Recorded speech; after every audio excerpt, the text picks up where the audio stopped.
Good friends, hello. There we go. Hi friends, how's it going? Tonight we're gonna play some more NieR. Give me just a minute though, I'm a little behind. Let me get the game up. And we'll try to use, what's it called? Special K again. Anyways, give me just a sec. There's always a controller problem starting this fucking game, so... Oh my god, it works. Holy fucking shit. Oh my god. Hold on. Oh. It's okay. Oh my god. This is like the first time in 2 days where I can immediately start playing the game. Anyways, hi friends. Yesterday I got to this time skip. And then I haven't really done much. I did the Forest of Myth again. And I don't think I did anything else. I think I'm headed towards the junk heap. I think. I guess I could do some side quests. Oh wait, no. I didn't do the Forest of Myth. I lied. I did the Forest of Myth before the time skip. I haven't done anything post time skip yet. Besides the shrine. Yeah, you haven't missed a thing. I picked up some side quests. Hold on. I don't know if I want to get right into them. The creaky water wheel's the only one I have.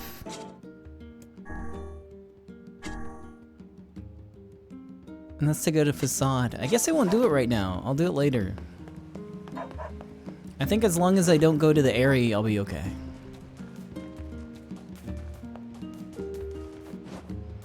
Hey, what's up, gamer? Oh man, I'm in a heap of trouble now. Those pigs look so weird.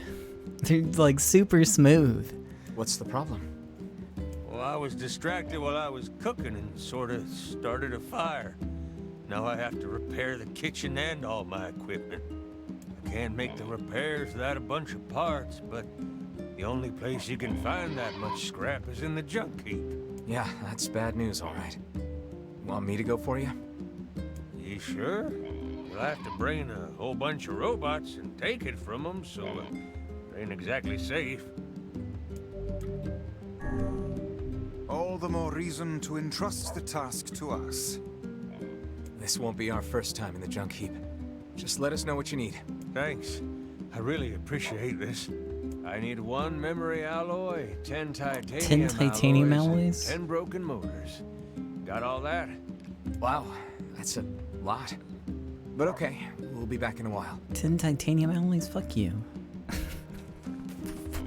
What? Alright.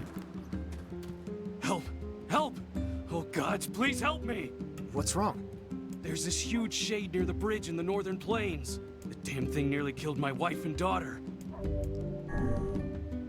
I'm on it. It appears and disappears like the wind. You could go days in the northern plains without seeing it. And then, all of a sudden...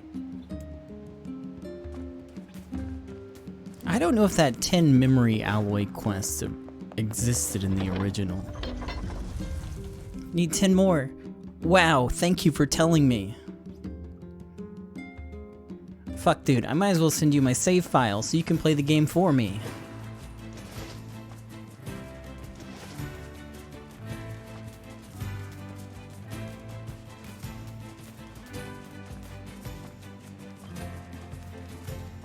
Well, he's not there today, so we'll check back another day.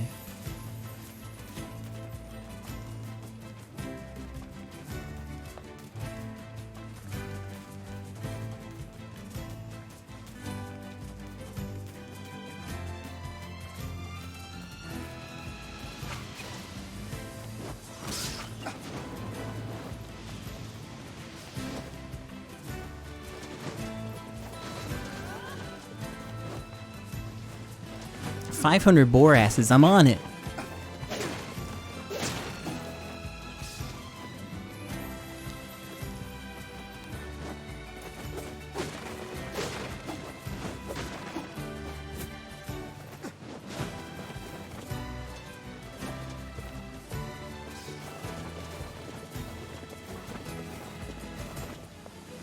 Let me grab my free iron ore. Oh.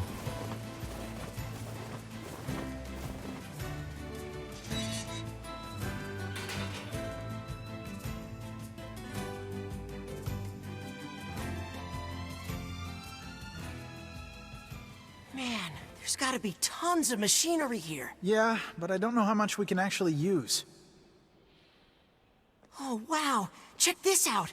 It looks brand new. Hey, be careful, all right? This place is dangerous. I'll be fine. Oh no! Huh? Look out! Huh?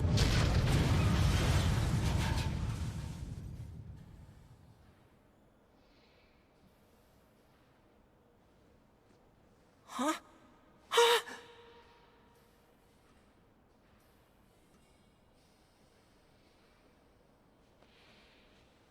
Jacob? Oh God, this can't be happening. Jacob! Jacob! No!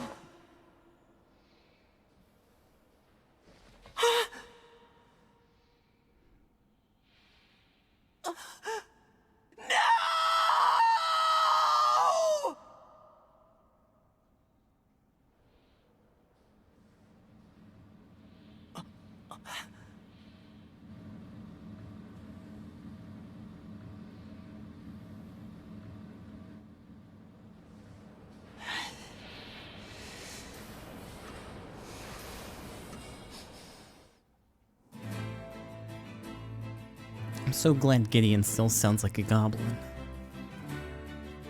The junkie. Perhaps we should speak to the brothers. Also, let me They turn the might game down know just like a little bit. It's so loud. But it's only like loud sometimes. It's really hard to balance this thing. Let's see, advanced audio. Take it down just a little bit, like 4 or 5 decibels. We'll see how that is. Cool. Something about this. Yeah, that seems okay. Oh, hey there. It's been a while. You're the little one, aren't you? How fares your brother? My brother's been dead for 4 years. Oh, I see. Please forgive the question. It's okay. I need to ask you something. What is it? You heard any rumors about shades around here? Not the little ones. I'm looking for one that's unusually big and powerful. No, I haven't heard about anything like that. But I haven't really been listening. All I want is to destroy robots. Just rip them up. Okay. Never mind then. See you later. No, I think it's the same voice acting. Wait! Yes. I recently got my hands on a weapon. A very powerful weapon. I thought you might get some use out of it.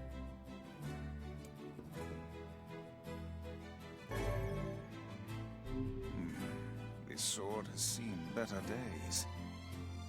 Yeah, it's pretty beat up. I mean, there's potential, but it's fairly powerless right now. Can you repair it? I can repair anything with the proper materials. If you'll fix it, I'll get the parts. I'm so glad I decided not to throw this out. I'm gonna need some memory alloy. Only the real big enemies on the second basement level have them, so watch yourself. Also, here's the passcode to get down there. Use it on the elevator. You got it. Okay, so now we can get to the basement, and maybe I can get some of those large gears for upgrading my sword. Save real quick.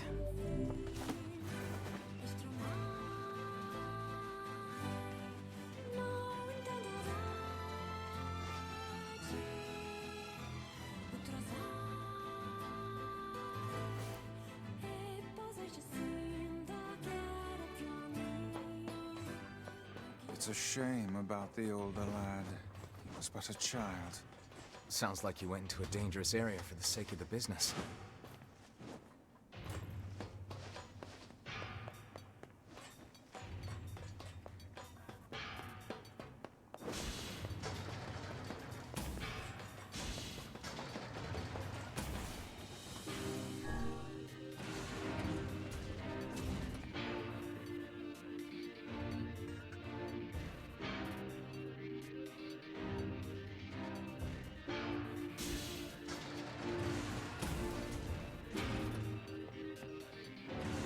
The elder brother postponed his joy for the sake of his sibling.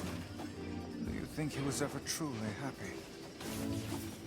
Just making his little brother happy would have been enough. That's what being an older brother is like.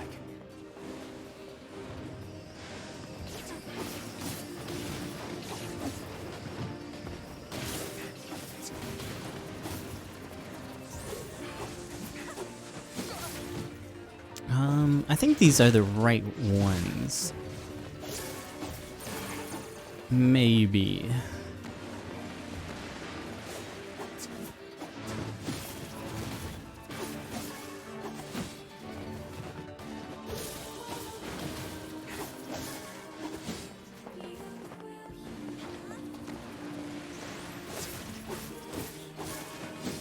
Wonder why it already gave me access to the bombs.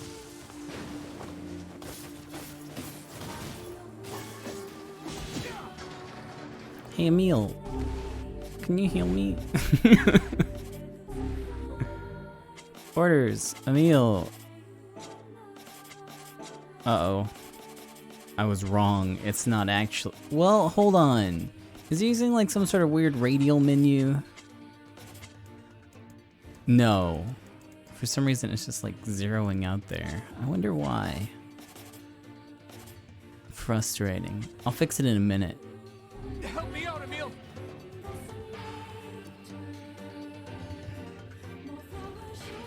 Yep. Okay, thanks for the help, Emil.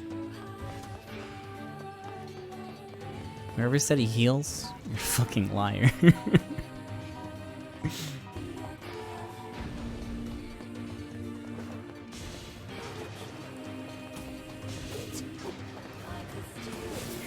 Ooh, there's a gold one.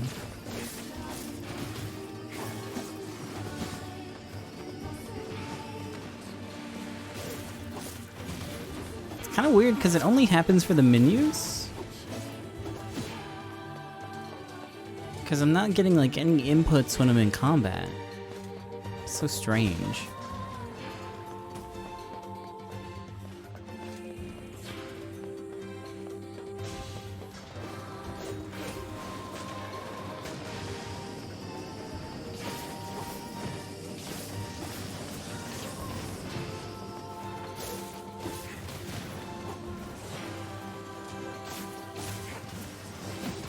Ooh, machine oil. Oh.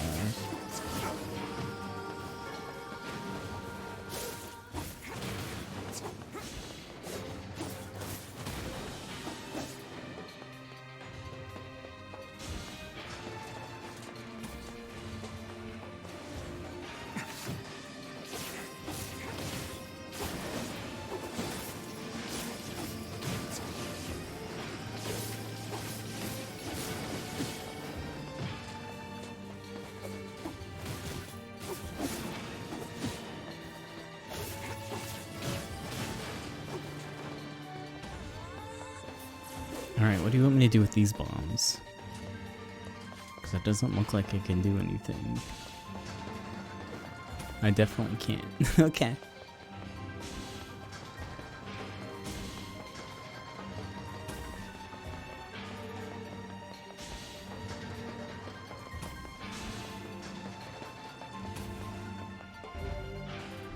Okay, door's broken.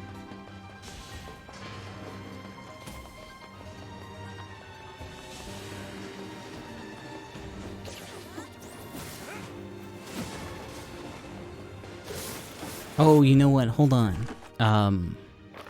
Word edit, weapons. Oh gosh, it's gonna be tough to set with it fucking up.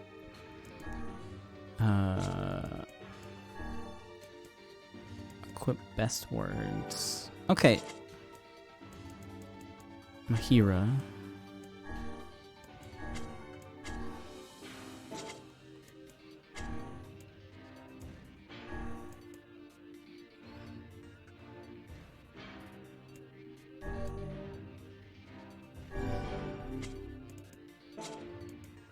Okay, and then I guess magic. Gosh, this is so fucking frustrating.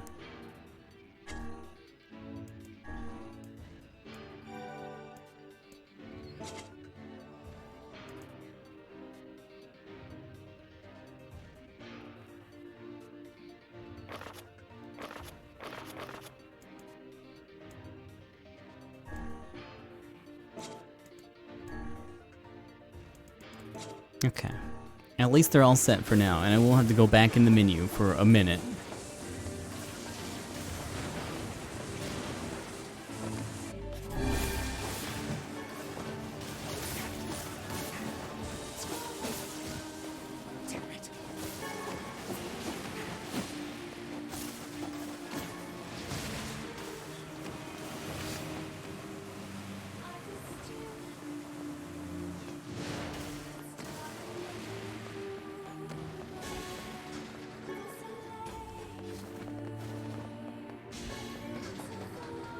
There's some really good mixes of the songs on some of the other albums. I don't like it in the game though, as much. Because you're right, it gets really repetitive when you spend so much time in here.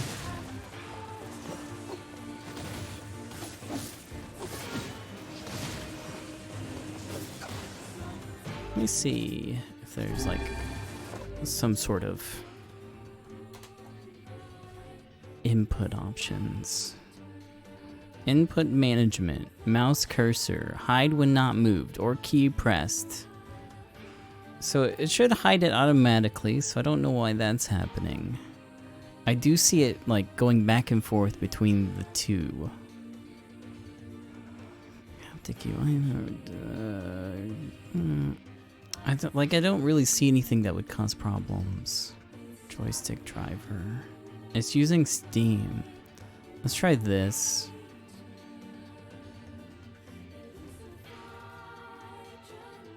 Does it change anything? Oops.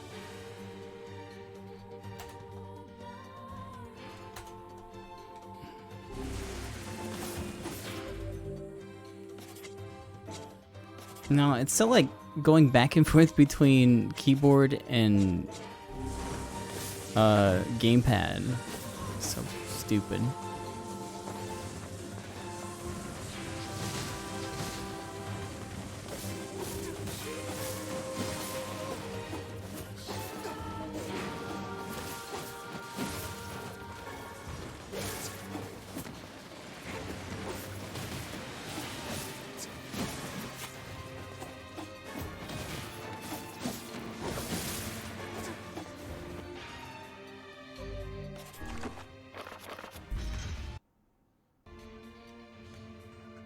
Okay, let's try.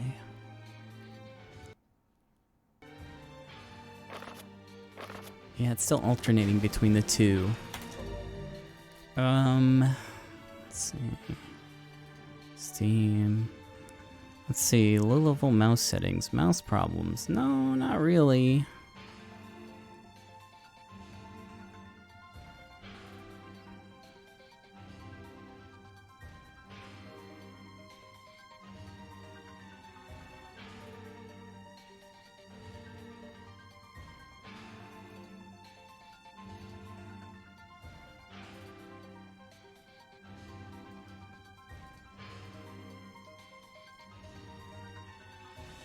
Here, let me just turn that off and see if that does anything.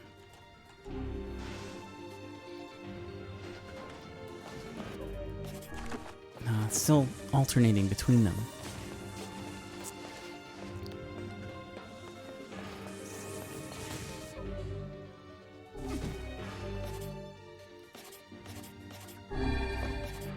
Like for some menus it doesn't really matter, but for anything under here. Oh, wait. Is it okay? No, not really. It's still going back and forth between them.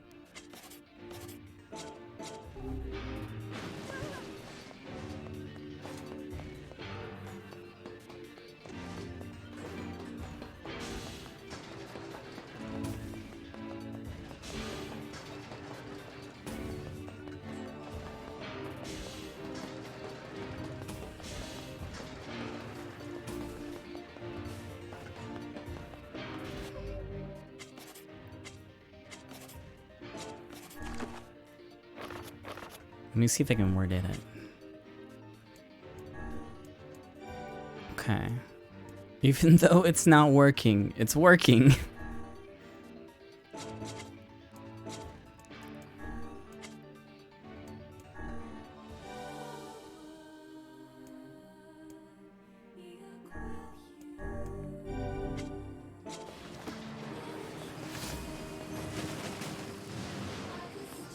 Oh, hell yeah, some more fluorite.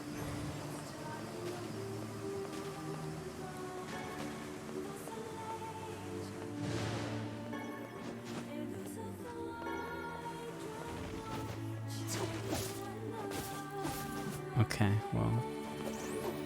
Hopefully it didn't have anything good.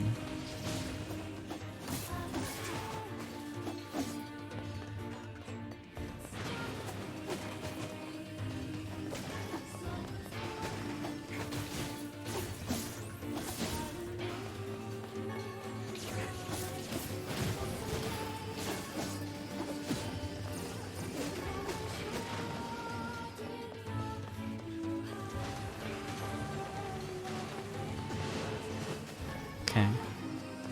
Keep just launching themselves into the hole. Amber. Hey, Percy.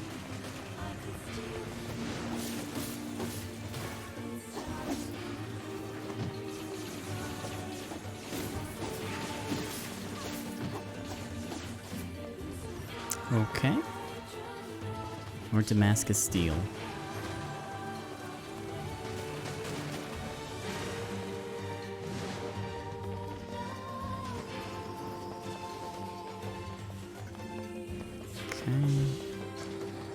Need bomb. Give bomb? Nope. Oh, this should have a big one.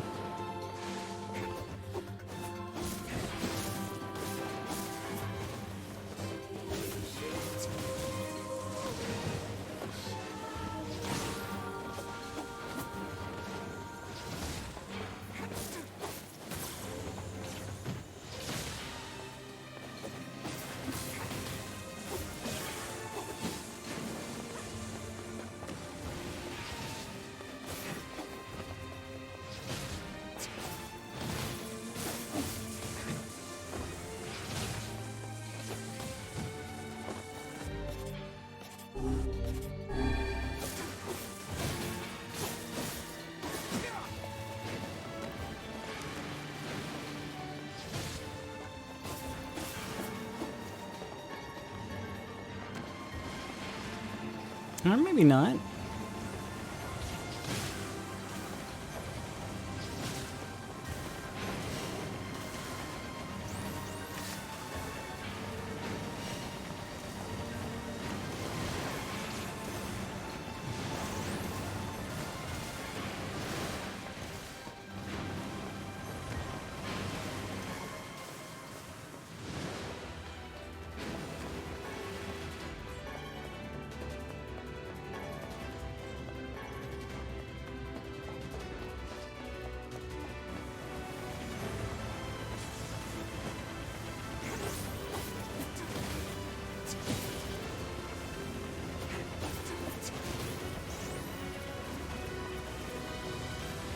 The lock on it isn't very good.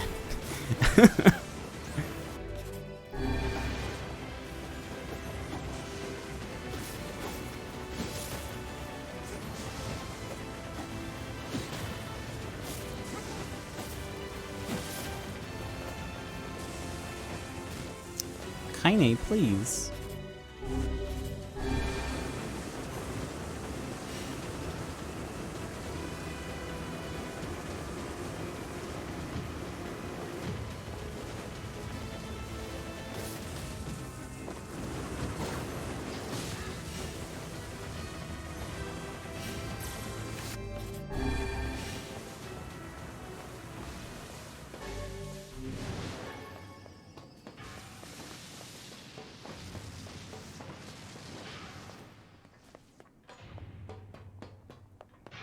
Well, that's 2.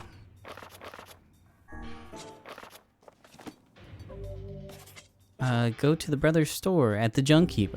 I guess that's all the memory alloy I need.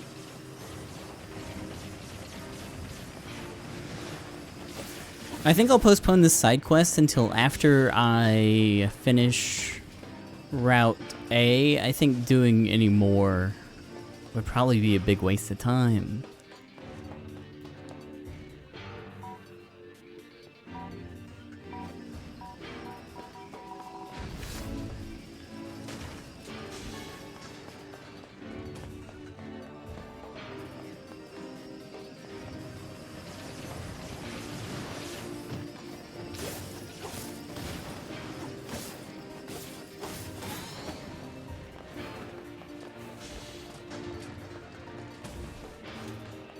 Okay, the bomb. Oh wait, door's closed. Okay, door closes. Alright,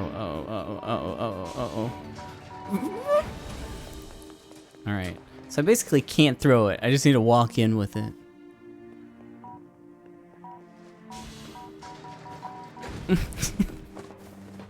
At least it doesn't do much damage, I guess.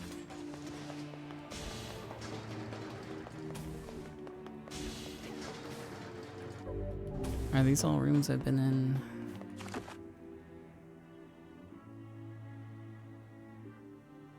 Yeah, I think so.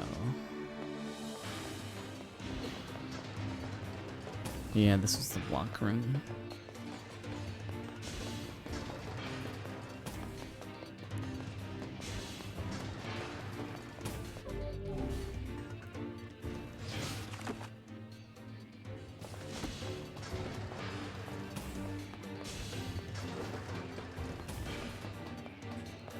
Oh!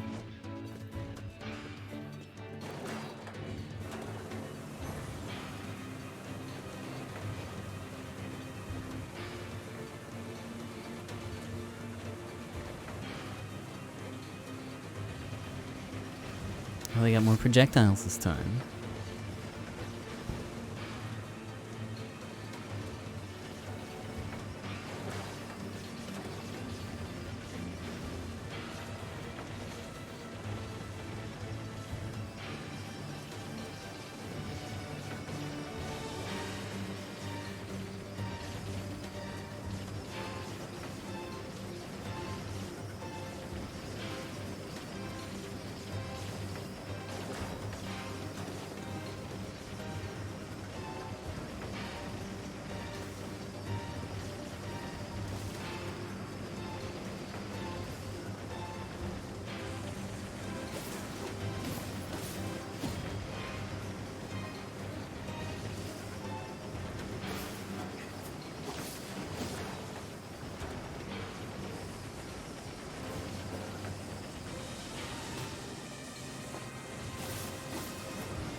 Getting stun locked by this thing.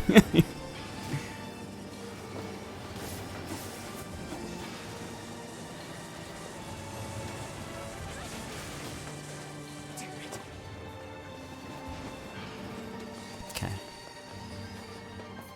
I don't think he's allowed over here.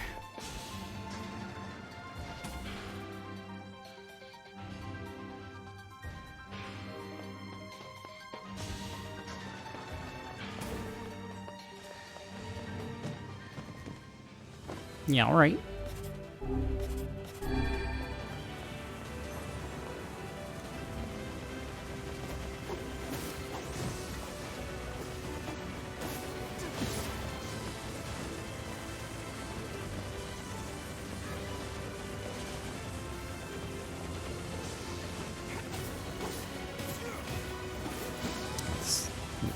Right foot attack sucks.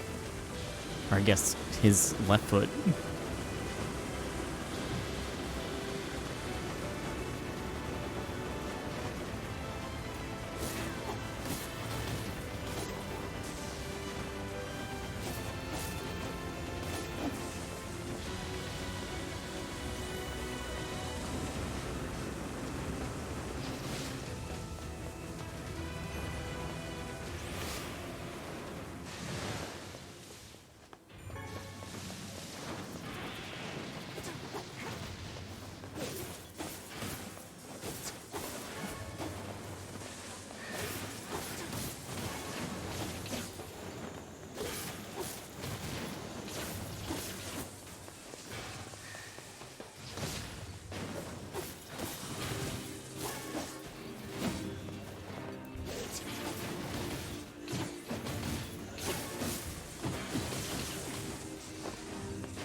Okay, so from here,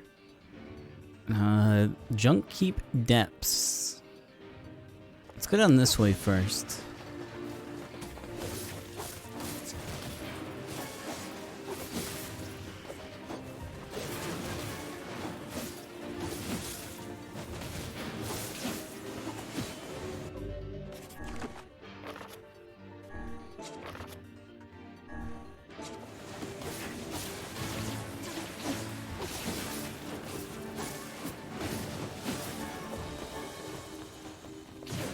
At least they're finally dropping some titanium alloy.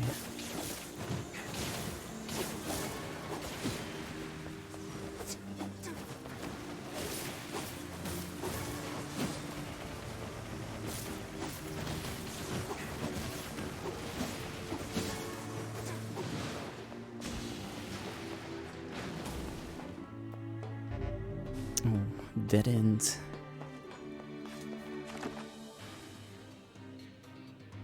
Junk Cube B2 is where it came from.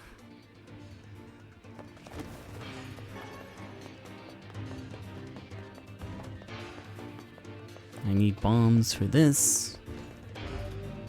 That door won't open. I think I'm done here. Nope, here we go.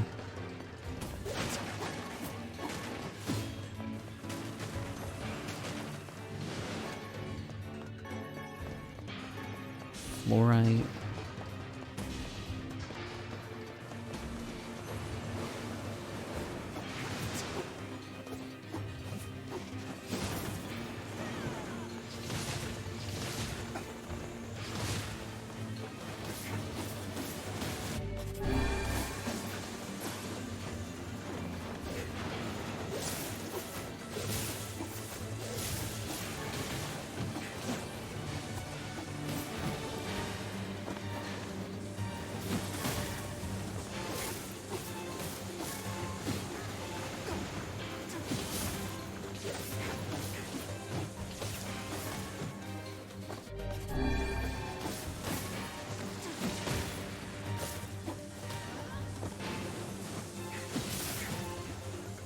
Okay, that doesn't knock them out of that attack. I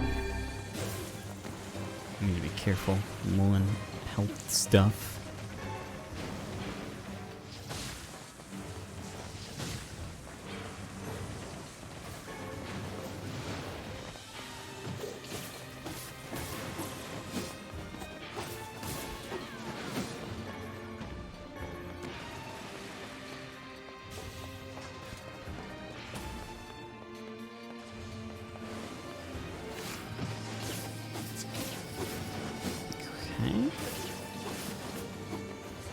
Turrets. I don't know why these deployed now, not before.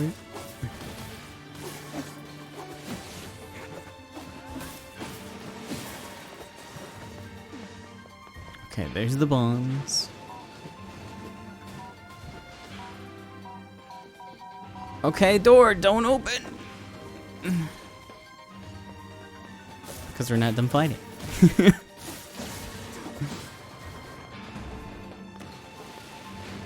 Alright.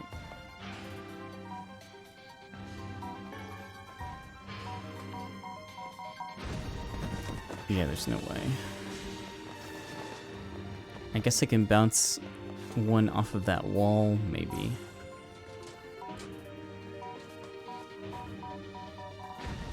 That's not close enough.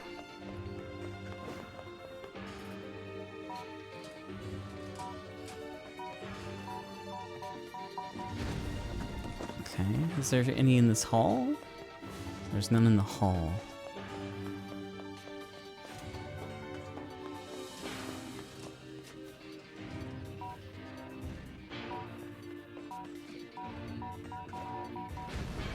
I was hoping that I'd hit that at like an angle and bounce off of it, but no, it just kind of drops like a rock.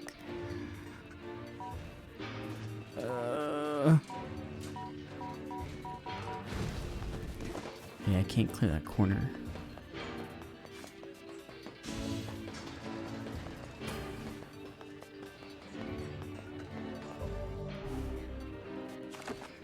Let's see. Let's go this way.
let me make sure there's nothing cool down here.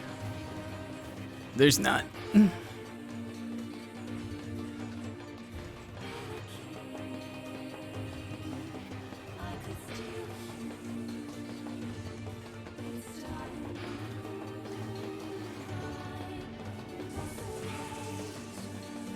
Nice books. Oh, thanks.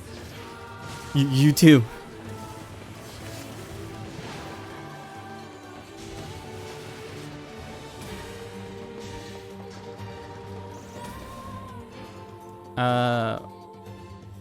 First floor?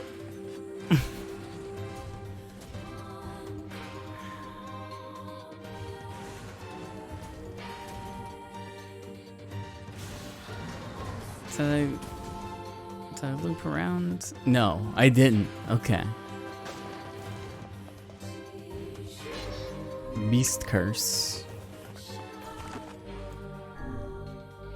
Okay. Into the hole.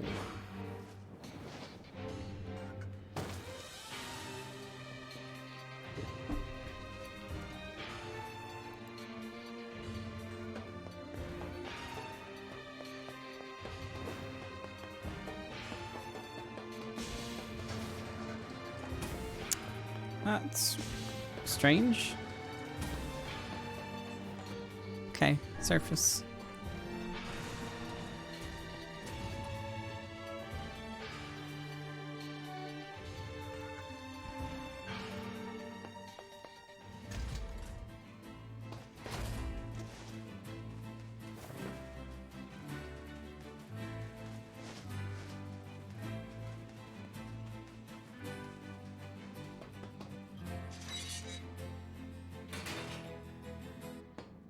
That's some pretty impressive stuff you found.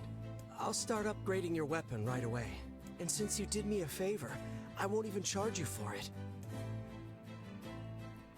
Which one are you upgrading? Actually, this is gonna take a little more time than I thought. No sense in you waiting around. I'll send you a letter once it's ready. That would be great. Okay. I guess we're done. Hey, guess who didn't get any large gears? This idiot. Raw materials. Or at least not one that I noticed. No, I definitely didn't get any. That's okay. It appears we have some free time on our hands. Let's go to the Forest of Myth. Popola said we might be able to find something in the Forest of Myth. You will forgive me if I seem less than enthusiastic about such a trick.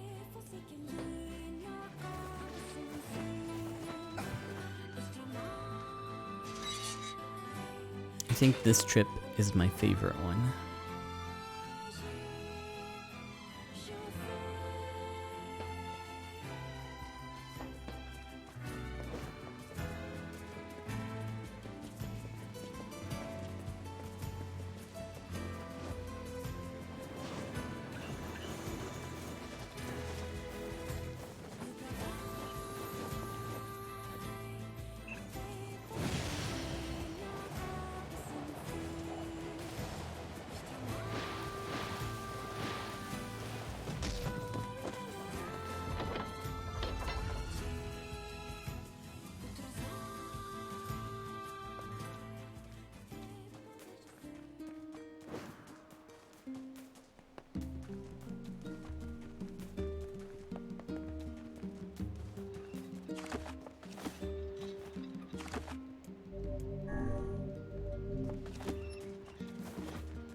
I don't know why I came back here, sorry. I tried to make it look like I had something to do, but I forgot where I was going.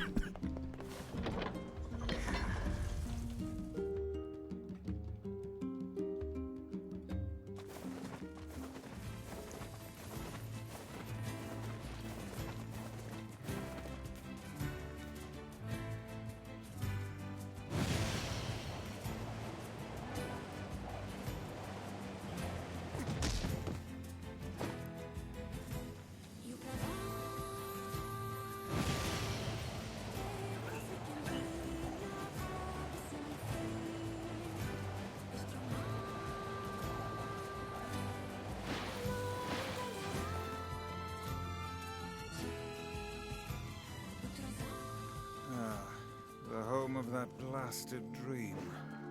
Yeah, Truly a nightmare I hope never to experience again. I hear you. Yeah, he quick. Oh, hello. How are things? You want to know if anything unusual is happening? Well, I have been feeling a rather strange presence whenever I visit the Divine Tree. The Divine Tree? It's a legendary tree that exists in the heart of our village. Did you investigate the cause of this presence? Not really, no. And why not? Well, we're not really supposed to go near the tree, except for prayer. And why is that? I don't know. It's just how things have always been. Weird.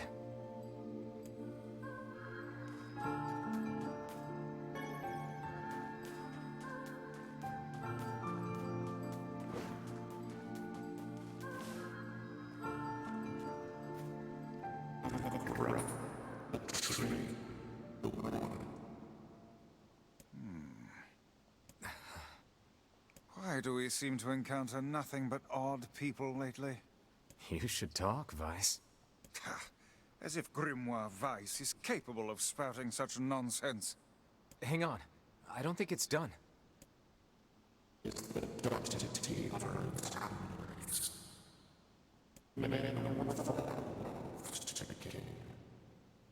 Does that mean it'll tell us what we want to know? That'd be nice.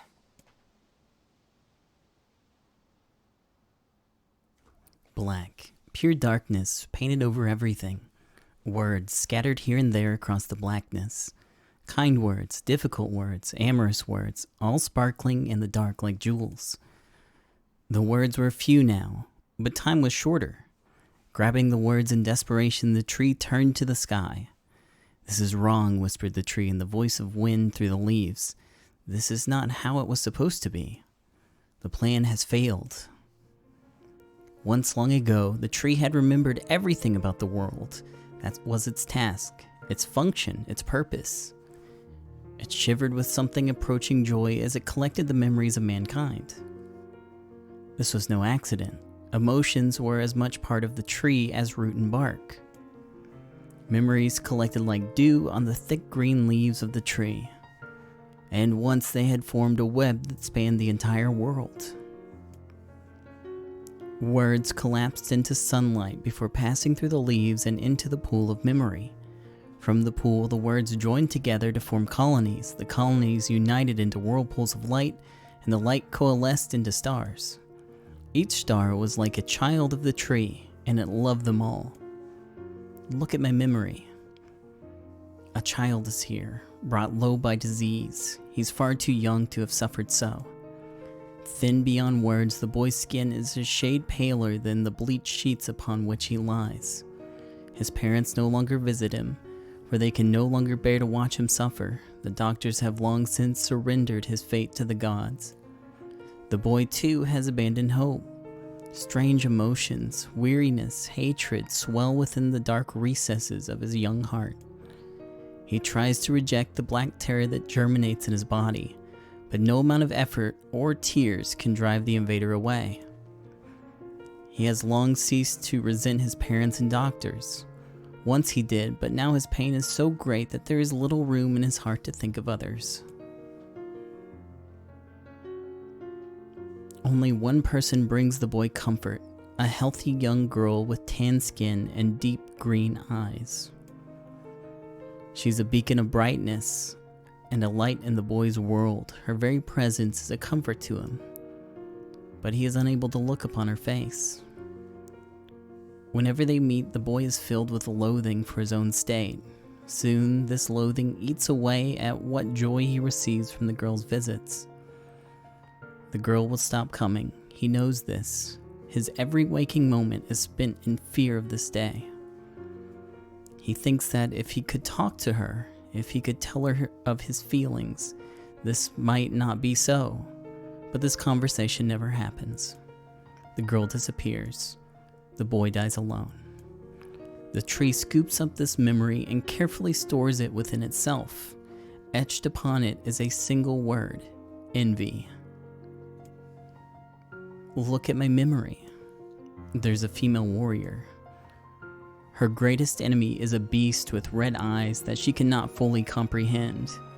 When she strikes it with her sword, it turns into a pillar of salt and dies. But when the white smoke clears, a new enemy rises, and another, and another. The warrior knows that her struggle is folly, but fighting the unending stream of enemies fills her with a sense of joy and purpose. Somewhere deep in the warrior's drug-addled mind lies a vague memory of a daughter. Perhaps the child exists only in her head, the dying remnants of a powerful dream she does not know.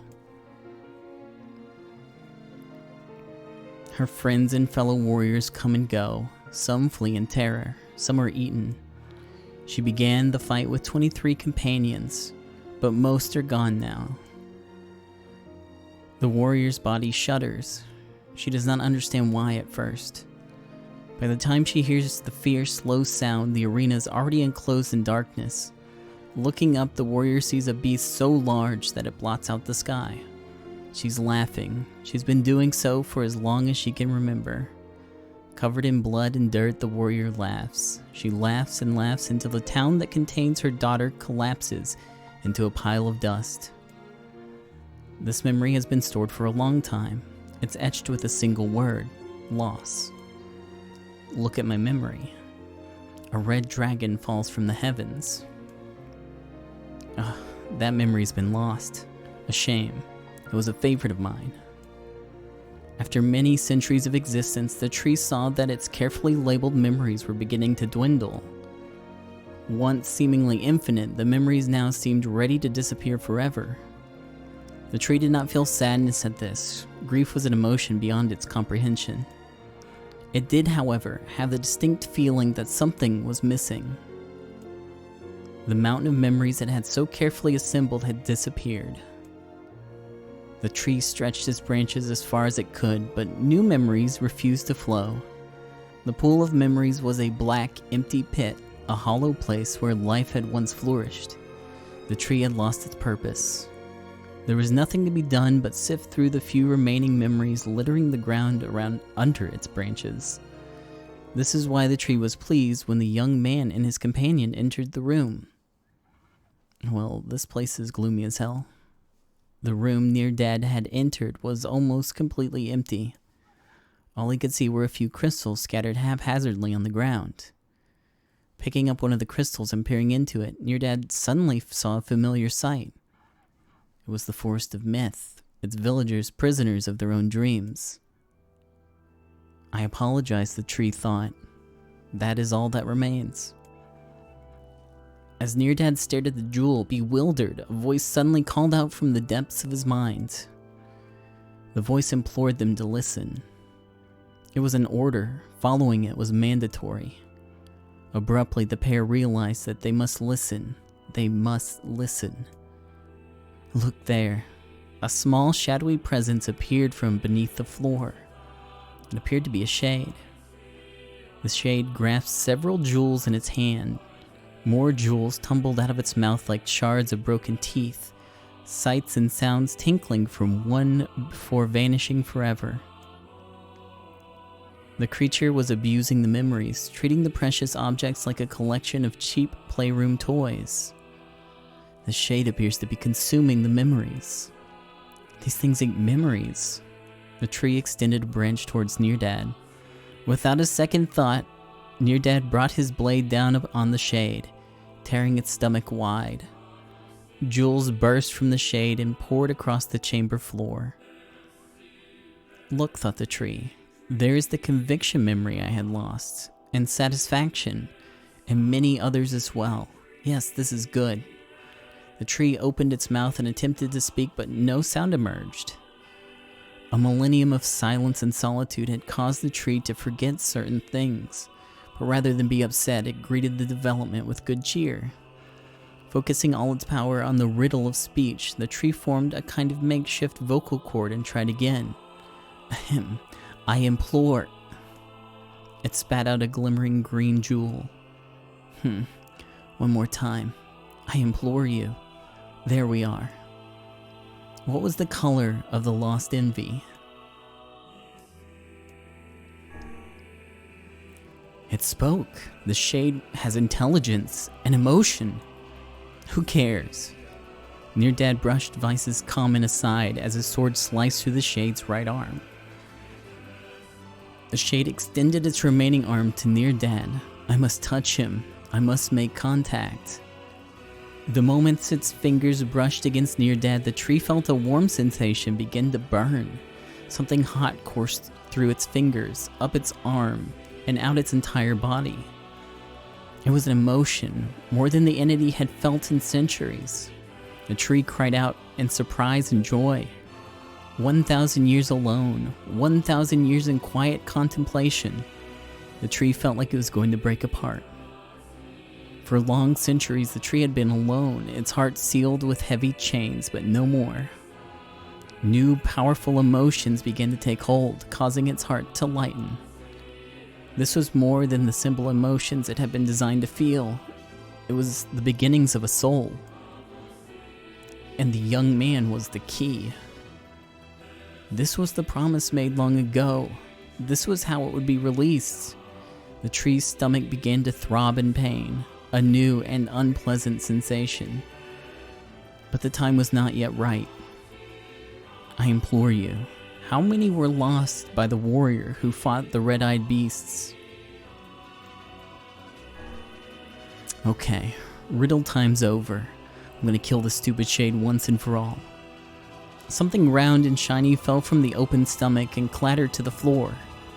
The key, cried the book. Secure the key. The man's sword slowed. Time began to dilate around them, stretching and slowing.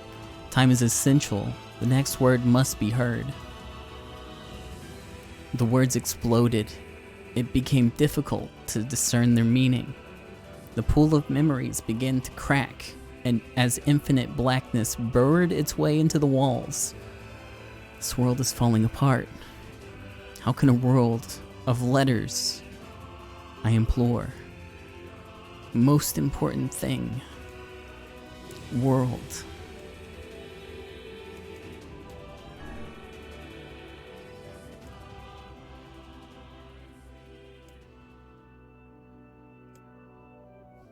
The light was complete. The memories disappeared. The tree's identity began to dissolve. As the letters slowly faded, NieR Dad was drawn back to the real world, and the tree was satisfied.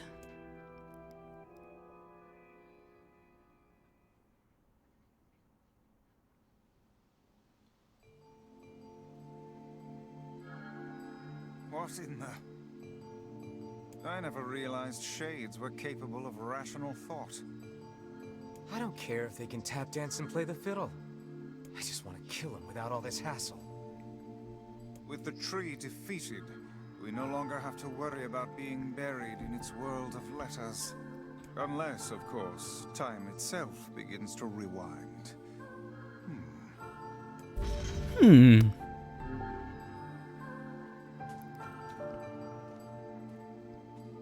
Well, we got our piece. Unusual activity? Here? No, I don't think so. But I do have an incredible story for you. Wanna hear it? Yeah. It was ... Dot dot dot dot dot dot dot. Dot dot dot. Dot dot dot dot dot. Dot dot dot dot dot dot dot. Dot dot dot. However, ... Dot dot dot. Dot dot dot dot dot. I fucked up. Meanwhile, my wife was...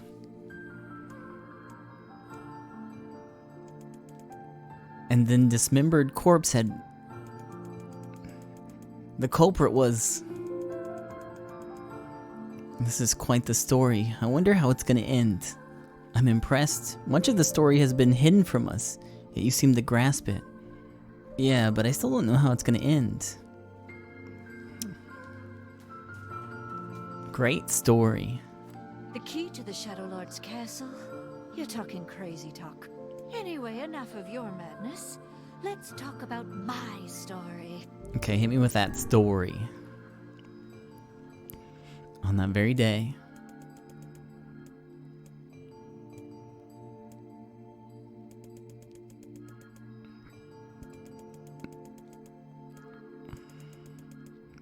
Even after.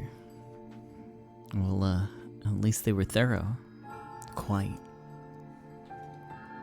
Good. Had a nice time. See you guys later. Let's go check on the letter. Let's see if the junk heap kid sent us a letter.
Oh boy, do I have a letter from my good friend Gideon? You have a letter, it would seem.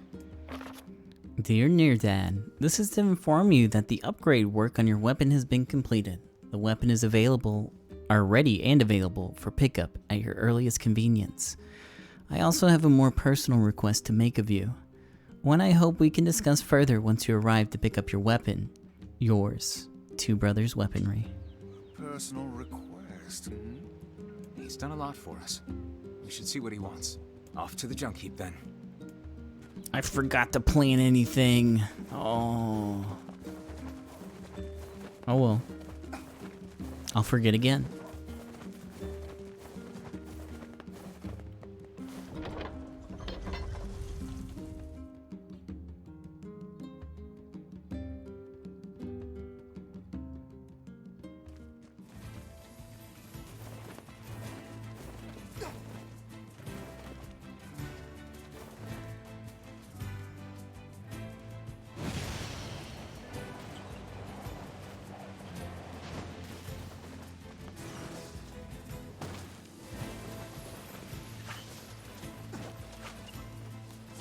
Every time I jump off a high platform, I like hold the button, thinking that I'm gonna have the pod glide, and it never happens.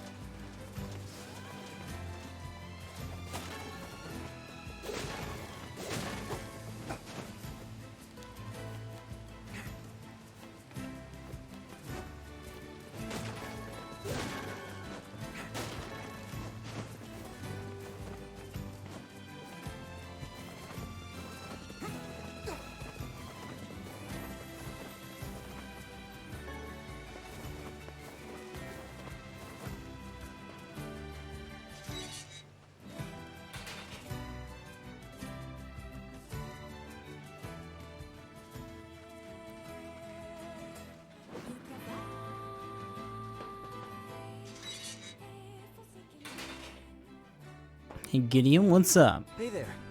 Your weapon is ready to go. Great, thanks.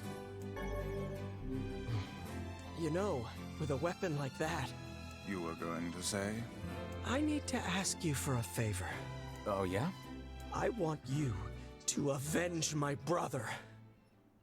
That is a rather ponderous favor. It's my mission. It's the whole reason I've been creating these weapons for the past 4 years. I don't care about money. I only care about making a weapon strong enough to kill those bastards. Which bastards?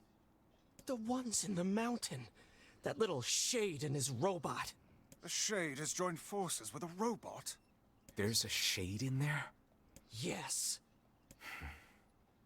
And what have we decided, hmm? We're gonna kill it.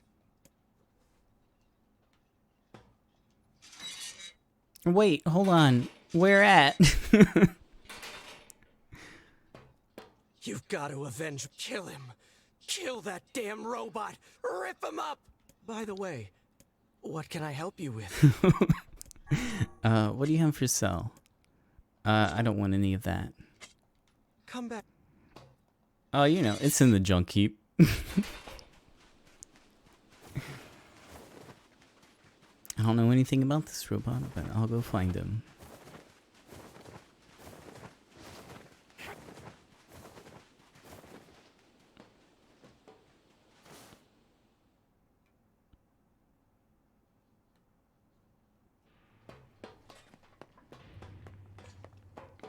I can't wait to hear what the shade sounds like. Gideon sounds so much better now.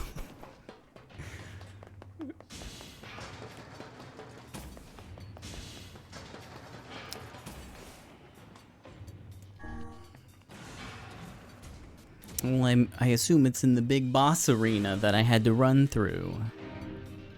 Or maybe not. Maybe it's in the corridor that I couldn't get down. I can't really remember.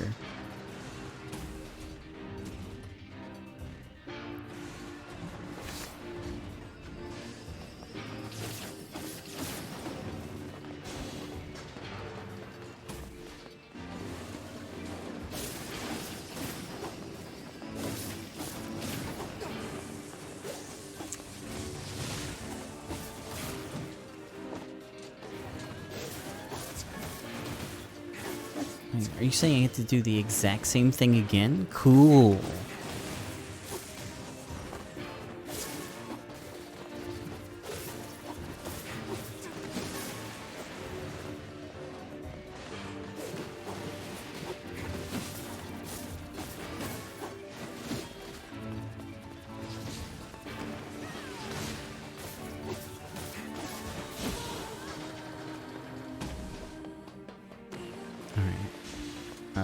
I have a thing to break here.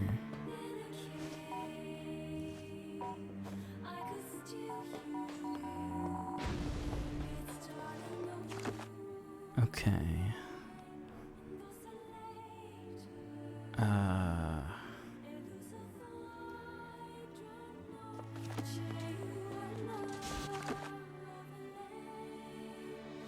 guess I'll go this way.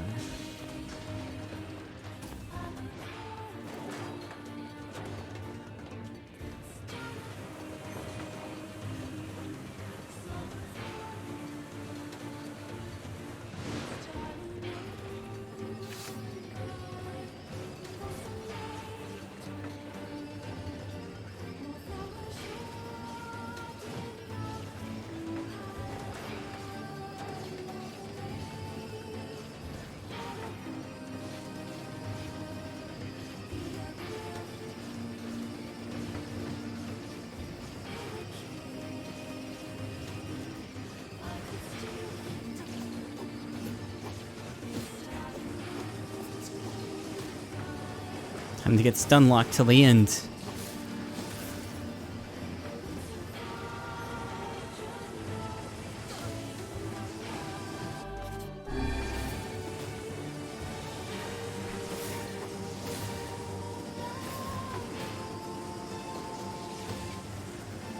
Please. Oh my god.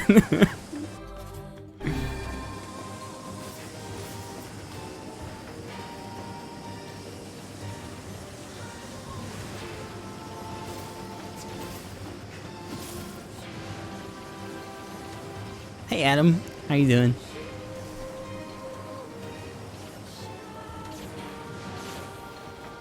I'm glad my son's helping me by staring at me. He's motivating his papa.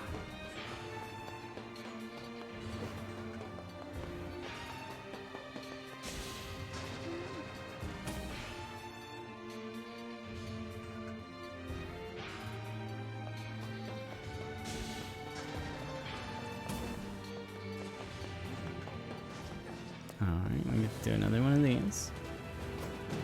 Ow.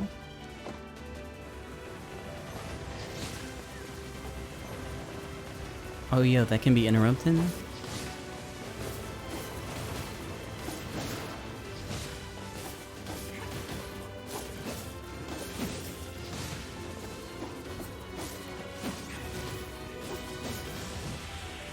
Well, didn't interrupt the right one.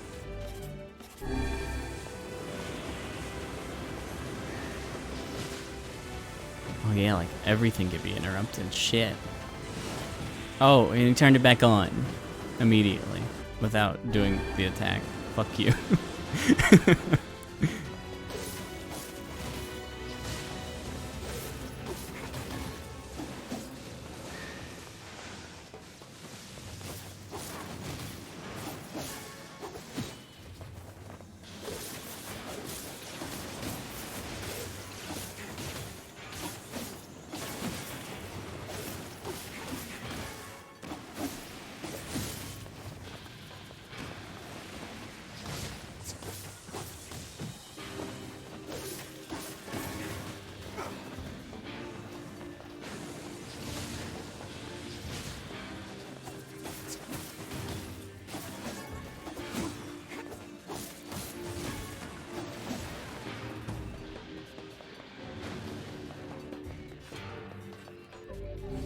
Okay. So, there's the path to the depths. And there was this area I couldn't get through. I mean, it looks like bombs are supposed to spawn in the middle here, which would make things a lot easier.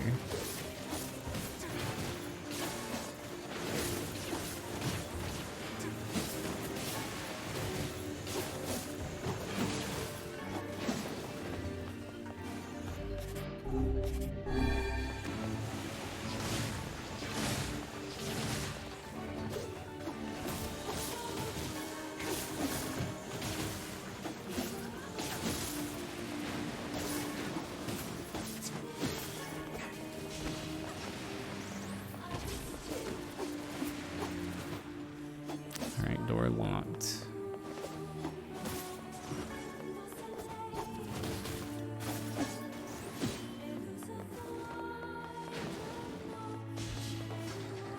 The door stays locked.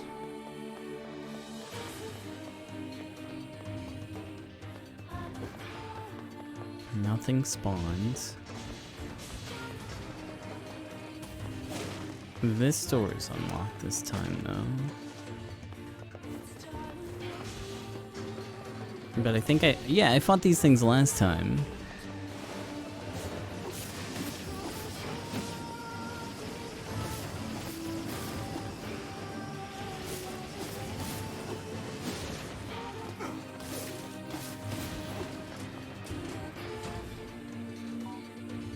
And they give me bomb. Okay. So not really use here.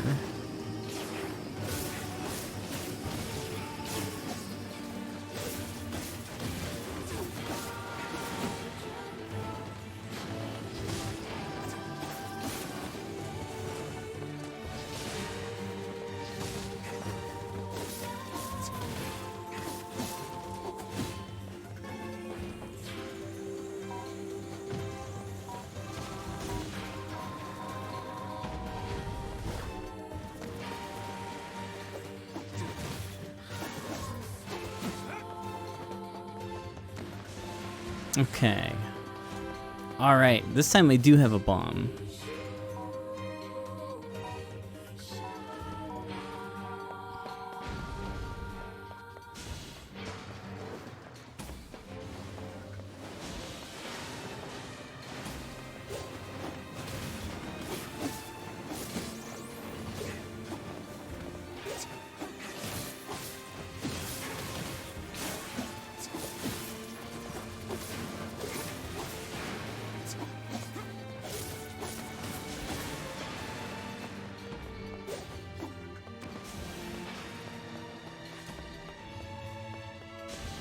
And at the end of this corridor is just another big dude room. Another big dude room.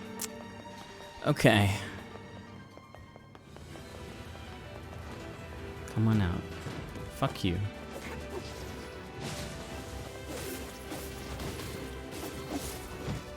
Ow.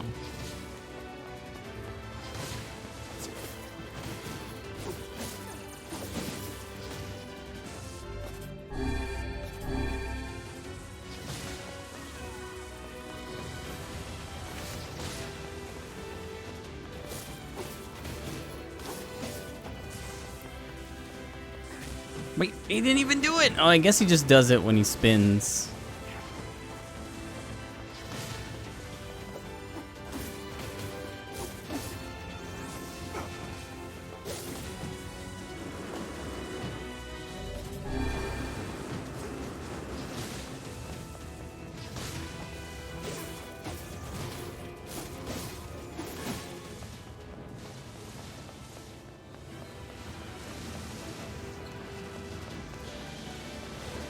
Hey Spud, how's it going? Yeah, I'm here a little bit early. That Moderna vaccine has fucked me up bad. I feel like I just have the flu now. I've been nauseated all day, everything hurts, I'm so tired. I've slept like all day. I want to go back to bed.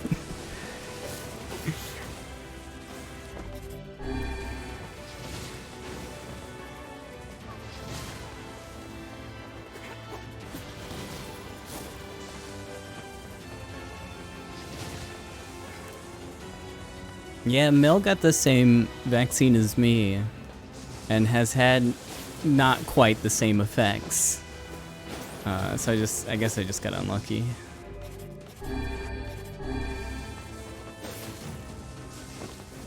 Alright, yeah, I remember this. There's 3 here, isn't there?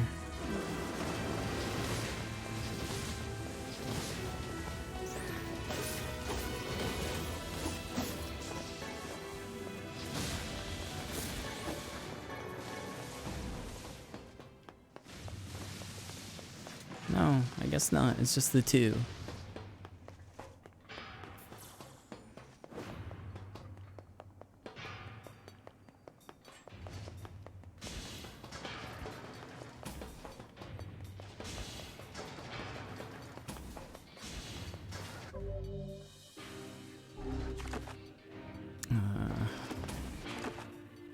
Junk Heap B2. We need to go back to depths.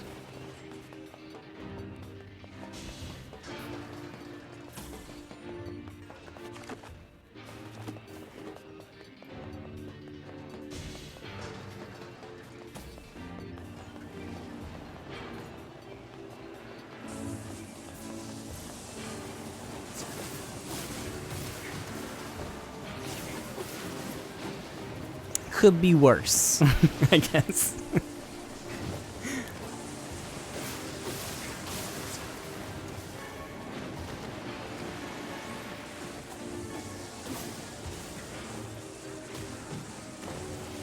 Let me grab that machine oil.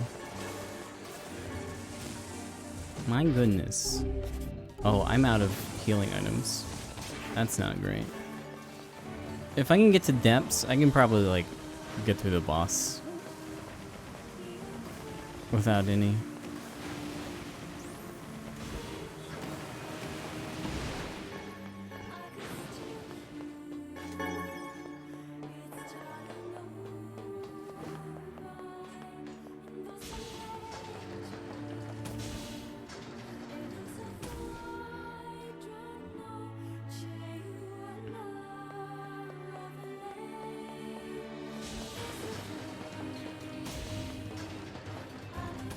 Alright, there's nothing down here for me.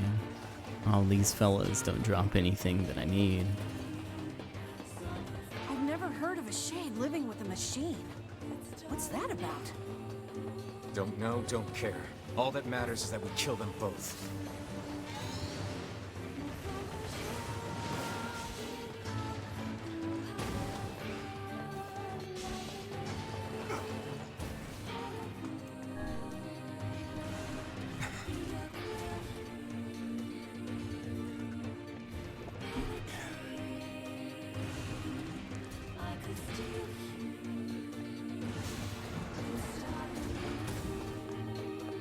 Oh wait, they gave me 1 item.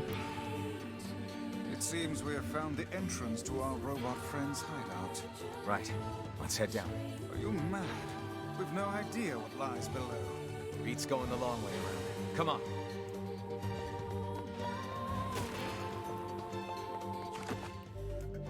If only we had someone that could fly and check it out. Oh well.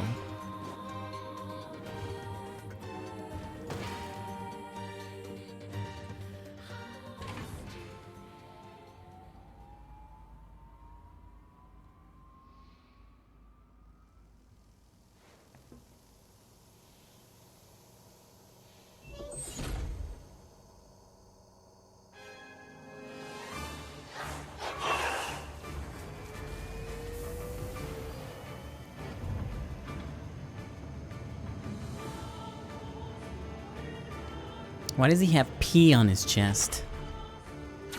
Intruder detected. Scanning. Scanning. Exterminating.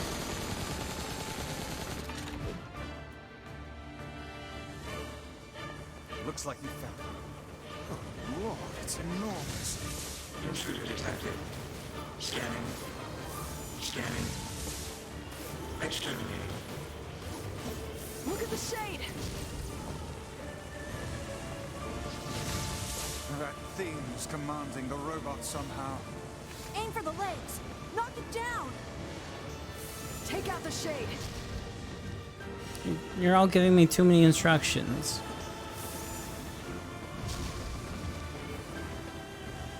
Exterminating. Ing. Must defend my mission. Oh, damn it. That's a shade! It's a shade!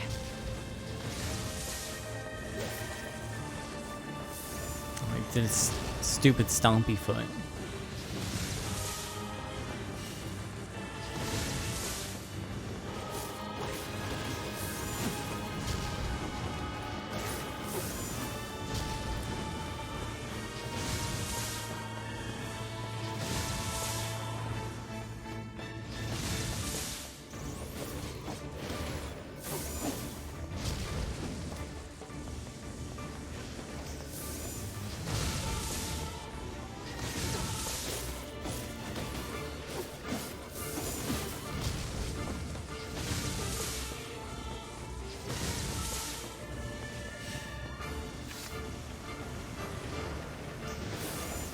What do I have? I have a strength capsule.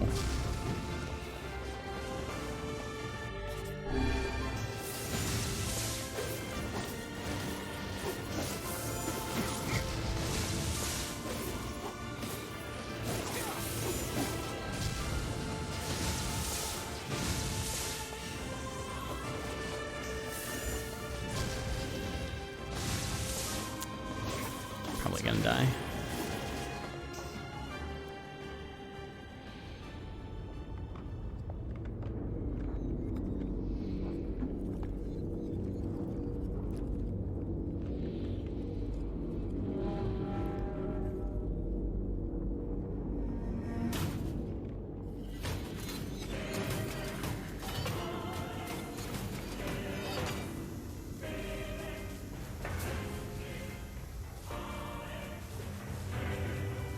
Exterminating.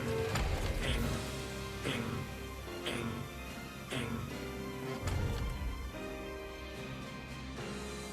Makes sense to me. This thing can transform? Okay, he does not get staggered anymore.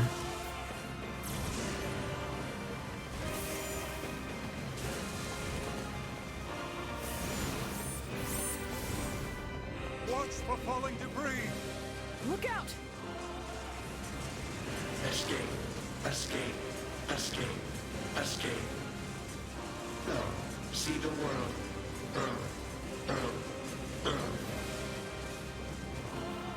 Must protect. Must fight.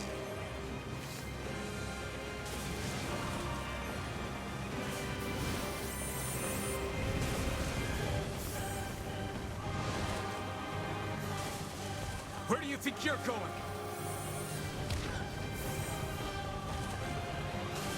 Hey, you know what? Emil, it's been a while since I've asked you. Emil, can you... Nope.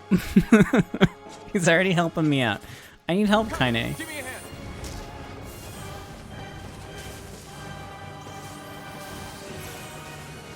No mere robot can face the majesty of Grimoire Vice. I can't concentrate with all this bullshit fancy talk!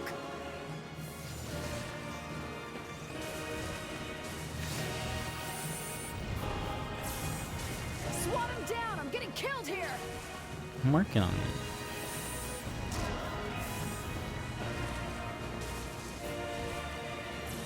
Oh, I got healed. Cool. Thanks, gamers.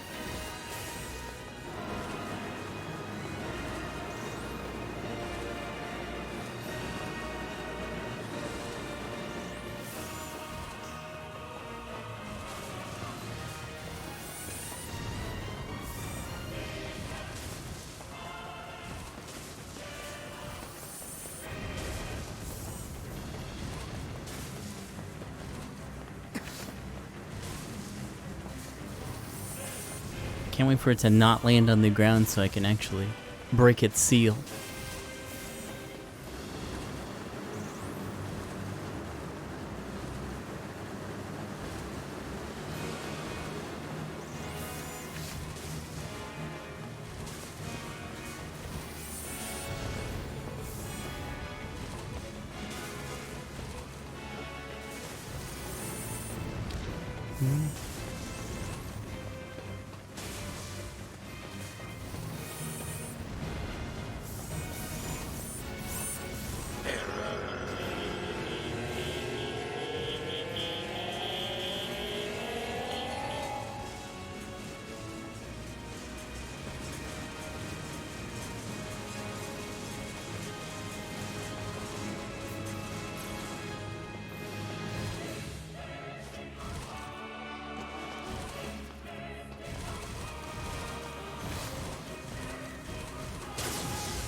Excuse me?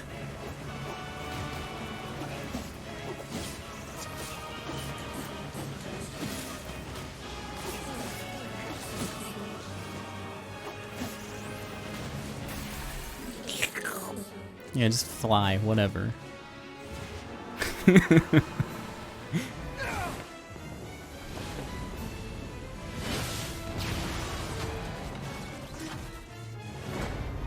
It's still up there! Put it in the cutscene. Must defend my mission.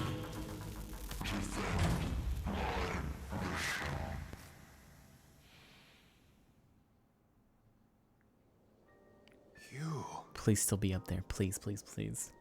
You stupid machine! You Aw. killed my family! You took everything from me!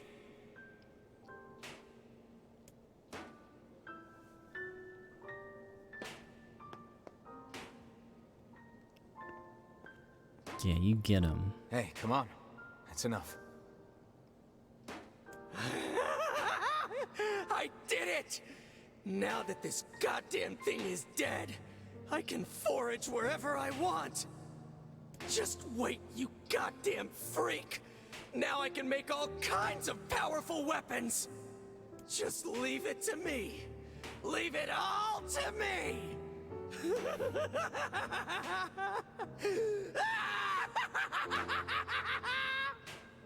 Look, we get it, okay? Really?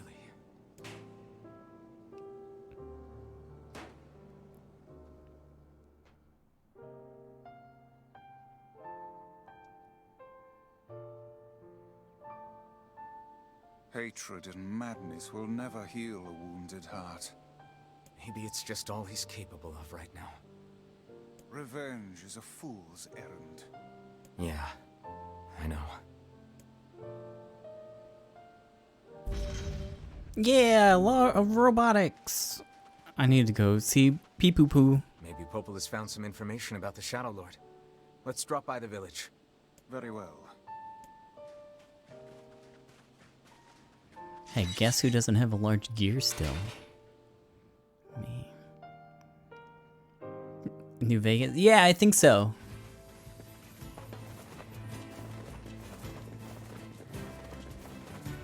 I think it is the same voice actor. It's been a while since I played, but I can hear it in my mind.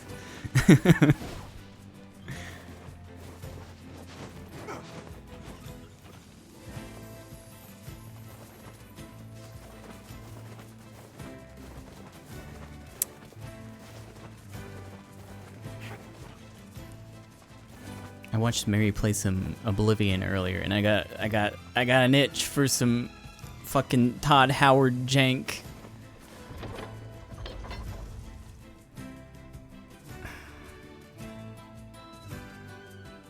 I just don't know which one I want to waste time with.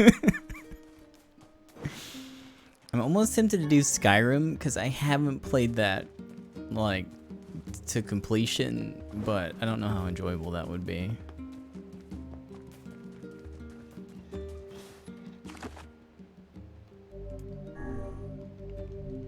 Enderal. No, I don't know. Give him a dumpy. He got a little cake. Not as much, but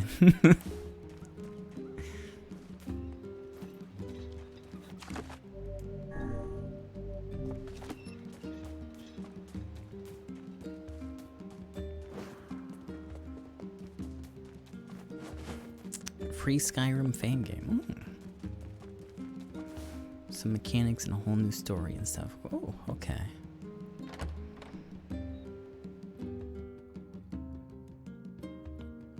I'll see if I can remember it.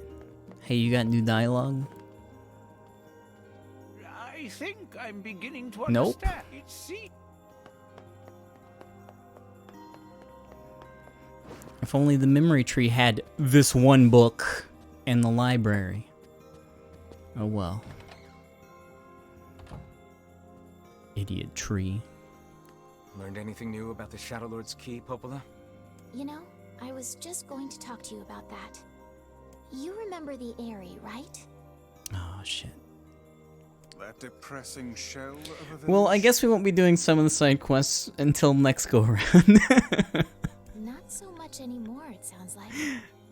I just got this letter from the village chief. Have a look. Actually, is there anything in the area for post time skip? I can't remember, but it doesn't matter. I'm not gonna do them until next go around anyways. I want to level up my weapons to make it suck a little less.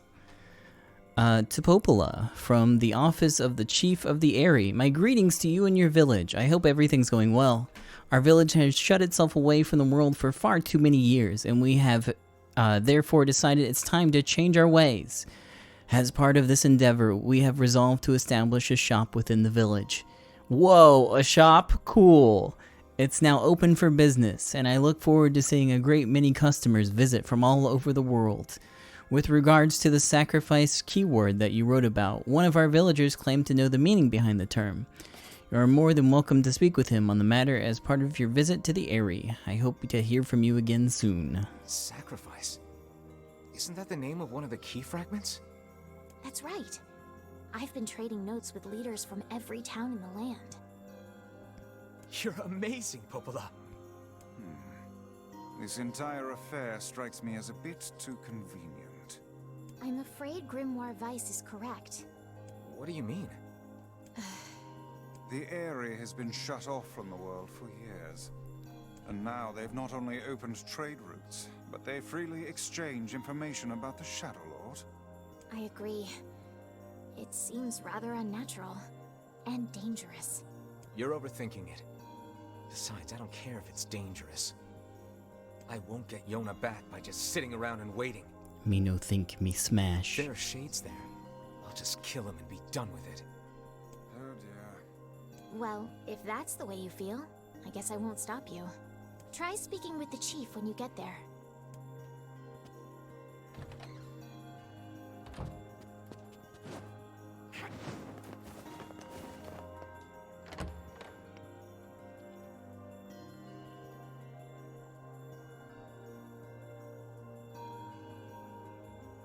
The Eyrie, huh?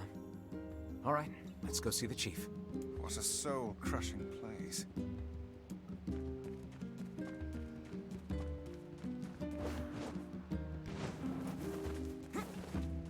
I fear the next card, faithful. Let me drop a save real quick. Let's head to the Eyrie. Actually, let me get some healing items first before I get my butt blasted once more.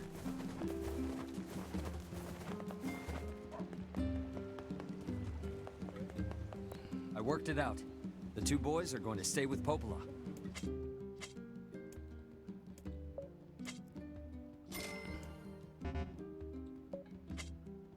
Goodbye, money. Shop here more often, yeah? I'm damn near broke.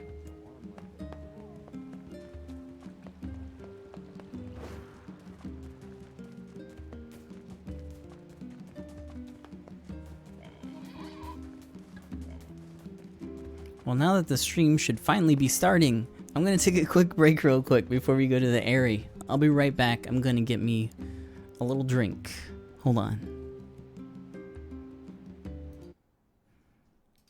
Get a map for the forest. Hold on.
Hi friends, I'm back.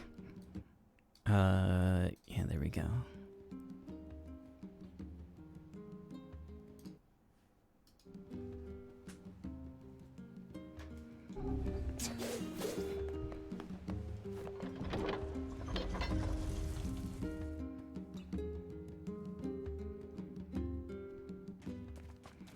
There's a boba shortage. Boba these nuts. I cannot fathom that village setting up a mercantile. They must have truly opened their minds. Yeah, I have my doubts. Aren't you glad to be going back home, Kaine? Home? Oh. I've never seen a shade this large around here. I wasn't expecting this, but okay. Be careful. This is a formidable foe. I forgot I picked up this side quest. My god, this dude just fucking cleaved my health in half.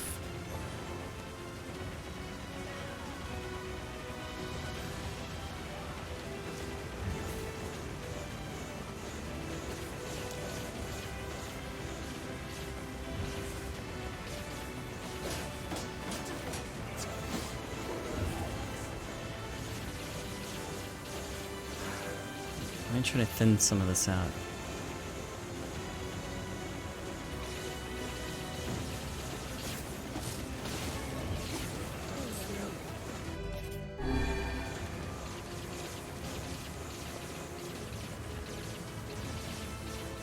There's so many projectiles. I can't let go of the shoot button, or I'll be overwhelmed with bullshit.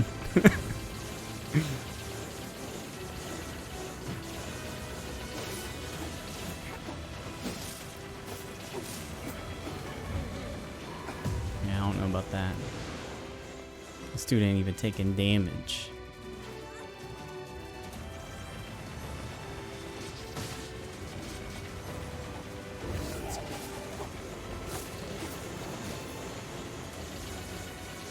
Okay, my sword do a little damage. I think he just keeps respawning them. Or maybe they're just all over the place and I haven't noticed them. It's okay, my boar's just sleeping. He'll be fine. Ah!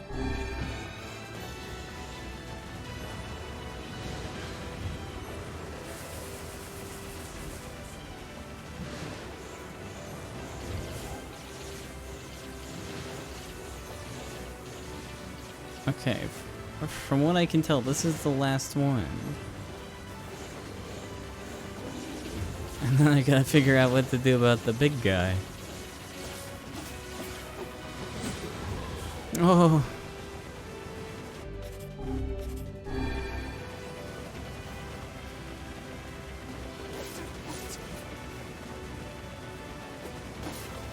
Alright.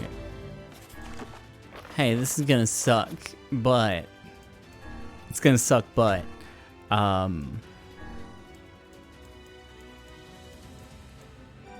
There we go.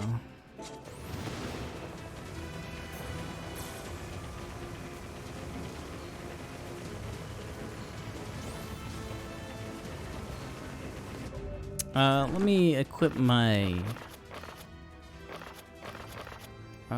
two-handed swords. Iron Will, 30 extra heavy, thick. It's the only one that's upgraded.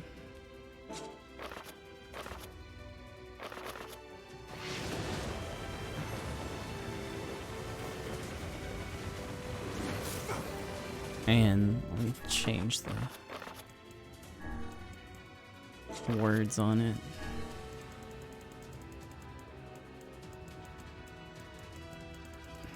Alright, will, attack power, item drop rate.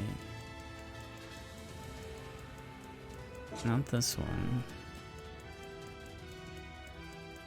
Armor break. Best I guess 8? Is that right?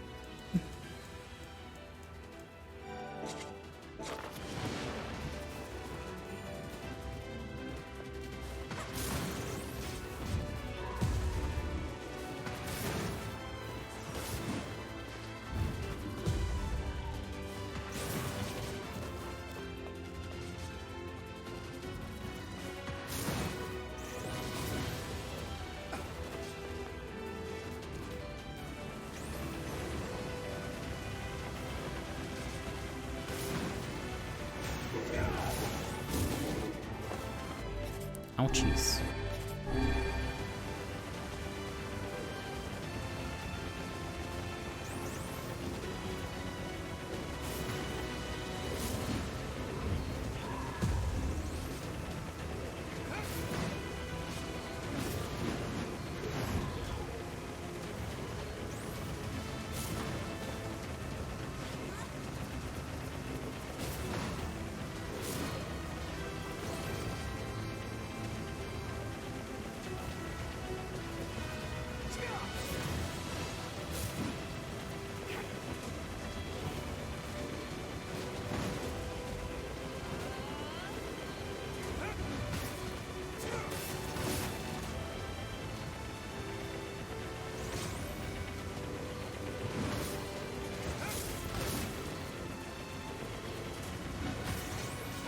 Everyone's model changed.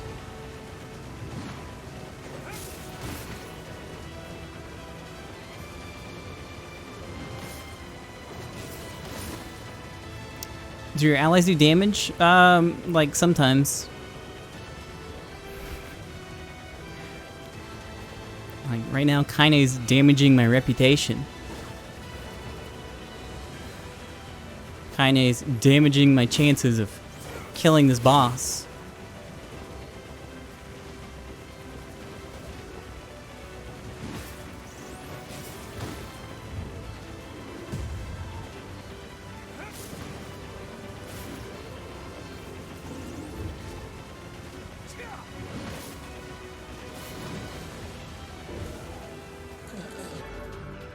Ashurka. Physical defense 8. Weapon. Oh, weaken? Weaken. Labyrinth's Whisper. Stupid trash getting in our way. It's hard to imagine a shade being here. It's almost like it was waiting for us.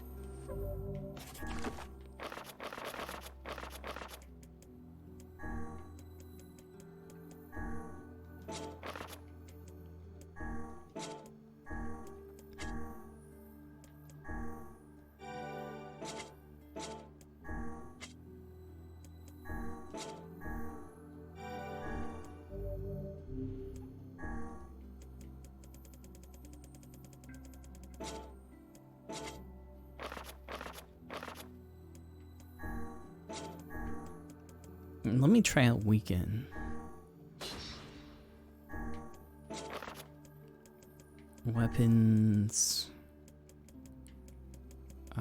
Cruel Oath. Which word is that? Other one. Weaken. They can't be that intelligent. Oh, really now? Can you truly say so with all confidence? The tactics of the Shades grow more intricate with each passing year. It would not surprise me to see them setting elaborate traps for us before long. We'd better wipe them out before they get too smart. In any case, we won't be able to live in peace until we take out the Shadow Lord.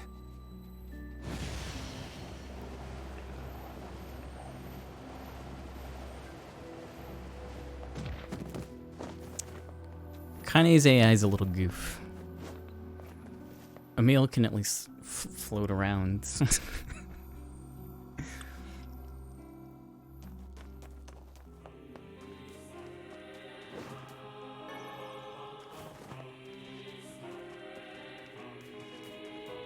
Bum, bum, bum, bum, bum, bum, bum. I can't wait to see what kind of weapons they have for sale.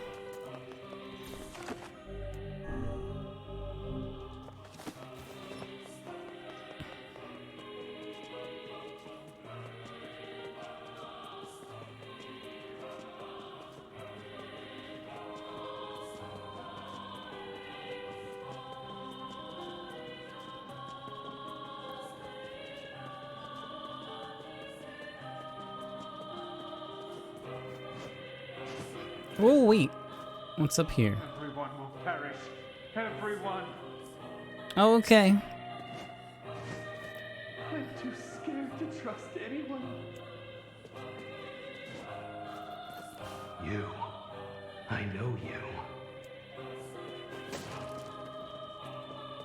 Nice to see you too.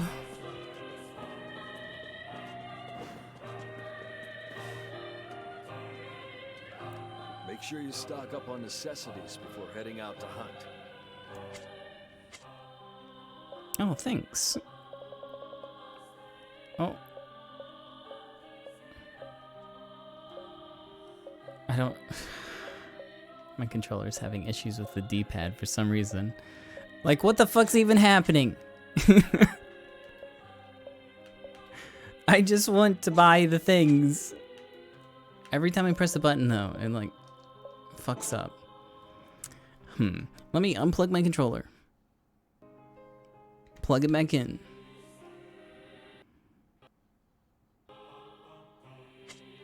Come back anytime. Apparently it's using configs from the Mothman. Make sure you stop. Okay, I can buy stuff again. Oh, yo, you sell strength drops too? Yeah, you know what? Hook me up.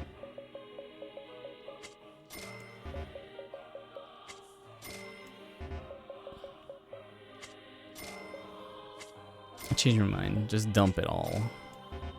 Like, every single one of these is pretty useful. Come back. Man, I was so tired of holding up indoors.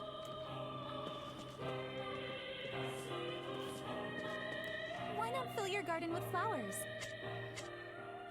Oh.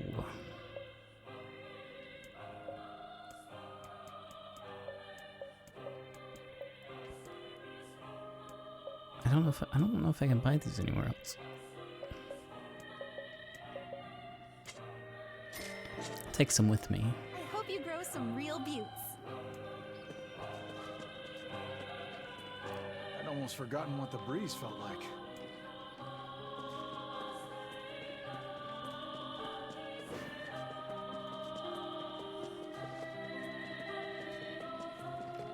I'm sorry, game. Oh, I gotta visit the chief.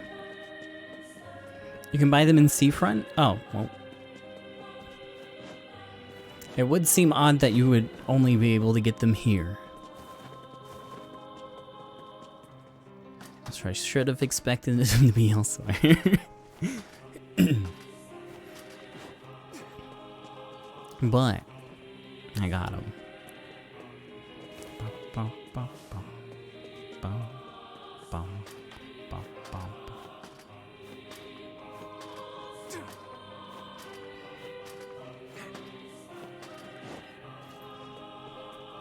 I don't know, sometimes the game will load like weird community profiles that I think is what's fucking things up. When it loads like my own one, I don't have any problems. Yo, is that a fucking eagle egg? I'm about to bust a nut. Hold on.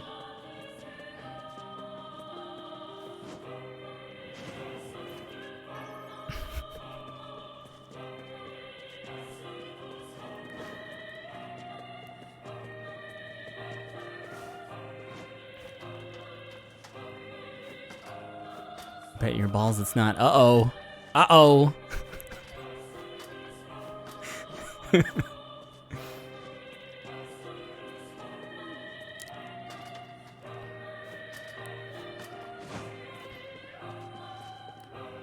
Hello? We're here from Popola's village. It's all over. We came to ask about This the is a letter you blessed sent. run. You're right. I'm like 2 for 2 on eagle eggs. Our days are numbered. Our village is doomed. As cheerful as ever, it seems. You're the one who wrote the letter, right? I don't know about any letter. What the hell is going on here? It may be faster for us to take our inquiries elsewhere. Let us ask around. Someone must know something.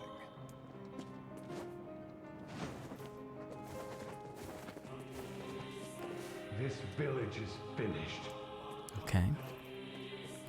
I'm scared. All right. Good stuff.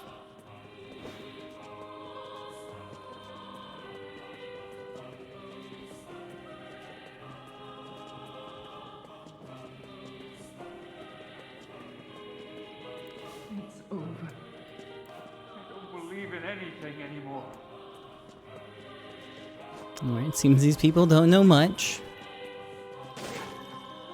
Oh, pumpkin seed.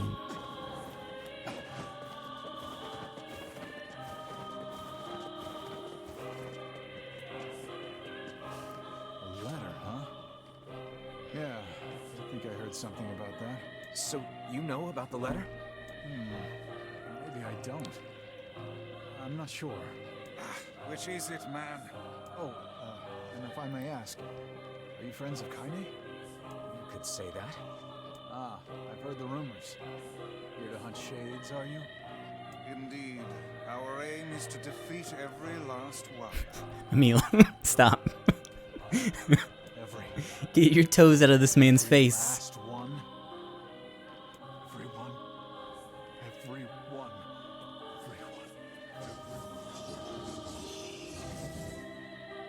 Vice! Beware, this man is a shade. Damn it! It's a trap! I figured as much.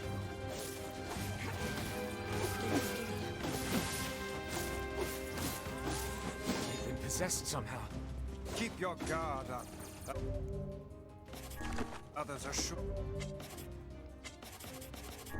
Surely lurking nearby. Get off the platform.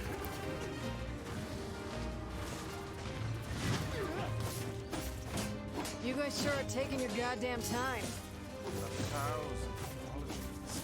We were distracted by the local welcoming party. Want some help? Kaine, the villagers are possessed! But not all of them.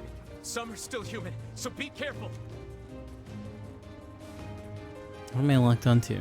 Oh, this guy. Get out of here.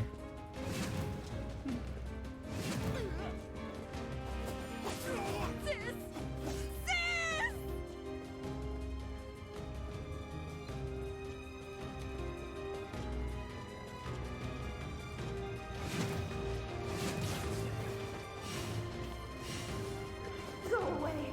I can't deal with this. Just leave me alone.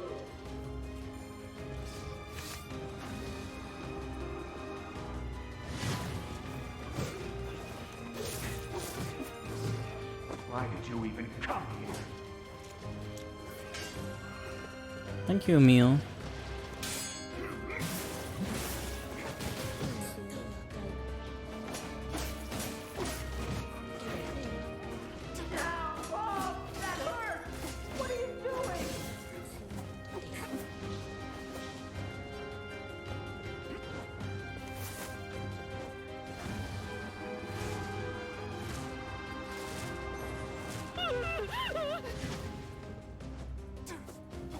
Nude. Do your attack. Oh, fuck! It's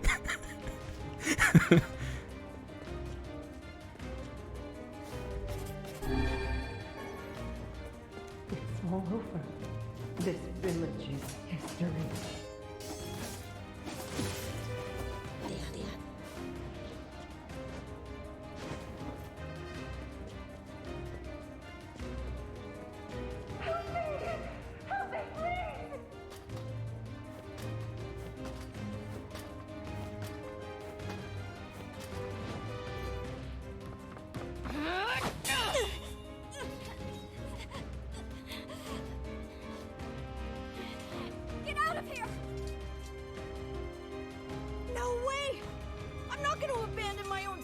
Oh no, they replaced him!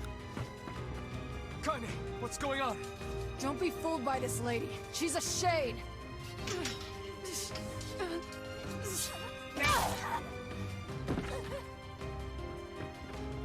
No! No!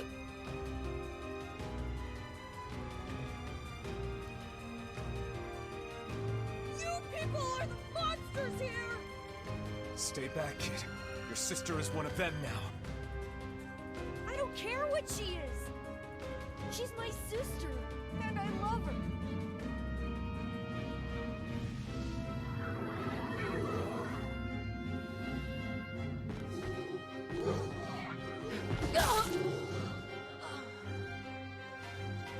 Kaine!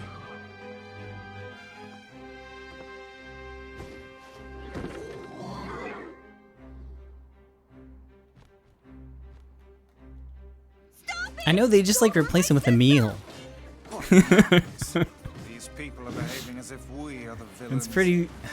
It's upsetting. Kill them! Kill them now! No!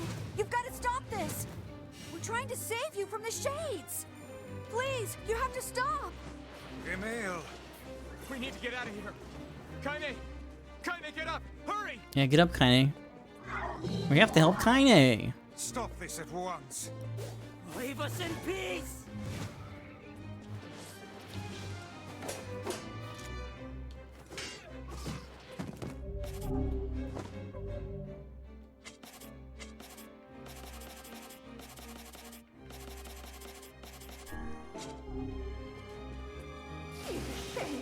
My husband's a shade!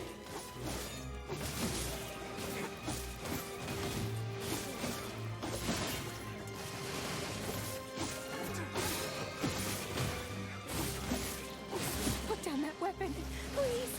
I beg of you!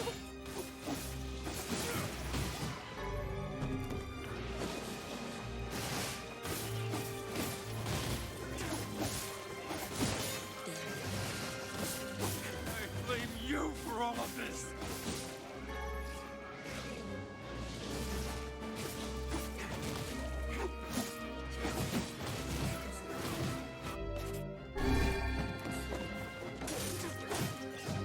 Get them. Okay.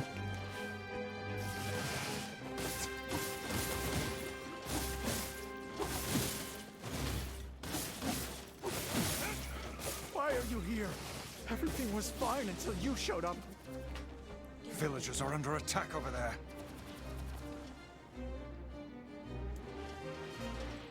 And we've got another big boy. Alright, kinda. I guess I'll be back later. You'll probably be fine.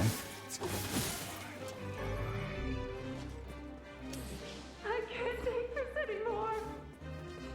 Damn it, Kaine! You gotta get up! Emil, watch Kaine. I'll go clean up over there. All right. Alright. Emil's got it.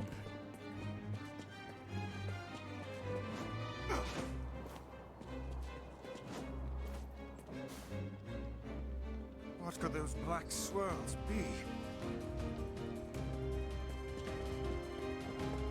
Oh God, help us! Help us, please! We are shades! How did that miss you? I gotta be careful with this one. I can't tell who's human anymore!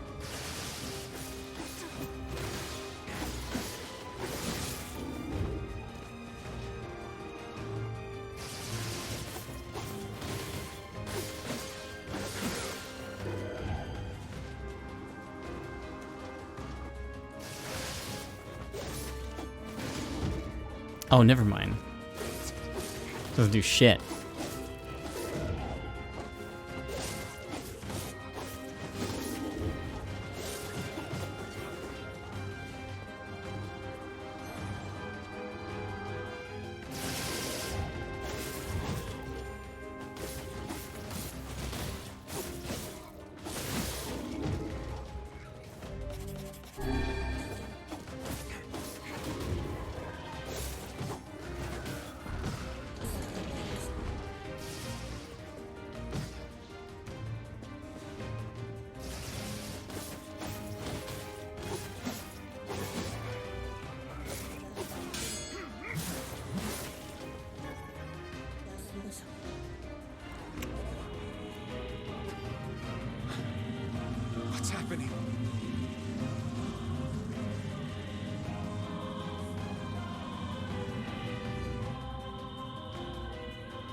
Is this beast a shade as well? That thing sucked up the villagers. No! If we keep this up, we're gonna kill them all! We can't let that happen!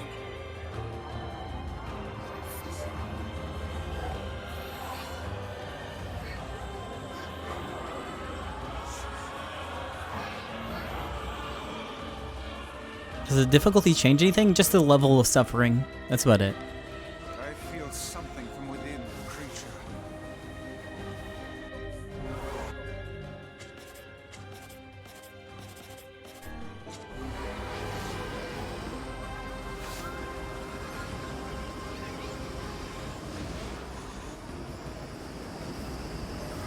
Is this the combined power of all those shades? It will take more than a barrage of magic to stop us. The first to waver is the first to die.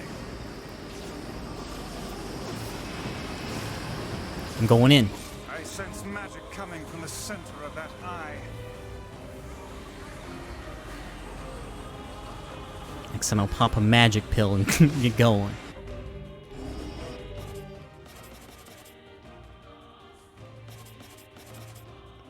Spirit. Strength. Wait! I think those are actual people! Hold nothing back. Those are shades.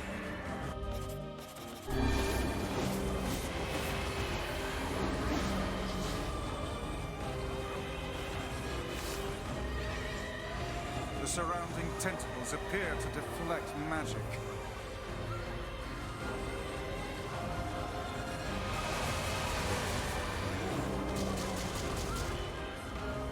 Such speed!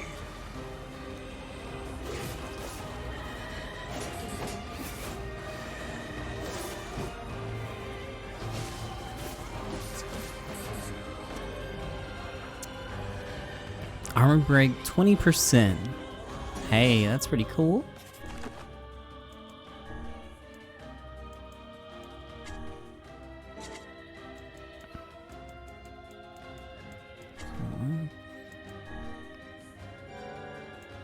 Ulol and Otzar.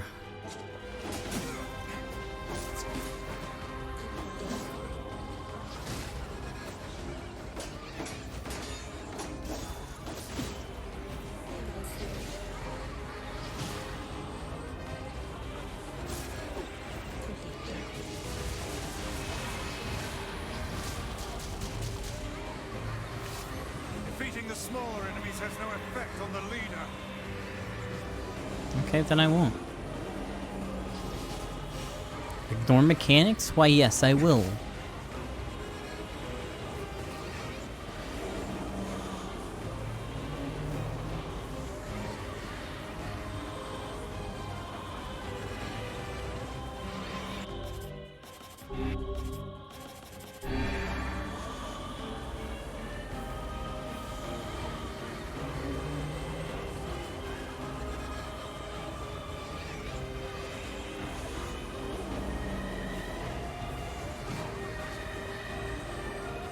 Now, focus your magic on the beast's center.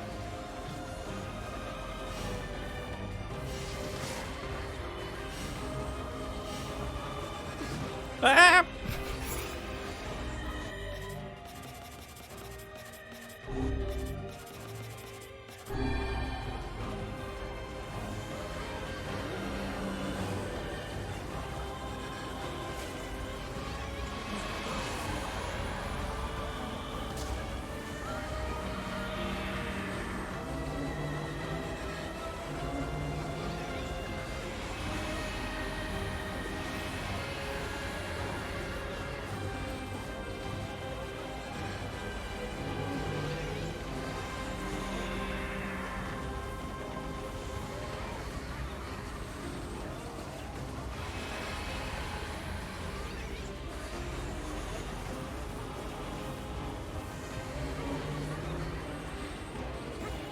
How did they get poisoned? Do I have poison on this? Can I meal poison?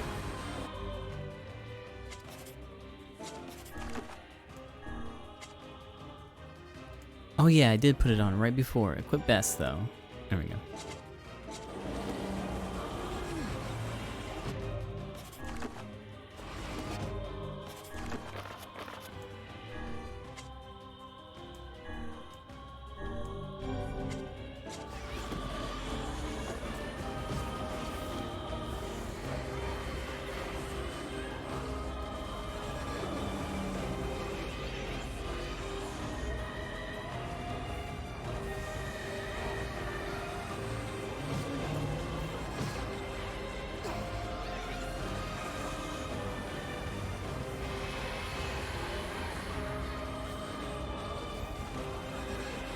Now, focus your magic on the beast's center.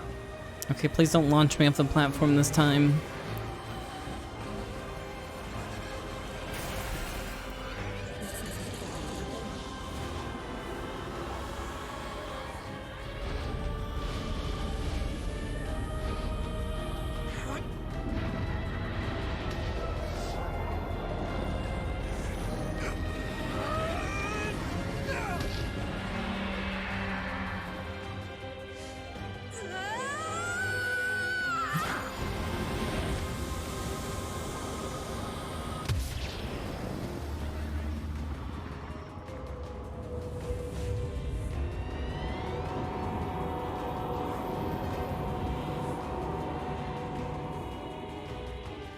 Look out! Something's coming!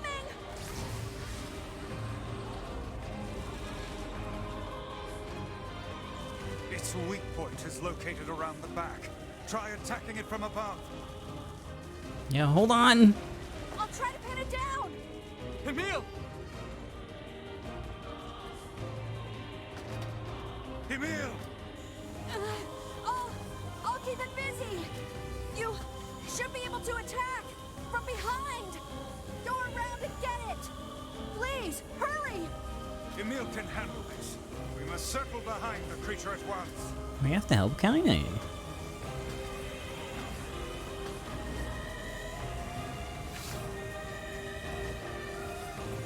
You must strike it in the eye.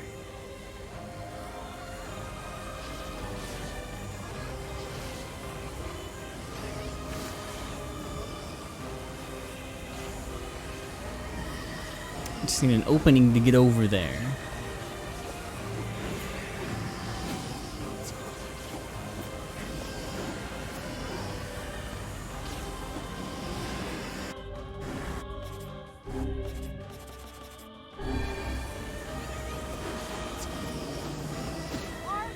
Are you there yet? I'm working on it. Hold on.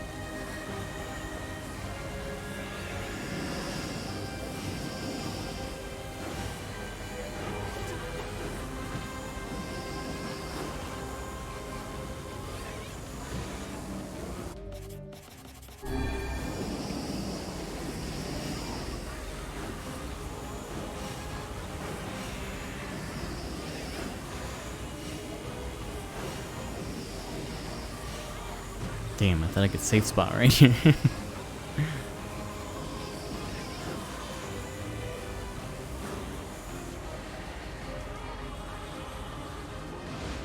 Get it? It is escaping to the inner level. I'm coming!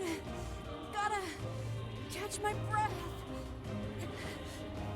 Careful, Emil. I think I touched the platform though. No, never mind.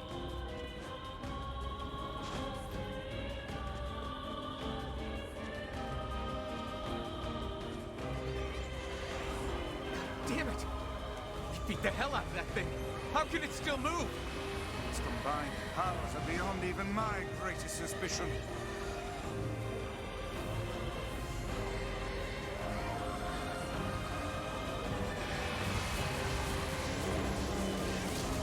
Okay. Ignore the other enemies again.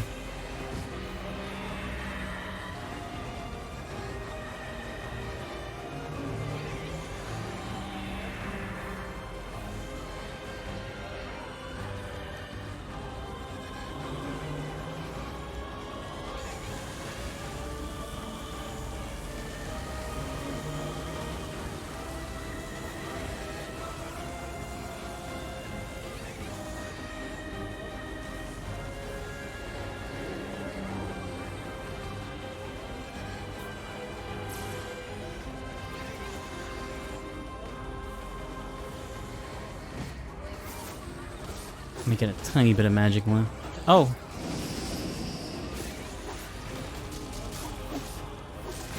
Unless we slay the beast, all hope is lost. Come on! Help me take it out! I'm on it.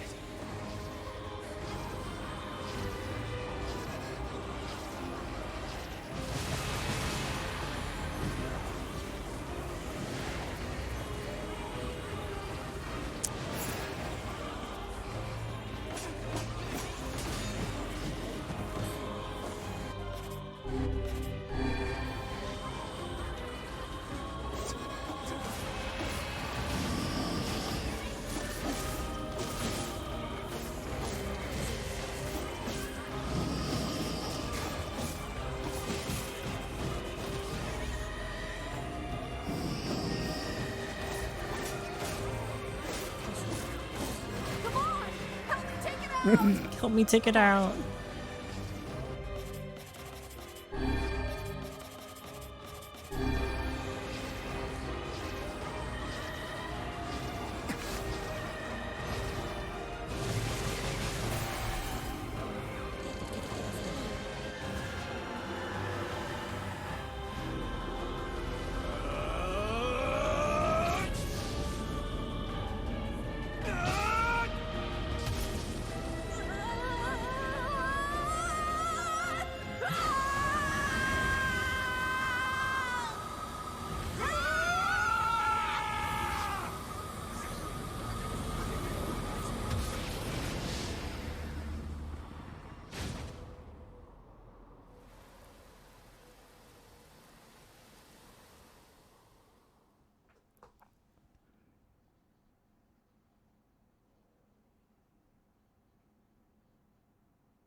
Emil, wait!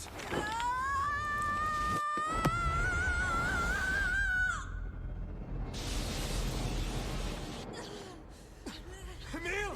He's gone. His instincts have taken hold. The ultimate weapon is being deployed.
What have I done? I killed innocent people. I killed them all. But you saved us. If it wasn't for you, we'd all be dead. We owe you. But It's all right.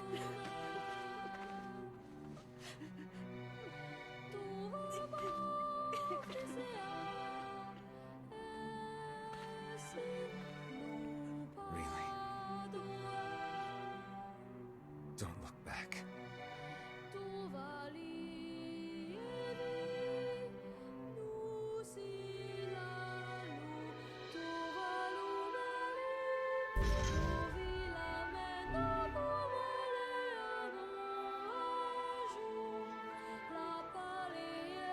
We had best be off. Yeah. That's alright, fuck this town. I didn't want any more eggs anyways.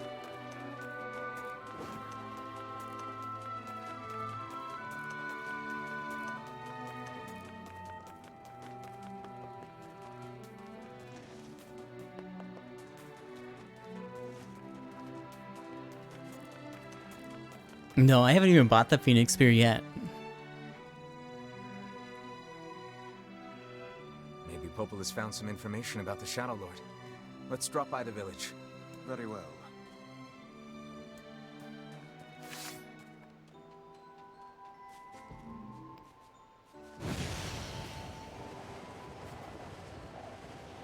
Oh, I like this part of the song.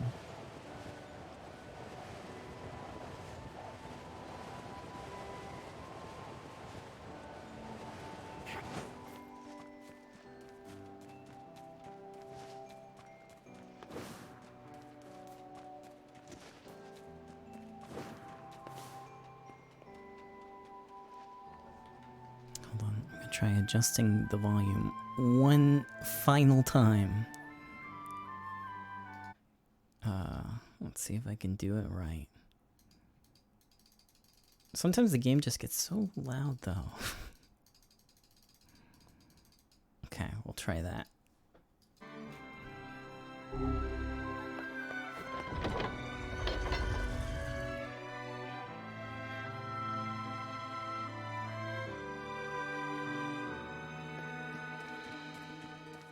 Hey, I did the thing! We killed the Shade at the bridge. My daughter is dead. She passed while you were gone. Here, take this money. I won't be needing it anymore. Hooray! Quest complete!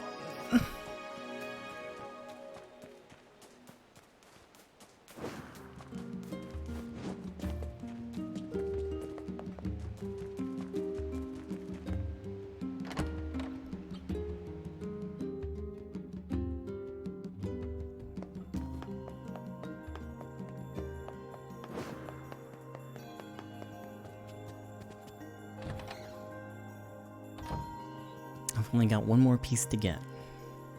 Hey, Popola. Ah, you're back. Have you learned anything more about the Shadow Lord's key? I'm sorry, but it's going to take me some time yet. I see. Well, can I take something off your plate in the meantime? Oh, how about this? You know the ferryman with the red bag, right? Well, he's been skipping out on work lately. Oh no, is this more filler? Can I ask you to go to Seafront and check on him? Sure thing. Oh god, it's more filler.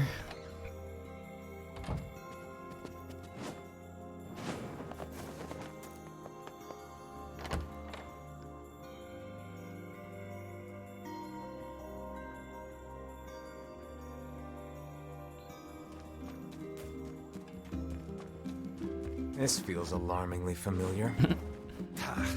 I'm sure that couple is merely having another one of their inane spats.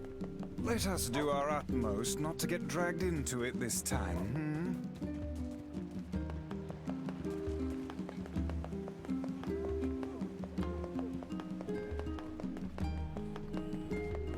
Oh, it's you, eh?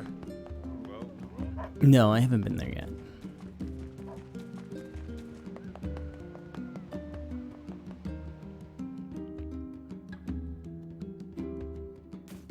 For some reason, I have to do this first before I can go do that.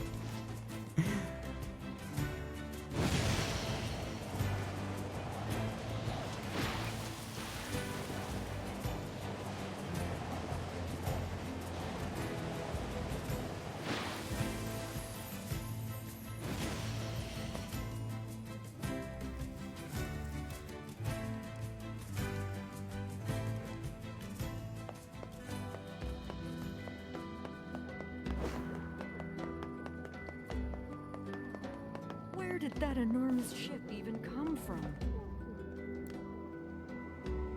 Oh god, it's over. My life is over. What's wrong? Oh hey, I remember you. You're the ones who helped us out way back when. Kinda, I guess. Seeing as we've come all this way, I suppose we had best ask, what is the matter? I had a fight with my husband, and he ran away from home. Yes, yes.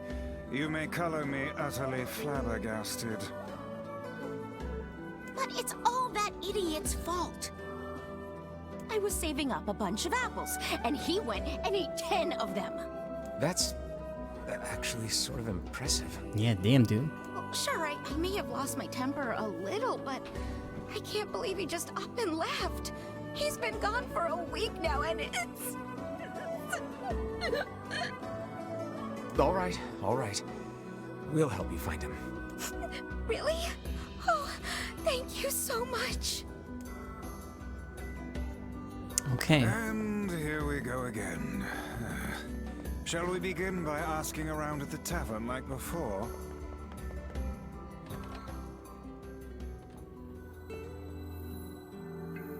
Hey there. I'm looking for the guy with the red bag. You seen him around lately? Really? Is that couple fighting again? Again, 5 years later. Yeah, the guy took off and hasn't been seen since. I take it this isn't a surprise? Hardly. Their arguments are legendary. We're actually considering selling tickets as a tourist attraction. Anyway, I think he's from that village with the library. Maybe he went back home. I think his brother is a guard there or something. Thanks for the tip. I'll see what I can figure out. Say, you're pretty handsome. Care to buy a lonely woman a drink? Yeah, I'm good. Damn, shot down. To think that couple's petty squabbles have become something of an attraction for the locals. Doesn't surprise me in the least. Seeing people like that puts a little spring in your step, you know? You humans truly are a maddening bunch. Such buffoonery does little more than wear this old tome out. Hey, Amon. How are you doing?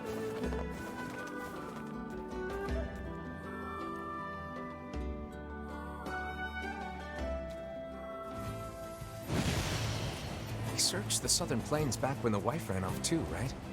I believe we did, yes. Lots changed since then. So it's kind of nice when we find something that hasn't. The fact that couple is still arguing almost fills me with, I don't know, hope, I guess. If you ask me, that particular couple could benefit from a little change.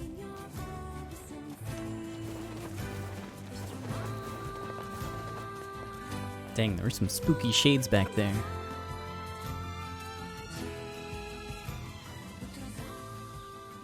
Egg? Oh, hey, it's you. What's up? You're related to the ferryman who carries a red bag around, right? Yeah, he's my little brother. Haven't seen him in a while, though. A shame. Have you any idea where he may have absconded to? Not a clue. Like I said, I haven't seen him. Oh, that's unfortunate. Oh, but the last time I did see him, he said something about using his ferry to deliver letters. Maybe you should try talking to someone at the post office. I guess we could ask the postman over in Seafront. Just once, I would enjoy receiving a quest that can be solved in the general vicinity of the Asker. Yeah, let's go back to Seafront. Oh, thanks for the frickin' nothing. Much like this quest. I cannot believe how many trips we have made simply to track down a single man. I don't know how much disappointment I can handle. I only pray this is not the calm before some manner of storm. Say there, lad, have you ever penned a missive? You mean a letter? No. I'm not big on writing. It always takes me forever to figure out what I want to say. What's to figure out? One simply takes quill in hand and unleashes their soul upon the canvas of the page. Whatever you say, Vice.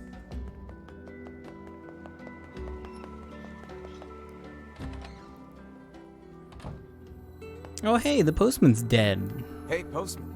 Oh, sorry. You're not him. I'm sure as hell not. I just swung by to pick up a letter and wound up running the damn place. Anyway, you here for a package or something? No. There's this couple who's always fighting and the husband took off. So I'm trying to track him down. Ring any bells? Sorry, pal. You're asking the wrong guy. Still, that's pretty weird. My buddy's daughter took off too. Maybe running away is the cool thing to do now. I find Yeah, it that sounds stupid. exceedingly unlikely this pair of runaways is mere coincidence. Any idea where she might have went? That is the question, isn't it? Actually, you know what? I bet she went to check out the huge shipwreck that drifted into the inlet the other day. Oh, that sounds cool. Not often something like that comes around. It's all the kids have been talking about. Okay. Maybe content. Oh my god. Is it? I suppose we might as well investigate, seeing as how we Oh lack shit, any other it's big temple too. leads. Right. Let's head for the inlet. Kaine. Emil.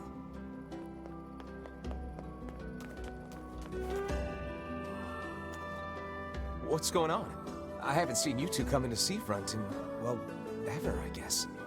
Sorry for the surprise. Kaine said she sensed something strange in the area. Strange how? Like a shade? Maybe. I'm not sure. There's some kind of sound or something coming from up ahead. What an incredibly specific piece of information the hussy has graced us with. What is it, Kaine? Nothing. Let's get moving.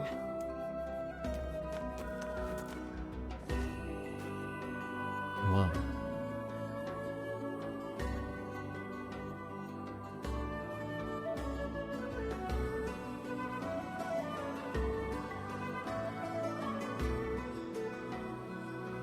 New asset. Whoa. This is where all the budget went. We're gonna need to figure out some way to get inside that thing. This ship is in a state of wanton decay. Surely we can find a hole or some such if we put our minds to it.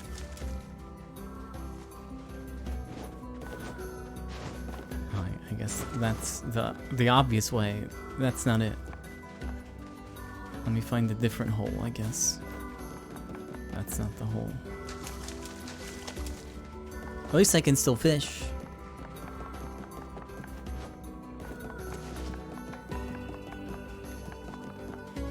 I mean, there's a very obvious hole there. I guess that hole. Oh, arrow These hole. planks seem to be covering a rather large hole. We can probably get in if we move them out of the way. I'm worried about whatever it is Kaine is sensing. We should... Oops.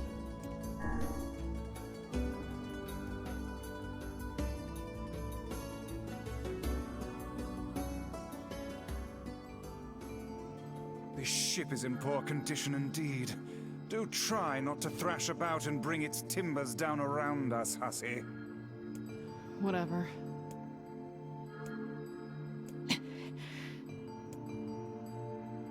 You sure you're all right, Kaine? You really shouldn't push yourself. Hey, I've got an idea. How about you and me search outside and get some nice fresh air in the process? Sure. Let's do that. Sounds good. Take care of Kaine for us, Emil.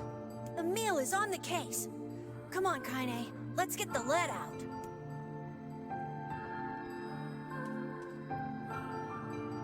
This place is pretty gloomy. I'm having a hard time imagining any townsfolk hanging around here. Well, as we've no other leads, let the search begin. Outside light is in short supply. I ask you, how are we to do any searching if we cannot see a blasted thing? Look there, on the floor. I believe we have found ourselves a lantern. And there's still some oil in it. Nice.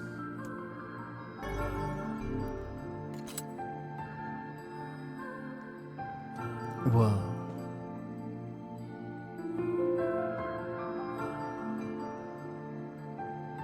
Wait, did you see that girl just now? I did indeed. How on earth did she manage to get behind us? Perhaps she is the runaway we heard tell of at the post office. Best track her down and take her back to town with us. Yeah, I could totally do that, but let me look over here first. Never mind, it's We locked. require a key in order to proceed. Let us fumble about and see if we cannot find one.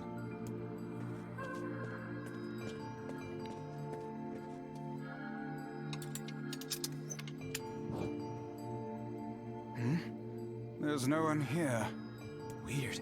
It's like we just saw a ghost. Oh, what foolishness. I am certain this room merely contains a secret passageway or the like.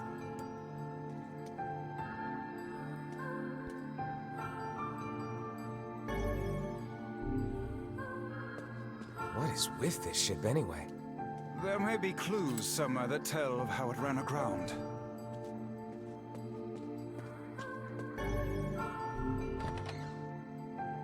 It looks really dark up ahead. Then perhaps we ought to make use of that lantern we just found, hmm?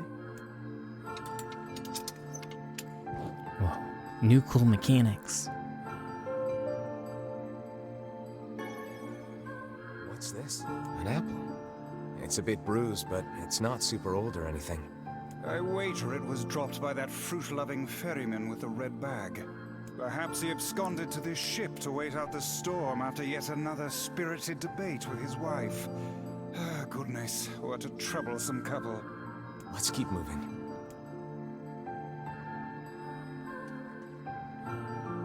Yeah, this is new content. What was that sound just now?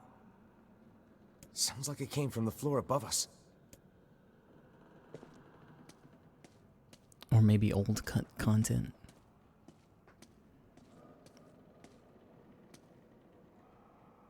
This barrel's been knocked over, and there's flour everywhere. Surely it was toppled by the girl we saw at the entrance. Wait. Cast your eyes to the floor, lad. Oh, they powdered their balls and then left? Child Weird. left white tracks in her passing. Oh, that, okay. Should we follow them, I expect we will find our way to her. Yeah, I'll check that out in a minute. Man, this book's got some serious heft to it. Wonder what it's for. Oh, reading. It would seem to be this ship's logbook. Let us avail ourselves of a gander. Records of the routes it traveled, the weather it encountered, and the places it made port, all in a painstaking level of detail. I would expect no less for a vessel of this size. Until the day the records suddenly cease. What the hell happened on this ship? Can I do more with the book? We've no time to stand about Okay. Okay.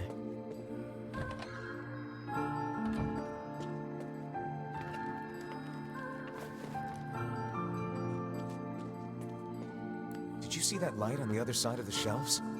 A shame we cannot investigate further with these blasted things in our way. I would like a word with the interior designer who thought to put them here. Hang on, I think I can move these. Box puzzle!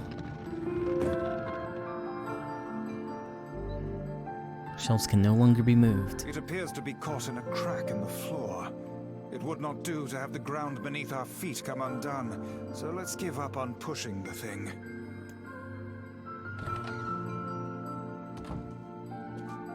Hey, there's a notebook on this desk. Oh wow, this thing is crammed full of information. A record of the cargo they carried, no doubt. Let me see. By my pages, this ship was used by slavers. How simply atrocious. Wait, you're telling me they sold people? And made out quite handsomely from the transactions, it would seem. How could they do something like that? I do not know, nor do I care to ponder it. Let it suffice to say there are monsters who trade coin for misery in all corners of this accursed world. There's a breeze coming through these shelves. That white vase is rather conspicuous. Try giving it a nudge. Okay. A hidden room. How delightful.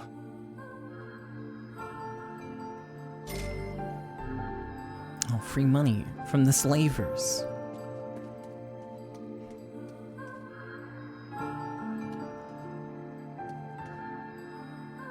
These chests are pretty huge. And what do they contain? Treasure, perhaps? I wish. Looks like a bunch of iron tools.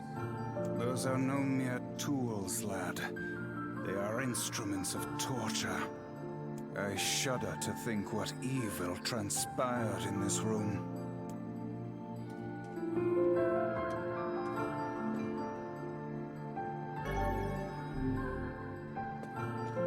Neat. There don't seem to be any shades around, at least. Fortunate for us.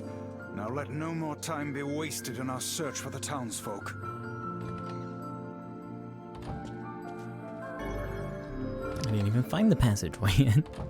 The white tracks end here. Wait, I hear something.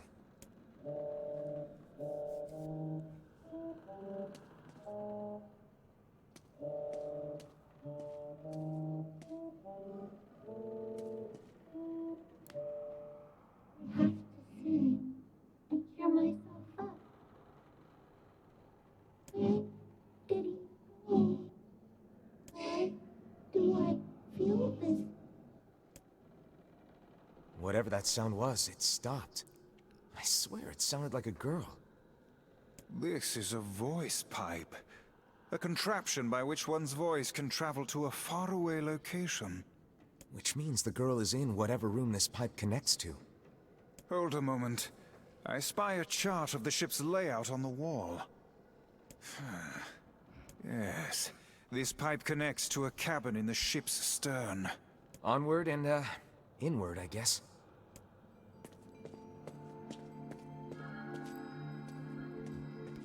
This little lantern has brought us quite far, hasn't it?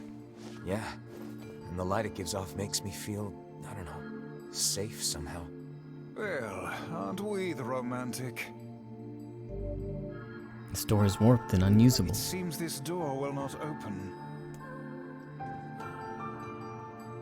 Oh, it's unfortunate there's no way to force it open. A kitchen, is it?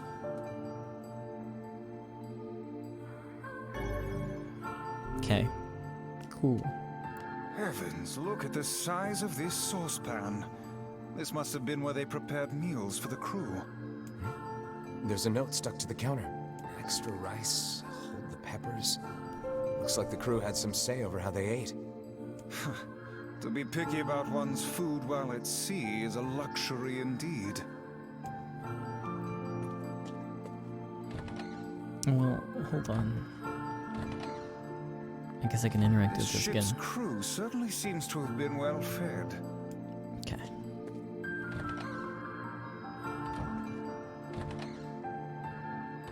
Oh, damn. The hell is this smell? Perhaps it is wafting from further inside?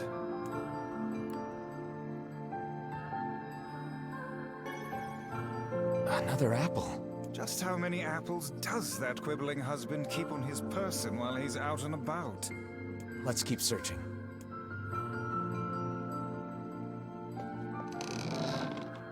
Vice? I think the floor is...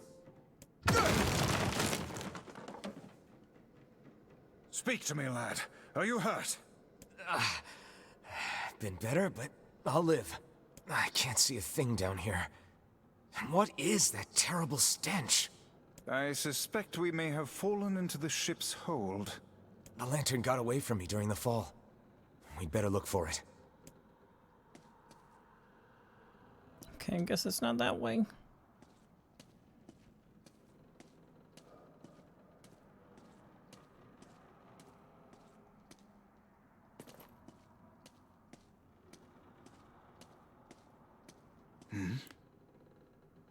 Vice, that's it! We found the lantern. About time. Might I suggest you cease the celebratory fanfare and light the blasted thing already?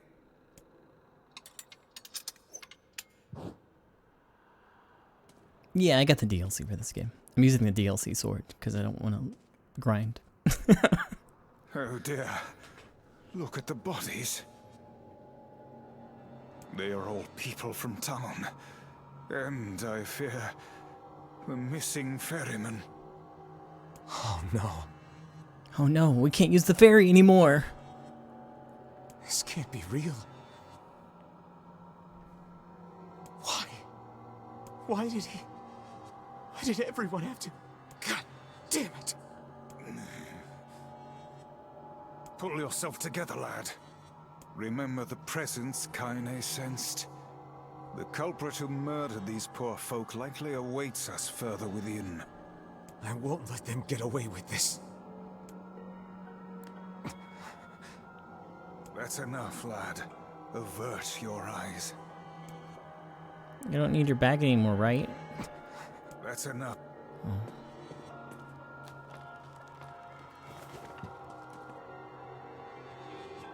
Oh. Hey there, you two. Hey. Hey, I didn't know you guys came back inside. Did we ever? Found a nice hole in the wall to slide through. But then we heard a bunch of noise coming from that super dark floor downstairs. You sure had us worried. Yeah, sorry about that. You feeling better, Kaine? A little, yeah. Sorry for the trouble. Good. That's good. Jeez, you seem really down in the dumps. Did something happen? Tell me, Kaine, that presence you sensed. It's on the floor above us. I feared as much. It seems we've little choice but to press onward.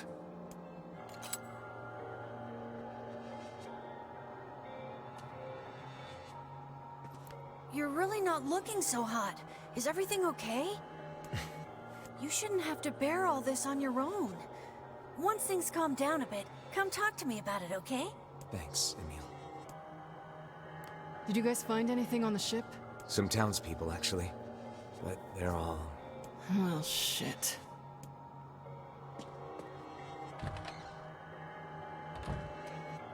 There's a bunch of crumpled up paper here. Letters, maybe?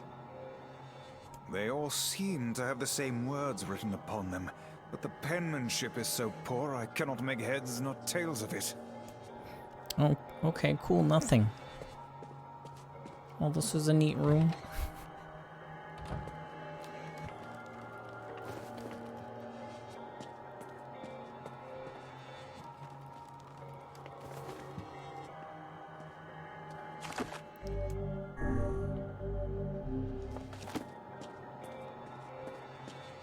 This would be the final room, yes? The culprit who murdered the townspeople may be behind this very door. Let us proceed with utmost caution.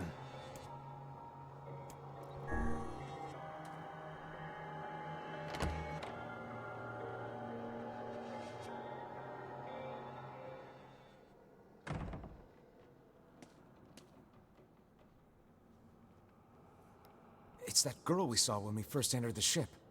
Old lad, this is a lone child sitting inside a hulking ship littered with corpses. Something is clearly amiss.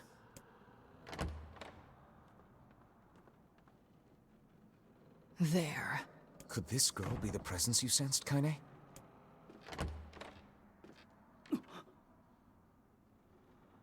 Oh, hey, it's you. Been a while. Wait, you're the postman. What are you doing here? Oh, I've been coming here a lot lately. I think this girl was on the ship when it drifted in. I've been keeping an eye on her until she's well enough to leave.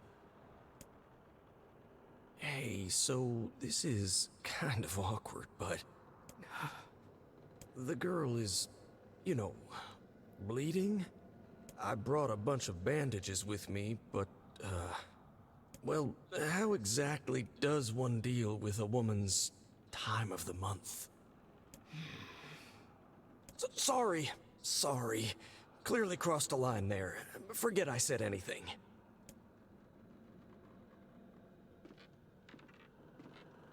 Stay the hell away from her! She isn't...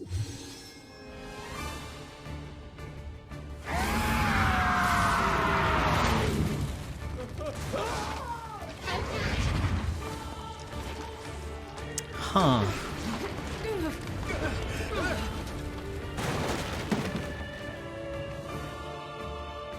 Kaine! Emil! We'll figure something out. You just find a way to get the hell out of here. Two of them will be fine, but you and I must withdraw. Okay, bye guys. What's in the chest though? The ship is collapsing. We must leave at once. Very much aware of that, thanks. Let's go. Shades! They're in the way!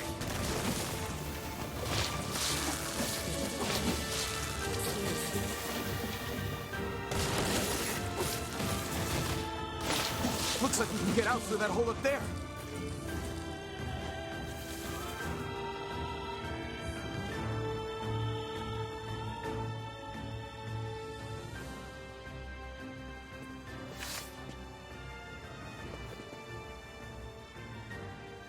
Glad you two made it out in one piece.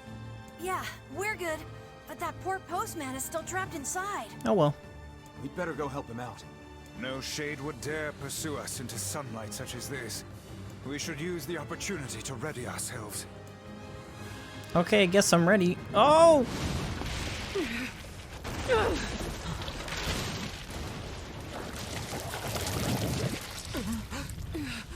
What on earth?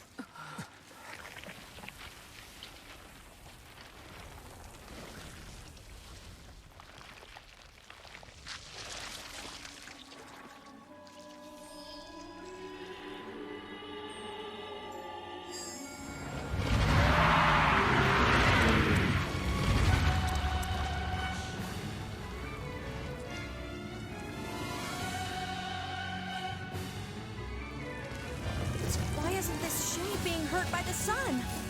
That is not precisely the case. It most certainly is being burned by the sunlight. However, its regenerative abilities far outpace whatever damage the light is able to inflict. This light, something is coming. Get out of the way at once! I can't believe that little girl was actually this thing. This monstrosity is unlike anything we've faced before. Remain vigilant!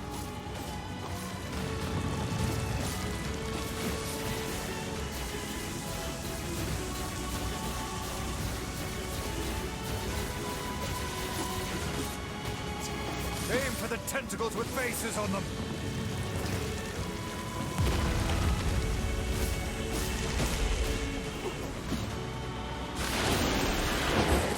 Don't stop now. Focus on the next one. This thing is gonna pay for what it did to those people. The town will be in grave danger should we leave this creature be. We must end it here and now.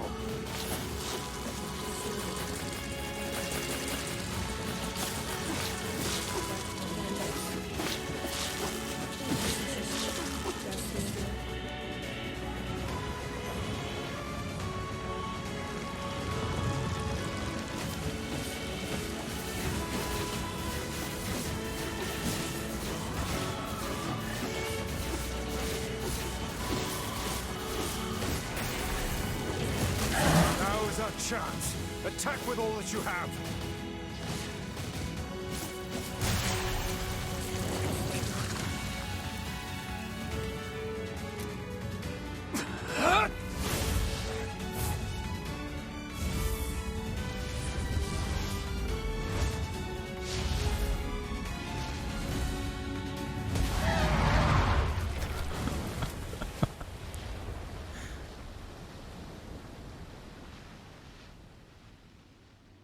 Did we get it?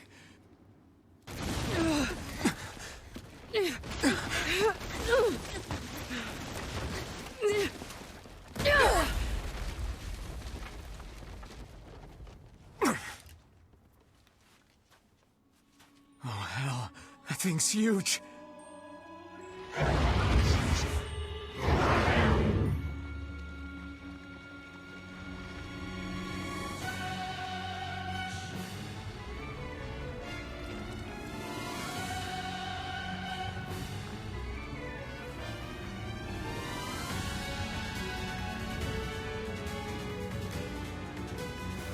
To think it could recover from such a grievous wound.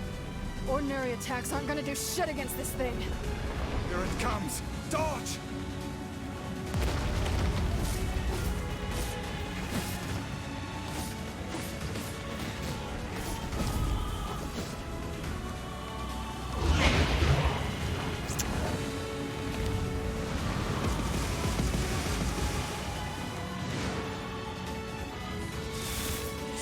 Turning its body into spears and shooting them at us?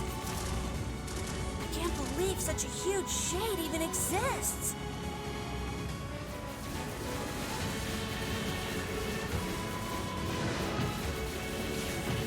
No camera, please. You are fucking me so hard. That thing ain't normal, so stay smart unless you want to get dead. This thing will destroy the town if we don't stop it. I love the scale of this fight, though.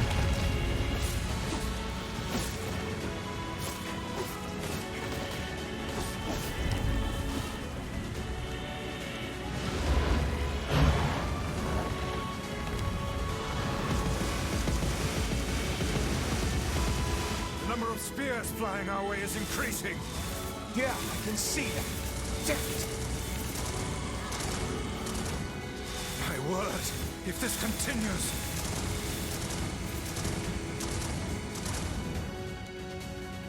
Hey, over here!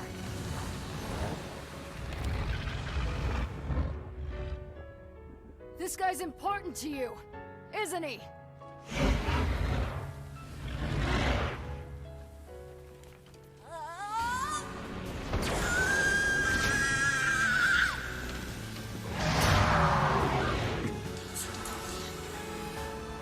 This ends here and now.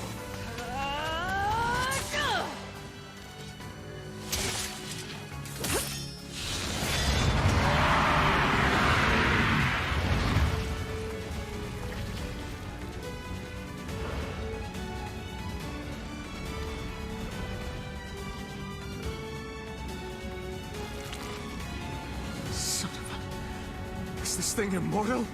How can it withstand such an onslaught? I'm really scared, guys. We will be in grave danger if it unleashes that attack. We must stop it.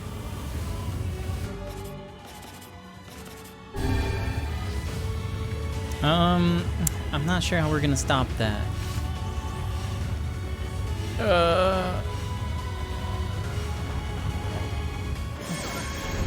Maybe if I had some better timing?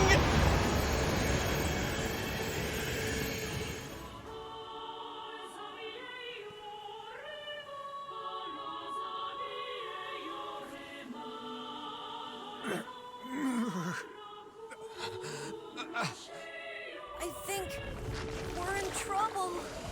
My body won't... Damn it! Fuck!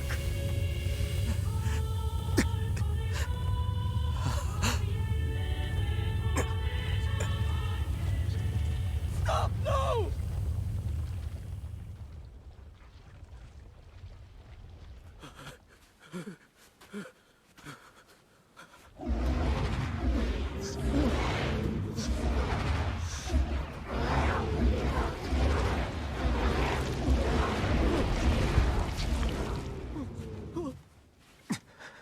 What are you doing? You're gonna get yourself killed.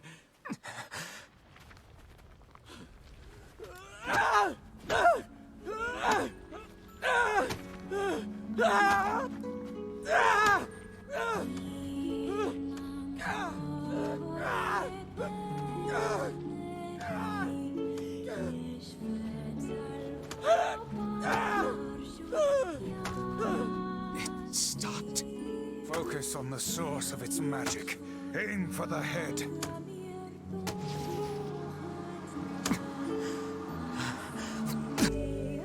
Summoning the last of your magic power, you can now press LB to fire the dark lamp. Okay. Hold on. We can never be together. You disgust me.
Cool.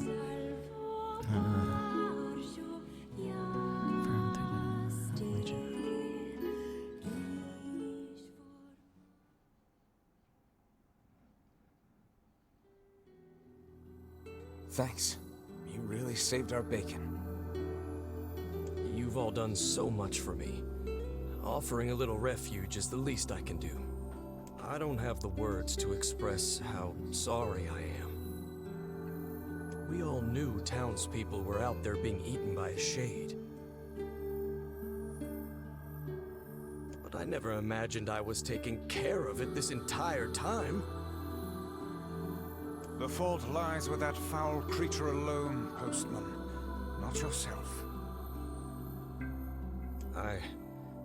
I hope I can believe that someday.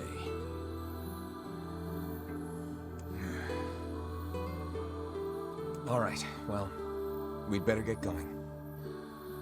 There's someone else we need to break this news to. Fair enough. I hope to see you out there on the old letter trail again soon.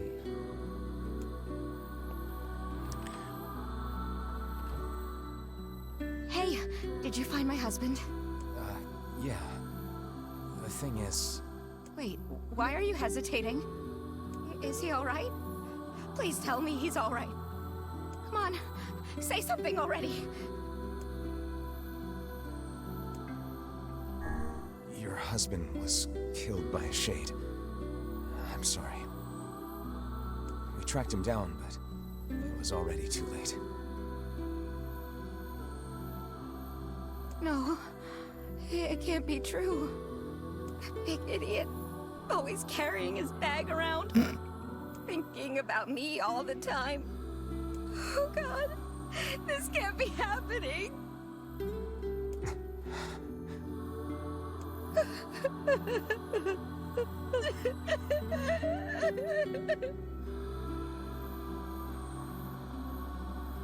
It saddens this old tome to think we'll never hear those two at each other's throats again. If only I'd gotten to him sooner. Do not let it burden you so, lad. You did the best you were able.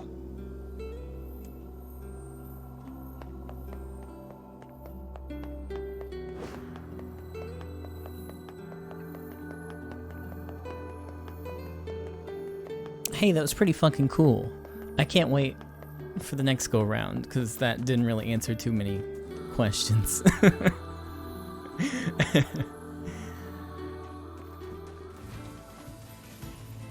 Hey, Kane. Yeah? When you were threatening that shade on the beach the other day, how did you know it was trying to protect the postman? Just a feeling, I guess. All right.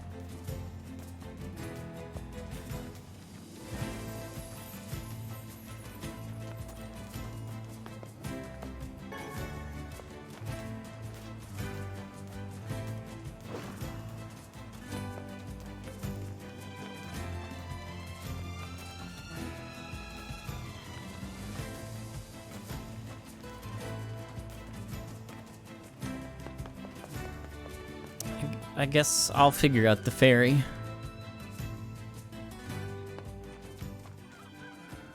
Oh, look, a side quest.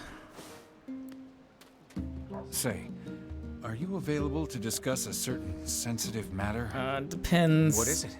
People are saying a shade has managed to enter our village. I was hoping you could track it down. I'll accept it, but I'm not gonna do it. This isn't a very big place. Wouldn't we have seen it by now? I had my own doubts at first, but there have been too many witnesses for me to ignore this matter any longer.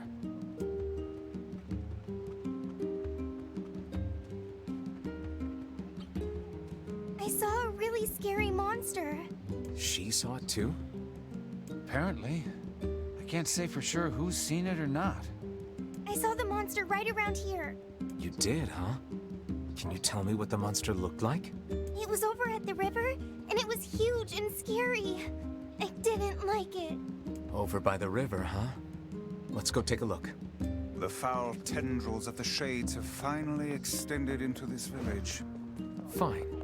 Then we find him and kill him. Will it be that easy? I wonder. What do you mean? Would you be able to simply slaughter the people you lived amongst for so many years? Would you truly murder friends if you suspected them of being shades? I wouldn't have a choice. Yona's not coming back to a village full of those things. When the time comes, I pray you can follow through.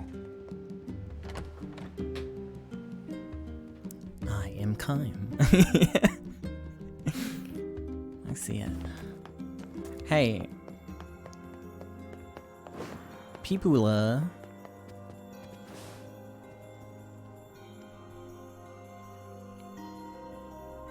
Shades on the coast, the ferryman dead. You've had quite the rough trip. That poor ferryman used to tell me stories of the epic quarrels he had with his wife. He found the whole thing quite amusing. He loved her, though. He loved her with all that he was. I'm very sad to hear that he's gone. Still, you made it back safe, and I'm glad for that.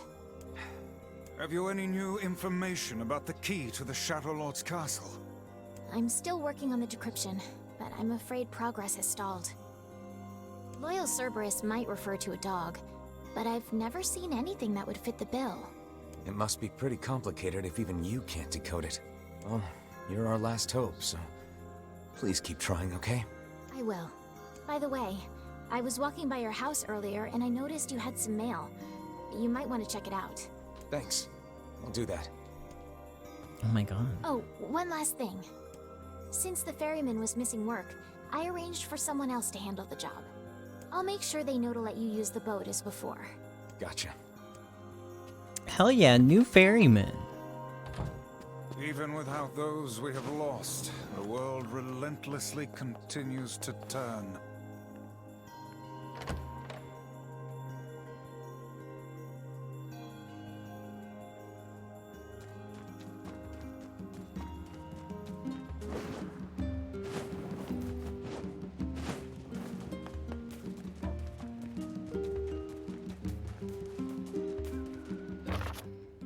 Official notice, as per rule 25,656, please consider this your official notice that the King of Facade has chosen to enter into the ceremony of matrimony. Please lodge all objections or congratulations through the official channels stated in Rule 38,585. Sincerely, the Facade Royal Office of Marriage and other legally binding contracts and concerns. P.S. Hey guys, it's me, the King of Facade. Sorry this is all formal and stuff. Listen, I'm getting married, and I really want you to come. So get over here. The king is getting married. Does this old book good to see a boy become a man? Probably not a good idea to turn down a wedding invitation from a king. Let's go to Facade.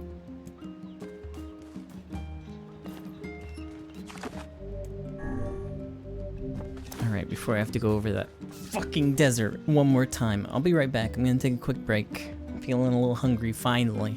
So I'm gonna go find a snack and I'll be back in like 2 minutes, 3 minutes.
Hi friends, I'm back.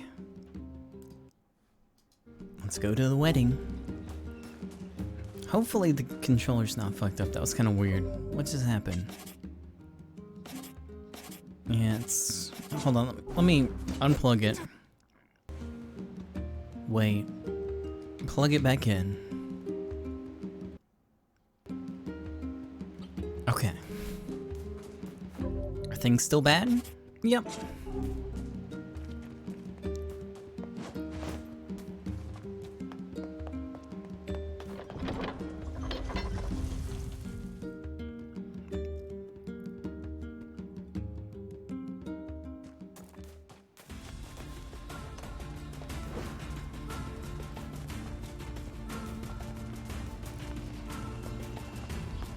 Oh, hey, Ping. That was weird. I didn't press any buttons.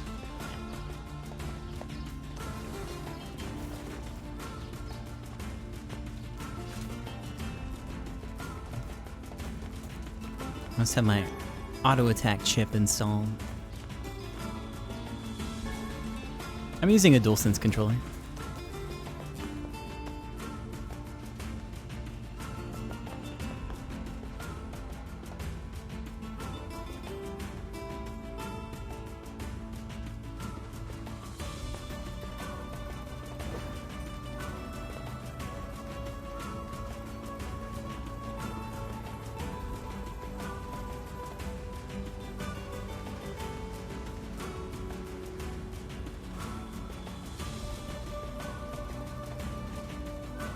Does it not strike you as curious to find wolves in the desert? Should it? They normally live in forests, yes. Deserts would seem to hold little sustenance for them. Well, we can certainly guess what they've been eating. Hey, they just want to hang out. Cool.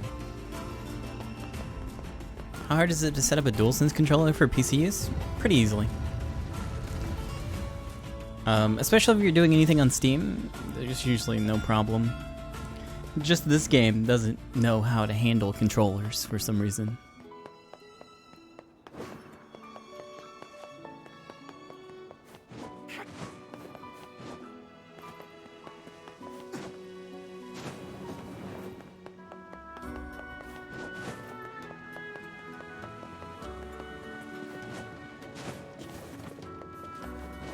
How much is the Phoenix Spear? Let me check the Phoenix Spear.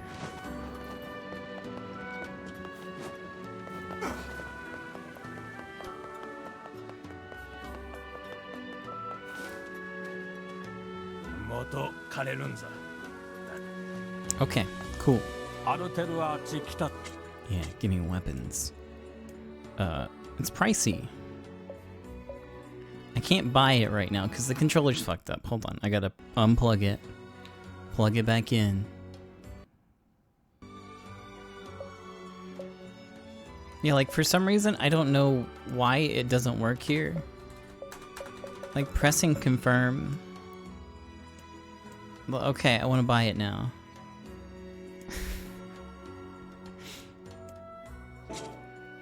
I can't buy it anymore. Sorry.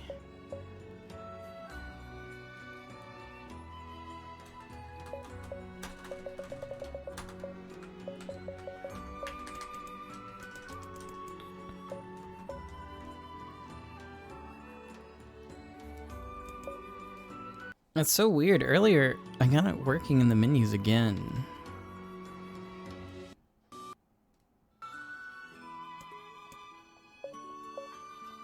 But it's just busted at the moment. Oh well.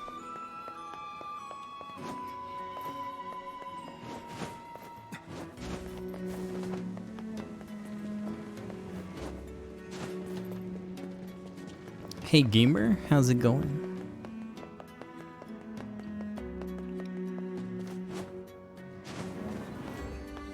That's okay, I don't want the Phoenix Spear anyways.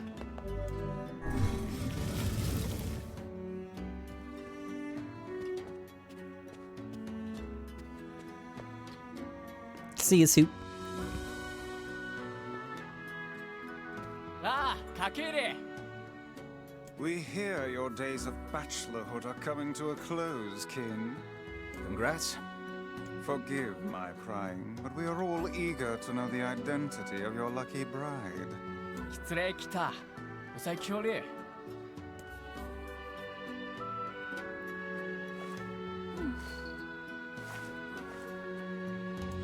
Hold on. Fira? You have grown into a fine example of womanhood. I'm sure you will make a splendid queen. Kaine's gonna want to see this. なあ。つえ、偉そうとさったら、銀と尊騎士って大釣りだったらき。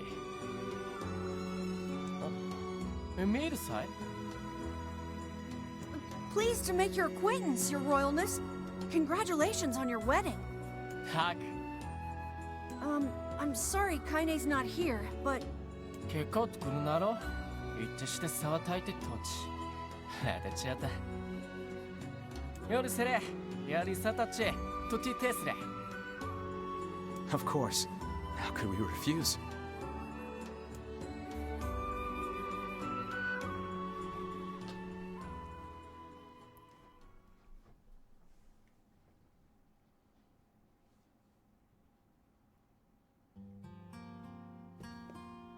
To think they even have rules governing the timing and water temperature of a bath.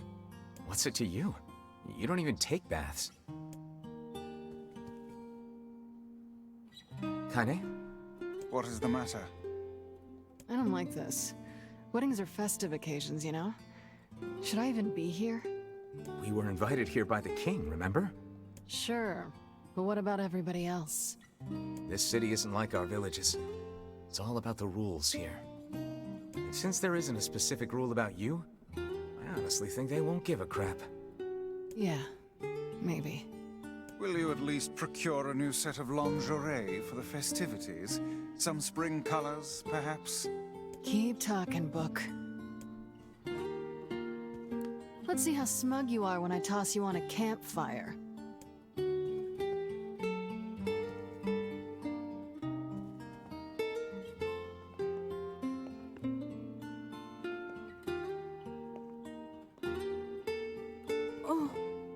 What's up?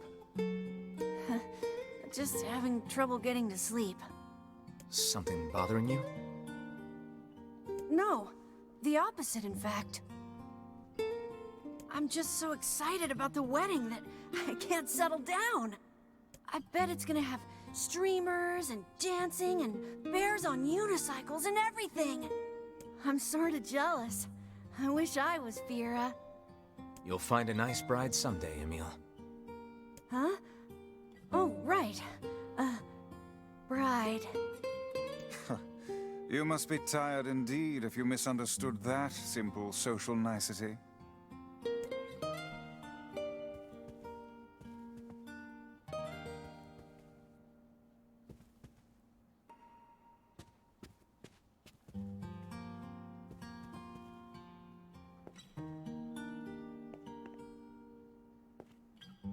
Yeah, that's not exactly it.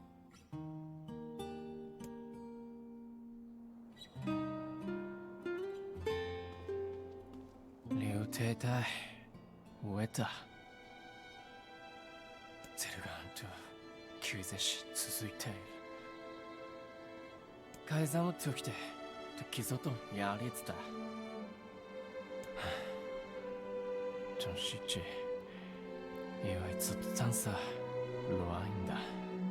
Everyone needs to blow off steam and celebrate once in a while. Indeed, your people have earned a moment of rest and respite. Plus, you want to make Fira happy, right? Anyway, life is better when you have someone to fight for. Naruto, Chisatata. Taiketsu Tasa.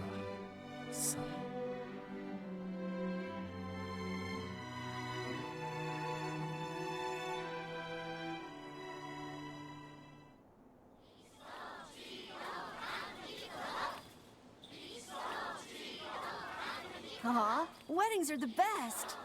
There's flowers everywhere, everyone's happy, It's just great. I'm kind of jealous. Aren't you jealous, Kaine? Nah.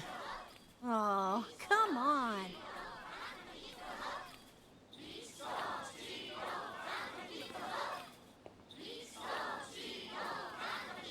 異牛と螺旋地恋アルテルアシースヨーリンチコッテチサイトズセお定期さてれるたいいと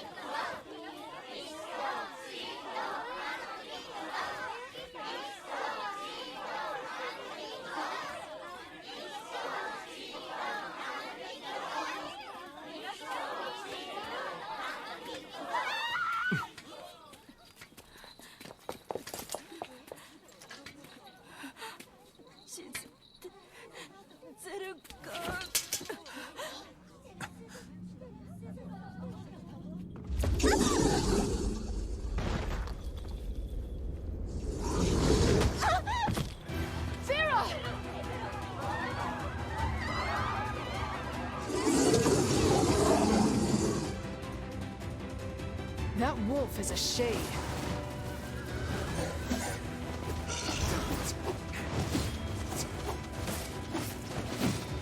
I am so sad that they changed Emil's dialogue. The wolves appear to be targeting you. It completely changes his relationship with NieR.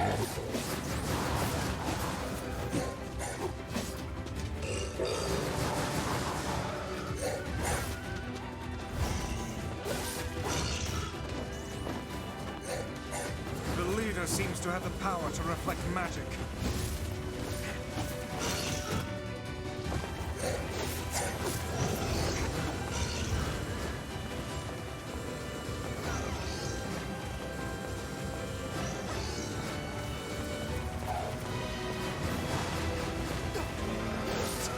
Before it seemed like Emil was in love with NieR. But instead, in that scene, it was like, he's just gay. That's it.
I would rethink this course of action, King. Ahead lies a battle you cannot win. カイザム有利あ、フェアルスねザルツザルツザルがザルツだゾルキアレル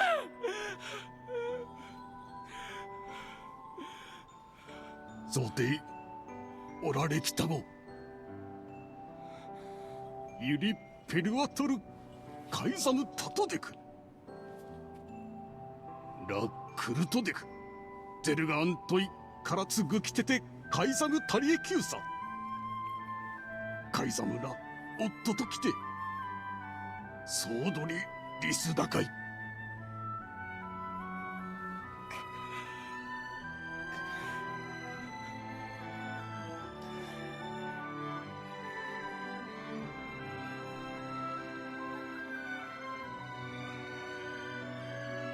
The king's grief is strong. I doubt he will stand down at this point. Yeah. I'm guessing he'll run off to take on the wolves any time now. Will we let him go by himself? Of course not. Hell, I hate the wolves too. Then we must prepare for the fight. It will not be an easy one. I know. Let's see, do I have herbs? I need to go get some health salve. Well, I think those were rewards for doing the DLC, right? So I don't know what outfits were available for the Japanese release, but there should be something, I'd hope.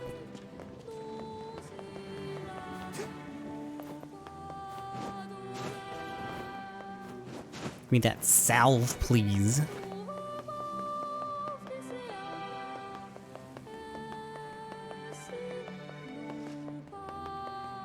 Sorry, I got lost. I forget he's right up here. Oh,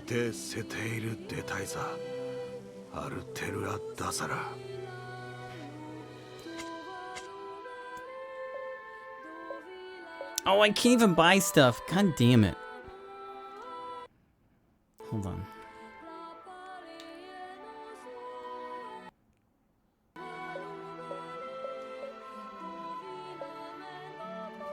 Okay, let me just unplug it.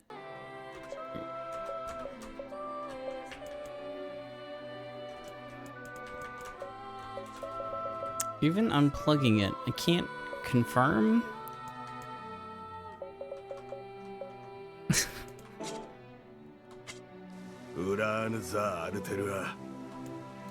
Alright. Let me go save real quick. Oh god, playing this keyboard and mouse. I'm gonna restart the game, I guess.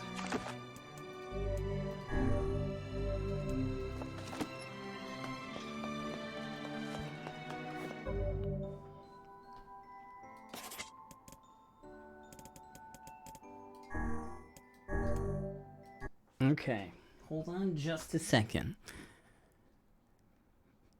I'm feeling a lot less tired than I was before, at least, so... If it was any other game, I probably wouldn't have been here today.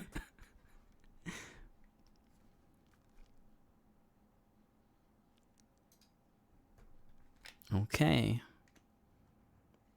I'm plugging in the controller.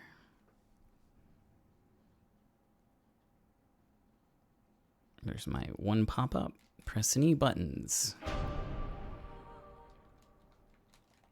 Okay, no buttons. Okay, well, plug it in again. DualSense. It doesn't even detect the controller now. This is so fucking stupid.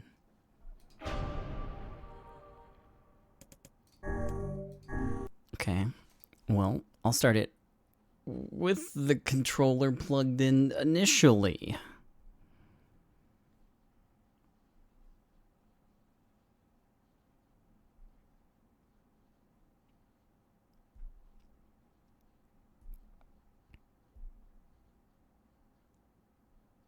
See, it says gamepad with camera controls, which is like some sort of community map for this controller. But if it works, it works. Let's see. 2241. Is this the right one? Yeah, this is it.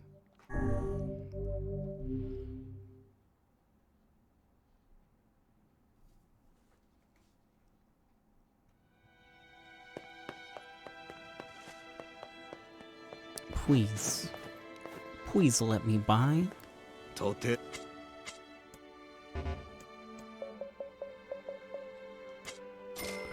I can buy now. I'll get the Phoenix Spear. Unfortunately, I can't afford the other ones. Maybe if I sell a bunch of garbage. My eagle eggs.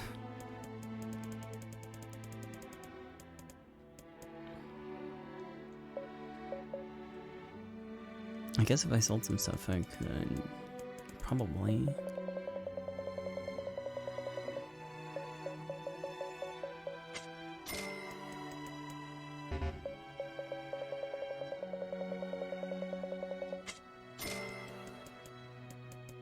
Let's see, I can.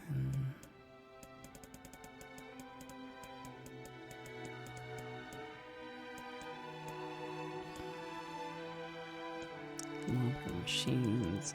I'll hold off and see what I get after this.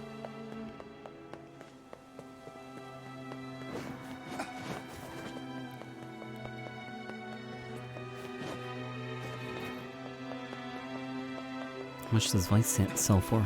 He's priceless. So nothing at all.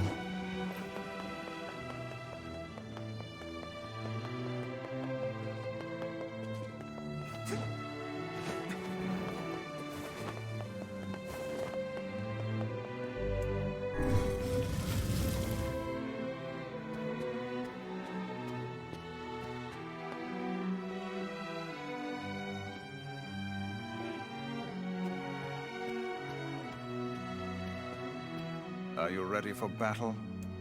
Yeah. Yeah. Time to avenge Fira.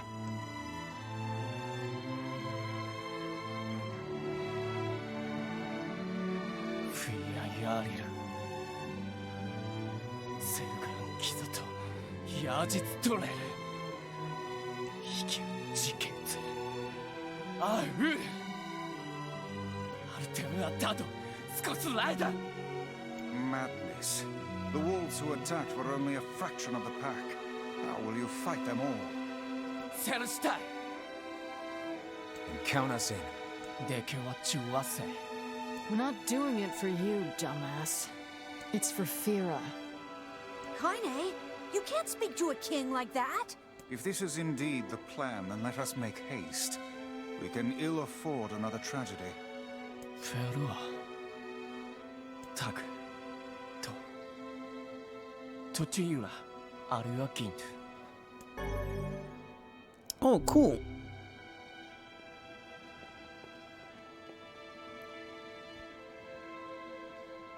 Kaizamu Akura. Zelgan Utsu. Tosaketa. これでサトアルテルアチンクルチュラス。アルテルアトヤリラ。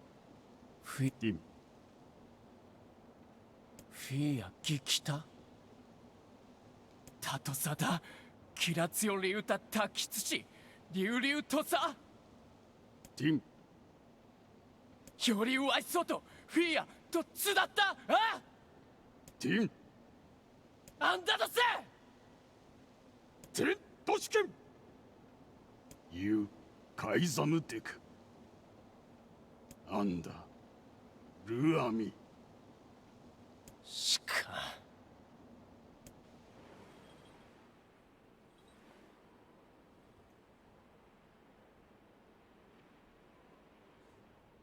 あんだいえフィアロテとやりかきそできたと食いてゲルだエルガラ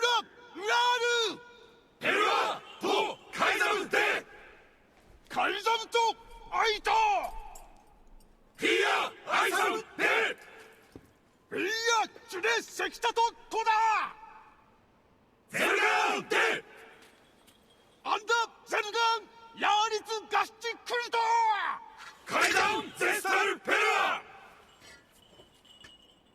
対リスラ関係かけてしたすわれ。アルムーキエルトチギサンってきた。アルム浮きわせんクユリエ押してキルたちエククギリスアーガイ。えカイザムより生きおつじでくご。ユラカイザムチツストジおわくれたしよりや。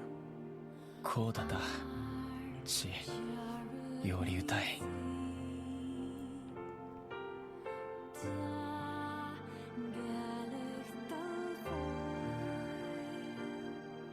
クリゼルガンタチトグだ。リ言ってクタイ。 Forget it. It's for Fira. Let's move.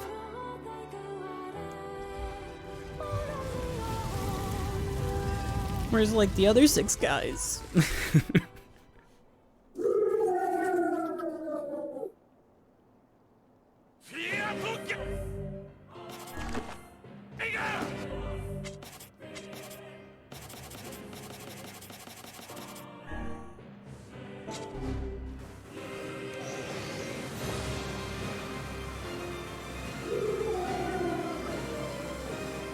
The wolves appear to be targeting the king.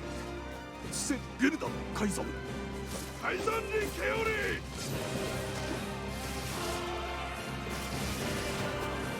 He seeks the king of Facade.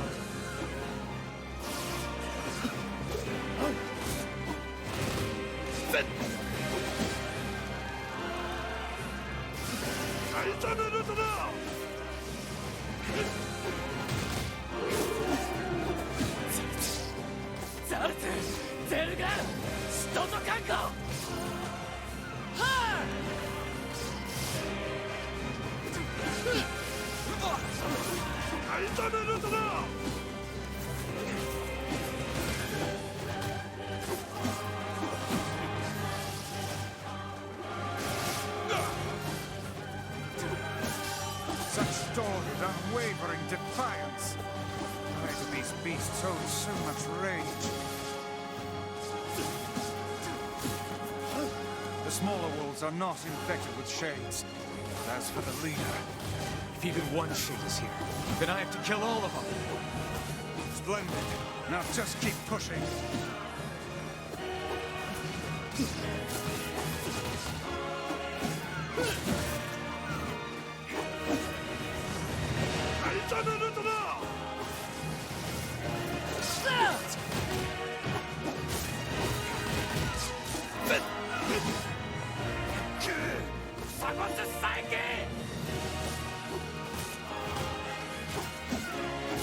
Above you, stay on your guard.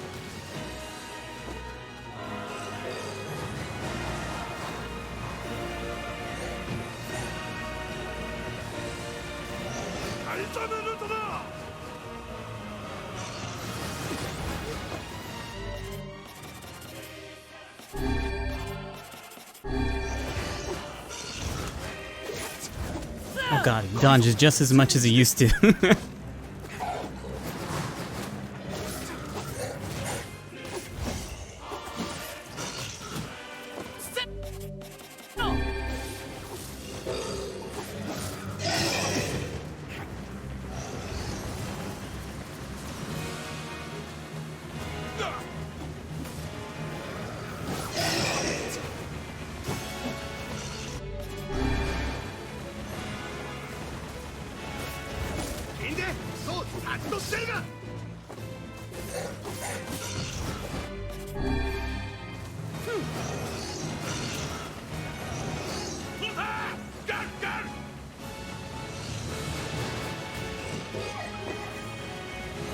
Though he doesn't like spam the dash as much, I don't think. I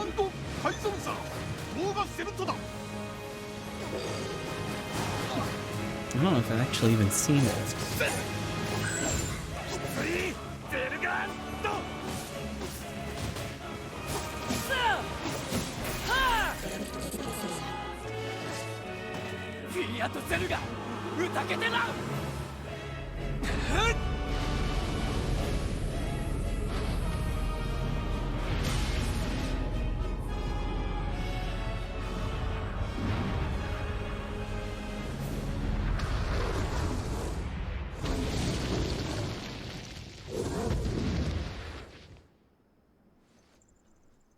歴ゼルガンセだと言うと秋月大使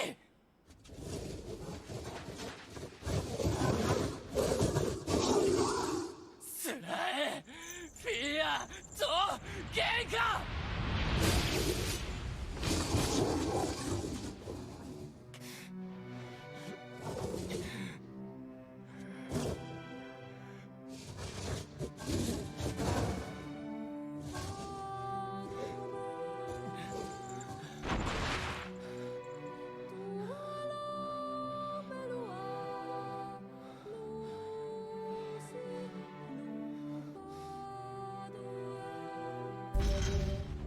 The animation was a little fucked up there, but okay.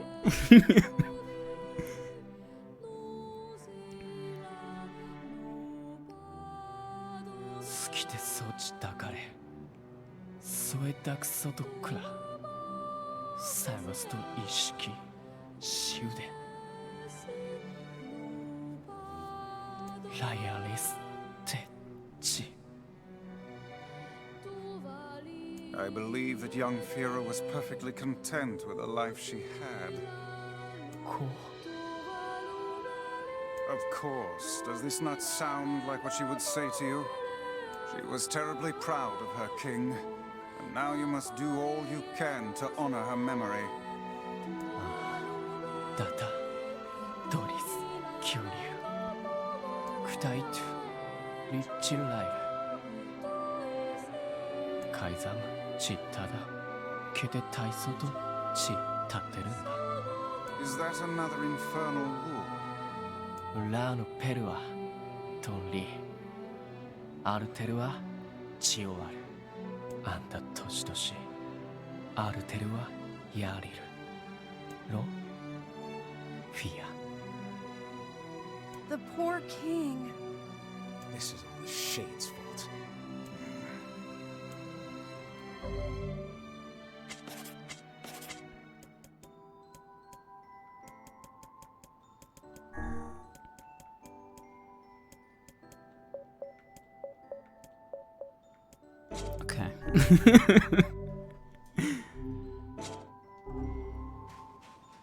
Maybe one day we'll get to hear the dialogue. This is the last of them. Whoa, hey, cool.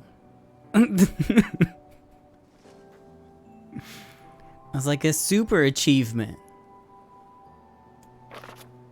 Now we can find the Shadow Lord. And Yona. We certainly can. Hold on, Yona. I'm almost there.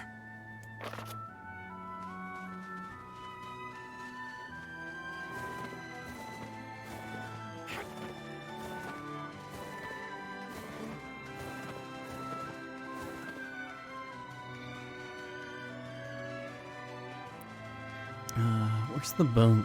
This way. We should return to Popola and see if she has any final words for us. Yeah, I don't give a fuck.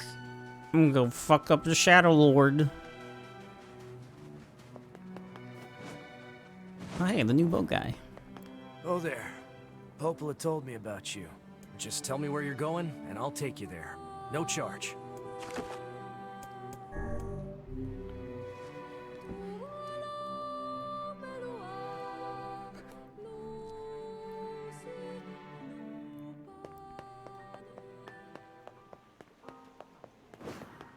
I marvel at how relatively simple a task this retrieval process proved to be. It is almost as if someone deliberately set us on this path. You're overthinking again, Vice. But... I don't care if it's a trap. Yona's waiting for me and I'm going. I see.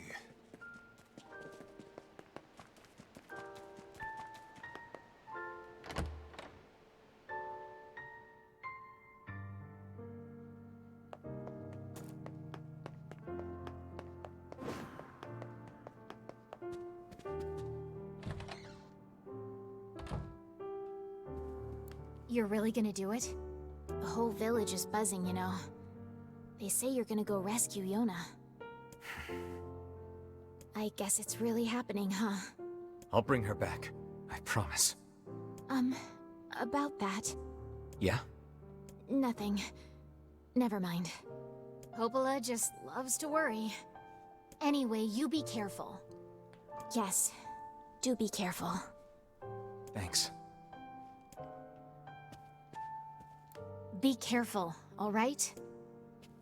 Please be careful. Please be... Oh, I was hoping to pick up some more side quests before I go. Oh well, I guess there's no time.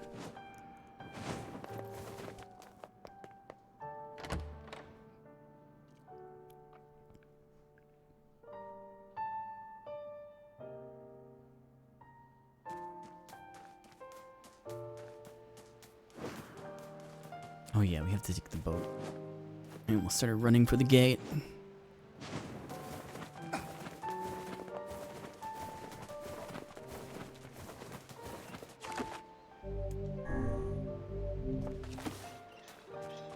Hold on, Yuna. I gotta cultivate some lunar tears real quick.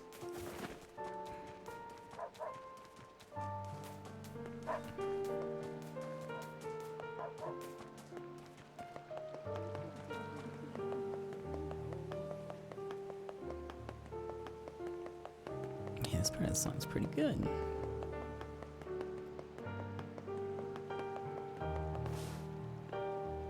Just gonna hang out here for 6 years.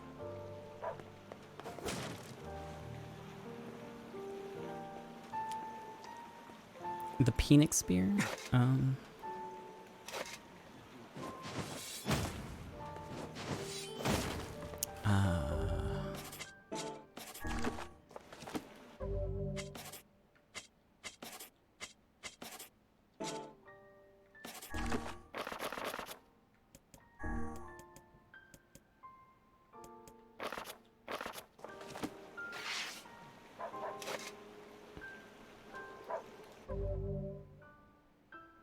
I don't have the option to search them anymore. Spear equip. Okay.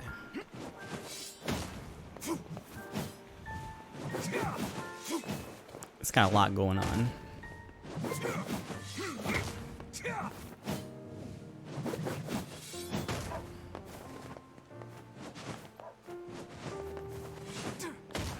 Sadly, though, it looks like its jump stab has been nerfed.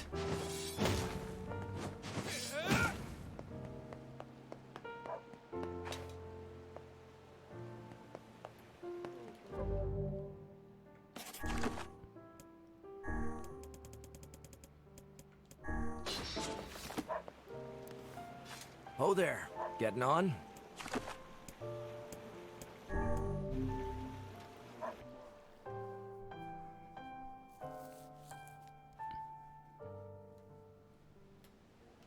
Are we ready?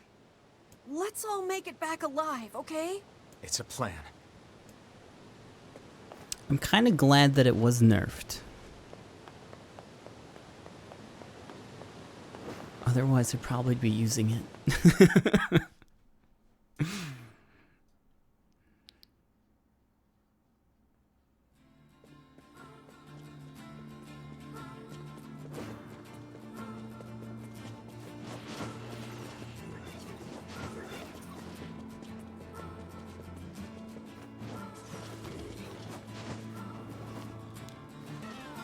Used for faster movement, yeah.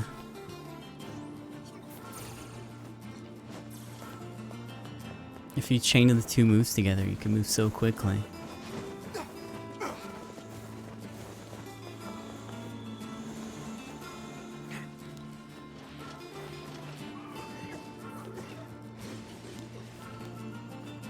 I remember this guy over here being a real pain climbing this ladder.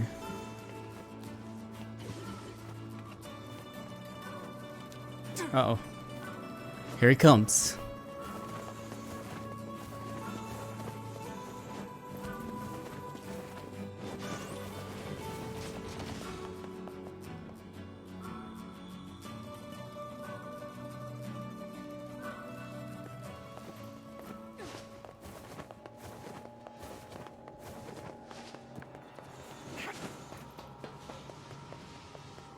Different music?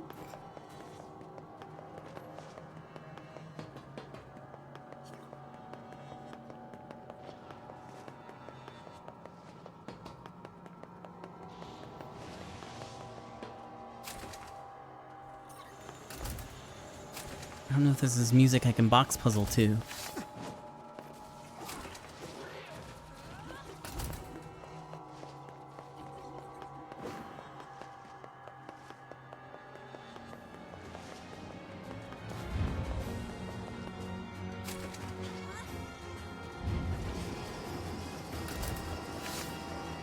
Oh.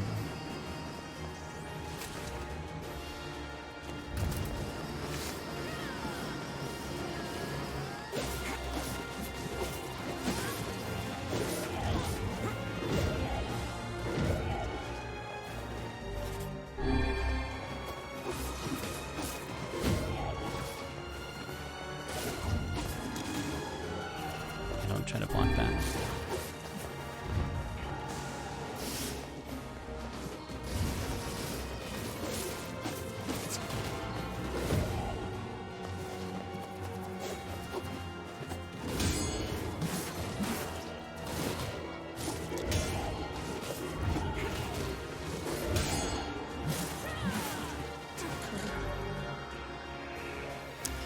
Item drop rate 10%. Great. Cool.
Oh, and then NieR Dad died.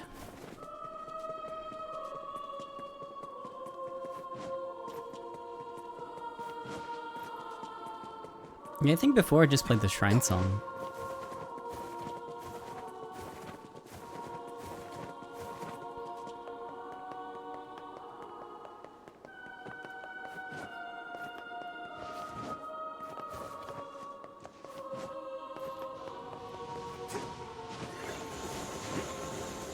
These dudes thinking that I'm gonna fight. Get out of here. I got the key, homie.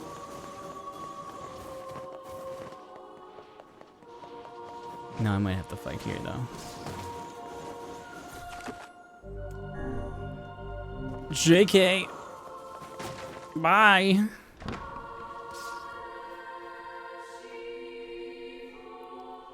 Such an ominous sight. And yet I find it strangely nostalgic. Yeah. This is where Vice and I first met. And first fought together. Wow! This is where you used to live, Vice? Well, yes, I suppose. In a technical sense. Pretty nice digs for a floating magazine. At least it was free from annoying hussies like yourself.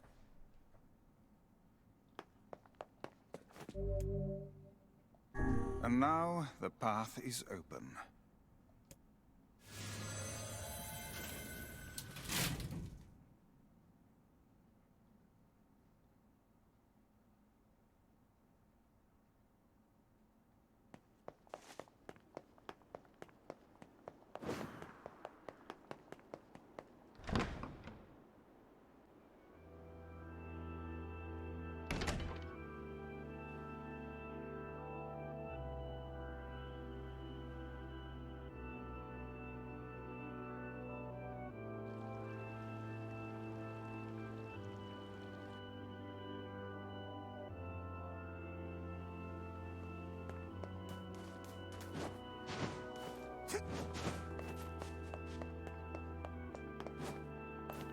Trying to see if we can see more of the city from here.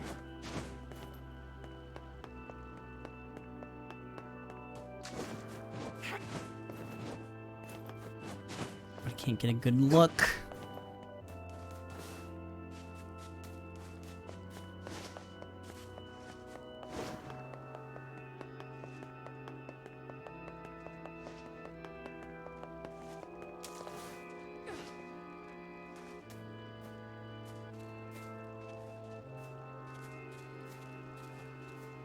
To whom does the true voice speak?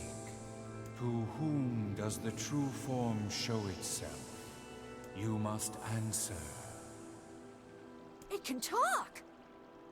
I ask, why did humans disappear from the world? The hell is this? I believe this is some manner of password. Password? Yes. The correct answer should grant us access to the castle. I feel confident I have heard this somewhere before.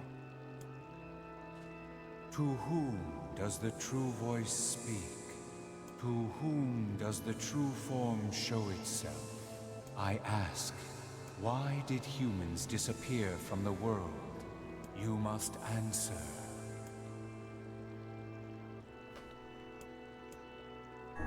I answer because of a black disease. I ask, how can humans extend their lives?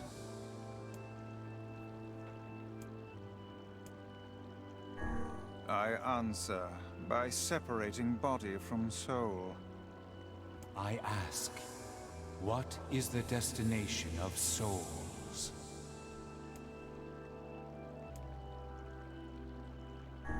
I answer, they are placed in their corresponding shells.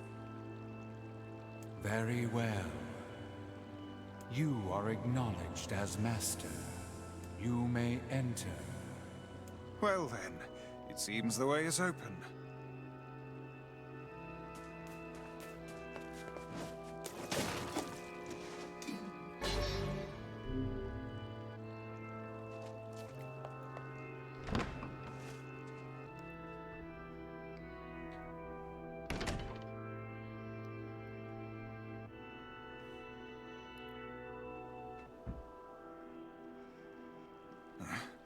It's the twins from your village.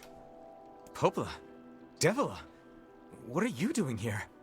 Hey, any chance you'll just go back to the village? This is a very dangerous place.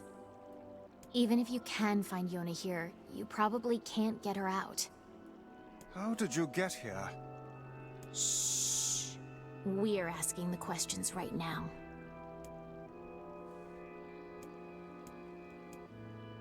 They're right. Let's go back to the village. We're here to rescue Yona. No dice, huh? Well, I guess we don't have a choice then. No, I suppose not.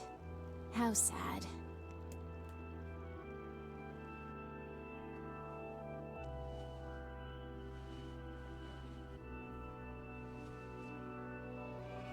We didn't want to fight you. We really didn't want to. Whoa. Devila, what's happening? Sorry, this fate was predetermined. Still, we spoke to truth. We really wanted to avoid this if possible. We were hoping to put it off for 100 years or so, until the next generation came along. What are you talking about? Are they shades? I don't think so. It's a lie. I don't believe it. I think they've made it so that you can't skip through dialogue anymore. Maybe not. No, you know what? I don't think you could have killed them early on in the other one. They just weren't taking any damage for a little bit. I think that happened in the original too. I turn up the music. Sorry, I can't because this game doesn't know how to balance its audio. It's okay, maybe for the remaster, they'll figure it out.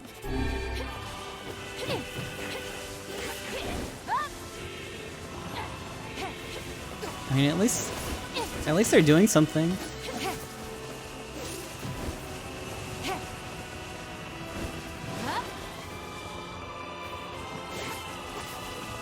Yeah, they're actually like fighting. You don't like kill them instantly. They don't just continuously teleport forever. We never thought you'd grow to be this powerful. This is madness. Why do you block our path? You have no cause to speak so with us, Grimoire Weiss. You are a traitor.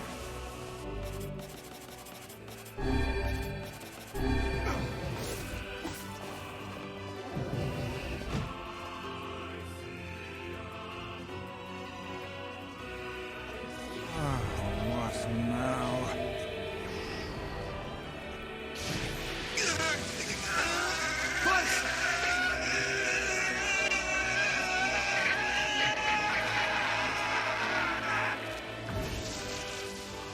They copied my powers. Ah, shit on a shingle. They can use the sealed verses. Of course we can. The power came from us in the first place. You were simply loaned a small portion. Oh no, spirit drop. Weiss, are you all right? Tevela, Popola, why are you guys doing this? Why are you siding with this Oh, shade? now they're teleporting over and over. I was wrong.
Oof.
Why? The answer to every riddle lies within the heart of the Shadow Lord. Shadow Lord? So you've been on his side this whole time? You must search for that answer yourself. You've got to face your own truth now. Please, enter the Shadow Lord's castle.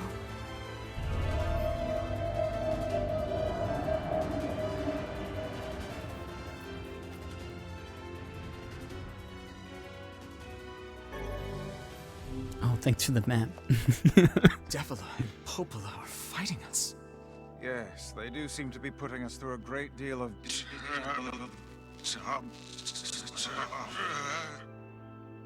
You okay, Vice? How odd. For long years, my mind and tongue have been my greatest assets. But now the latter seems to be... Hell. Vice? Do not look at me like that. I am Grimoire Vice. I am perfectly...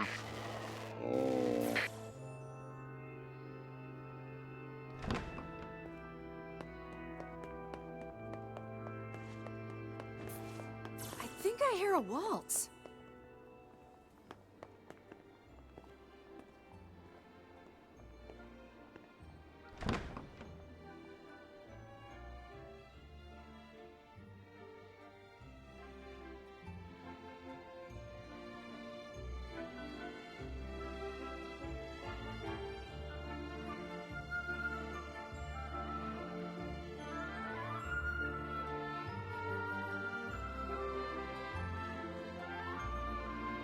It certainly is a grand affair.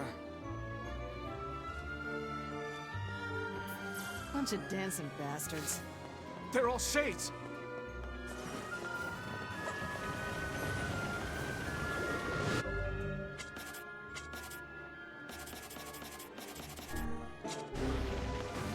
I think we're locked in! It's not like I was planning to leave. Yeah, it's a bit late for that.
God damn it.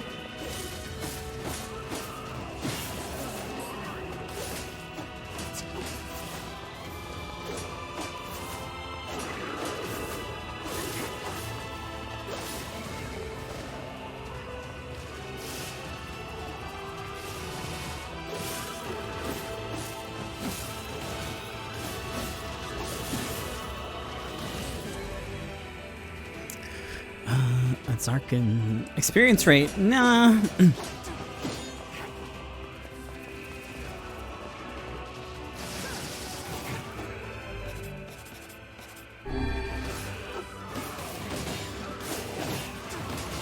This fight's hell.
good, the wizards are here.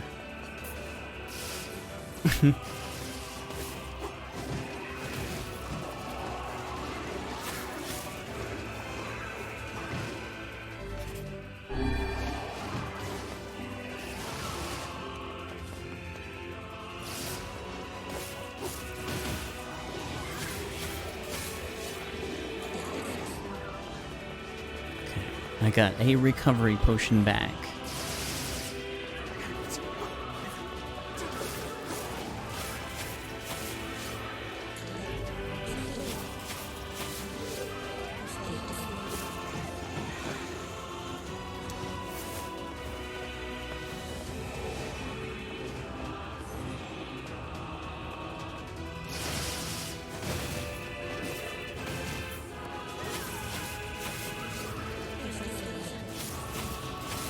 How many pairs are there left? Okay.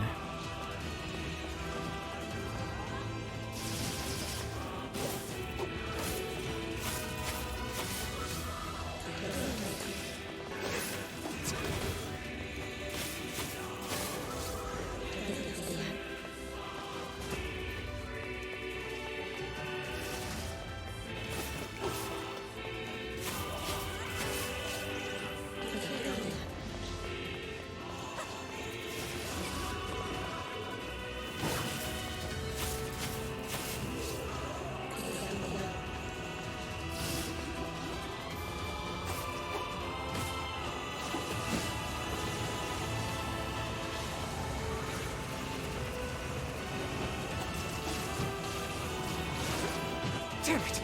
It won't stop coming! I'll open the next door. Cover me. Oh, how I do love a good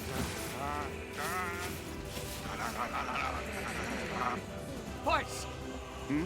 Oh, right. Protect the hussy, yes? Good plan. Let's go. Protect Kaine for us. I'll protect Kaine.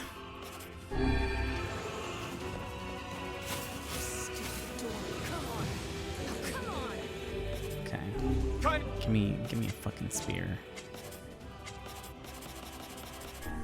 Hey, hurry!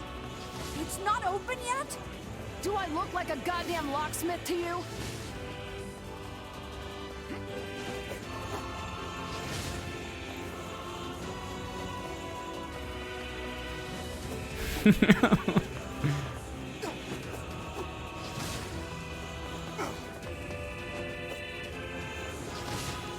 So quick with his barrier. I'm ready. Alright. No, you idiot. What are you doing? Lock doesn't want to open? Fine. I'll just break it down. Stop, you impatient fool. Goddamn no good bullshit bastard! Open the fuck up already! Ugh!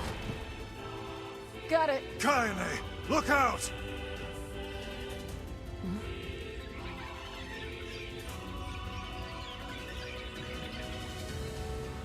Huh?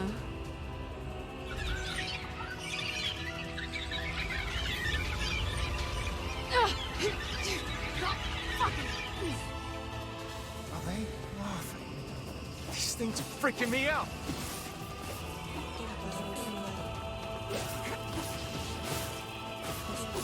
Kaine, what's wrong? We need to help Kaine. We need to help Kaine. Oh, I love it. We need to help Kaine. I'm trying. You okay? Yeah, but we got problems.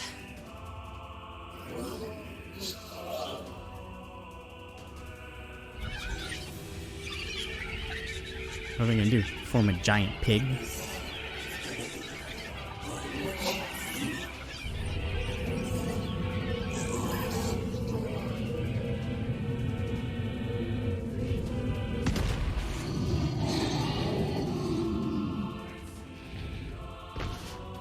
Of course not, it's a boar.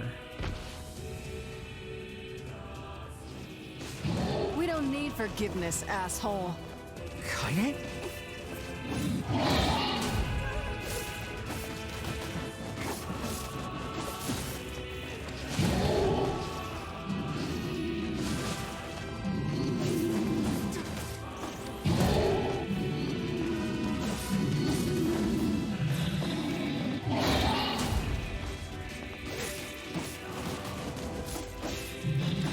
I know. Kaine, are you all right? I'm fine. Let's just kill some shit and move on, alright?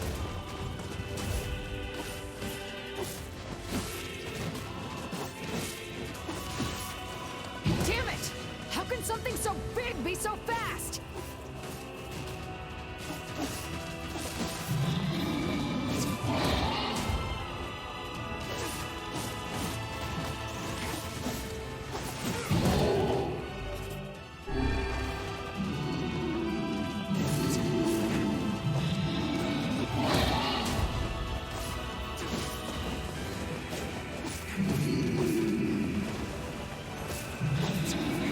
Brace yourself against the shock.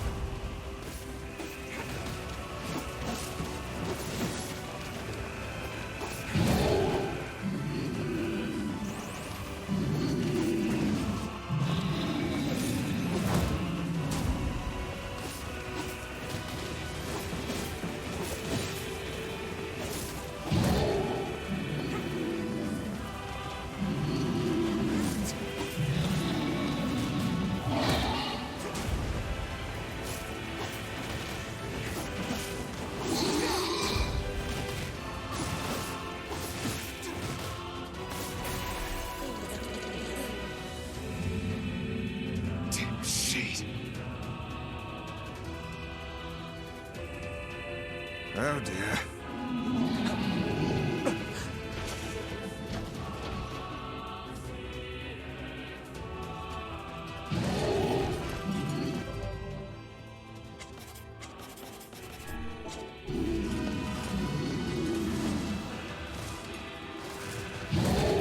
I don't know about that, but okay. Sure.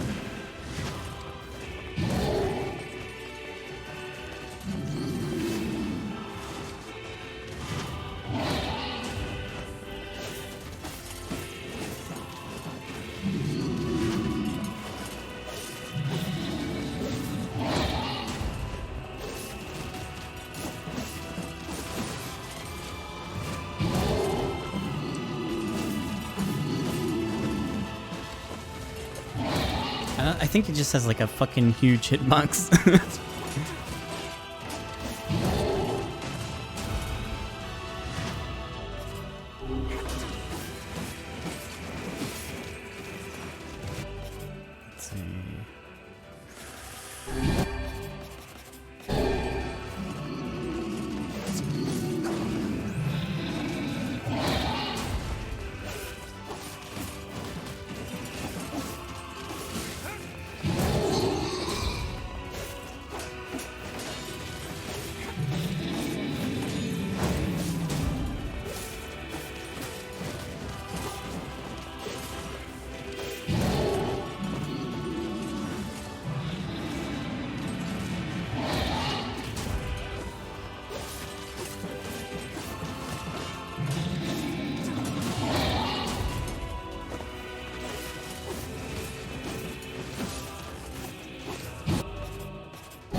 This thing?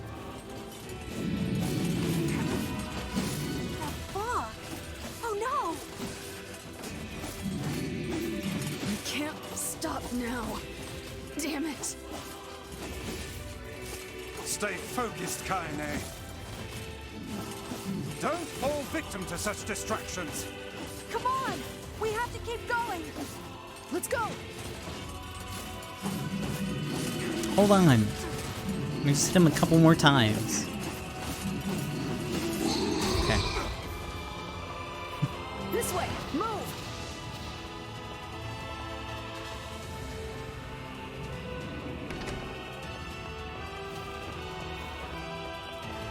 We need to help Kaine.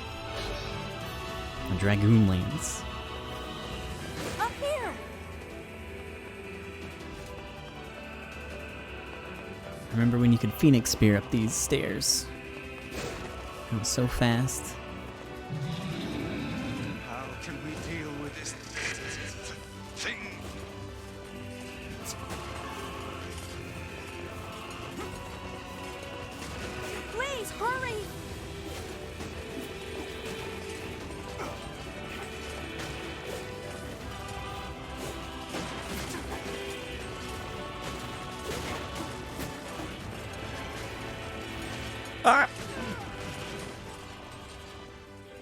I'm feeling okay. I still feel really nauseated like all the time. And everything hurts. But hopefully soon it won't.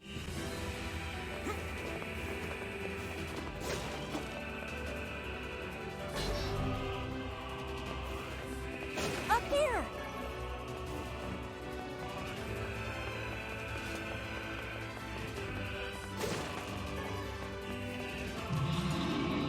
How can we deal with this thing?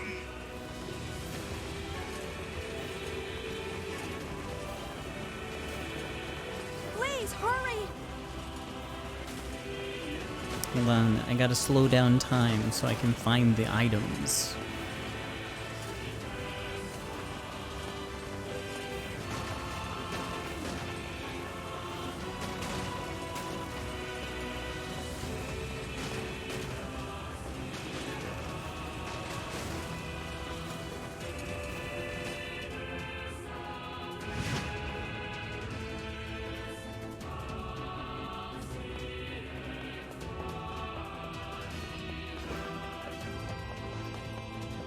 Damn it, I can't get it open. It looks like the doors go the other way. Attack incoming!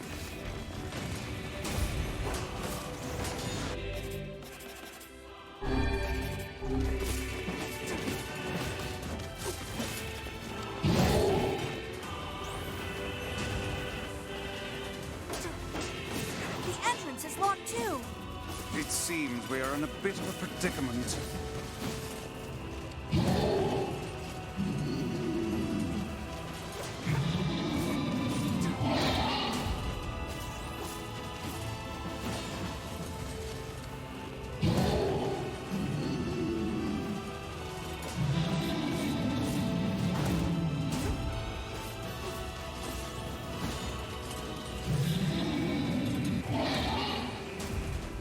That's weird. I thought that was gonna be a charge for sure.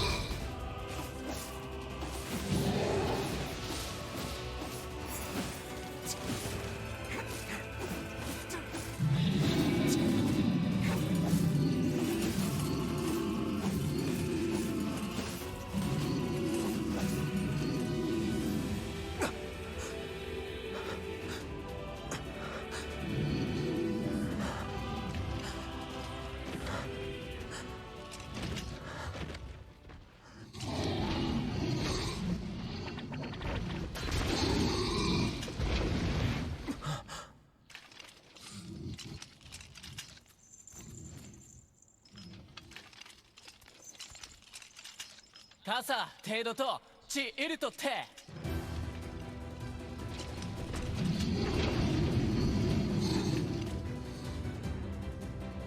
Where'd they come in from? From the boys' entrance.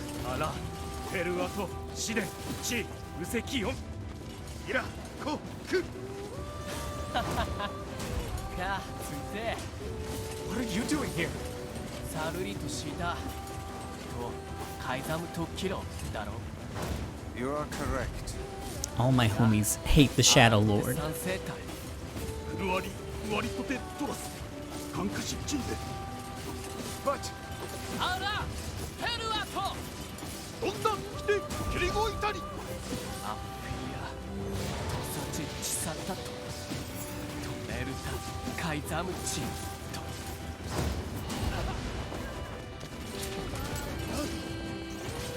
That's it! Get it out!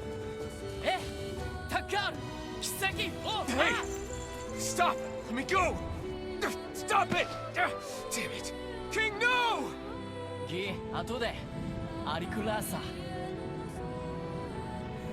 アゴ。No! Open the door! You can't fight that thing on your own! ゆっくく、おたおき、アルタ、ユート。来ると、こっち、いる。かて、ケタルイトエチケロアルテリアだせ。ギウジ各石技師。真鍮カレルタ、カイザム、テラス。あんだ、荒立てウラーヌペルアトチウラーヌカイザルトチ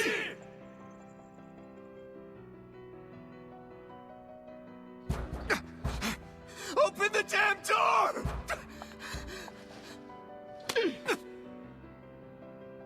Knock it off already. Let's go. Kaine. He's fighting for you. And for Fira. Don't let him die for nothing. My friend.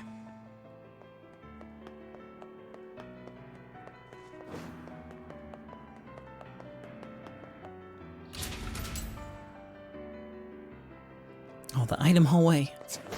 It's here.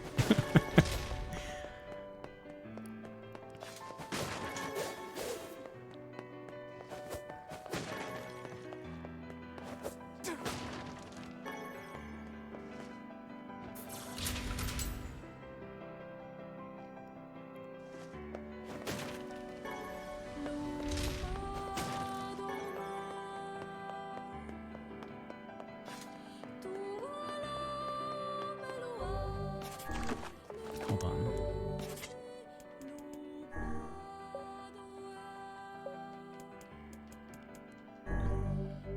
Couldn't hear the dialogue for most of the game anyways.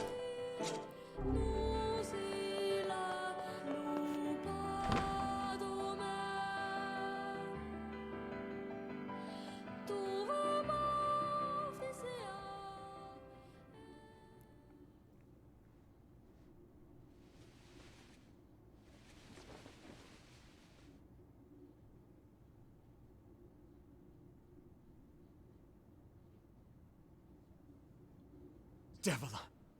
Popola! Oh, look. You made it. We've been waiting for so long. Why are you doing this? It began 1,300 years ago.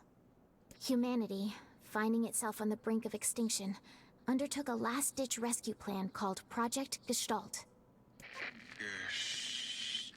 Gestalt? Do you still not remember, Grimoire Weiss? Then let's give you a refresher. Hope you read those real quick.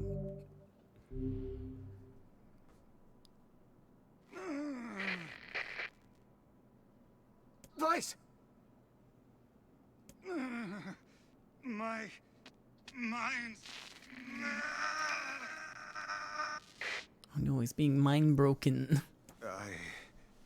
I remember. Devila. Popola. You are not human. In fact. Oh no. Yeah, sometimes the truth can be a real bitch. You want to finish that thought for him, sister? All of us, every person standing in this room, are mere shells created by the true humans. What are you saying? You still don't get it? You aren't human. So then humans, I mean, the true humans, are extinct? No. They still live on. You know them as shades. Each shade is a twisted remnant of what was once a human being. Crazy, huh? Now let's skip the part where you stand there with your mouths agape and just get down to business. Wait. Sorry, but we're gonna be needing that shell of yours. The rightful owner has been waiting for a very long time. Please don't be angry with us. We are only doing our duty. Our endless existences have a single purpose: to control the lives of others in accordance with the will of the true humans. You have your own motives, your own desires. And we have ours. I fear it really is just that simple. Don't speak such foolishness. Sorry.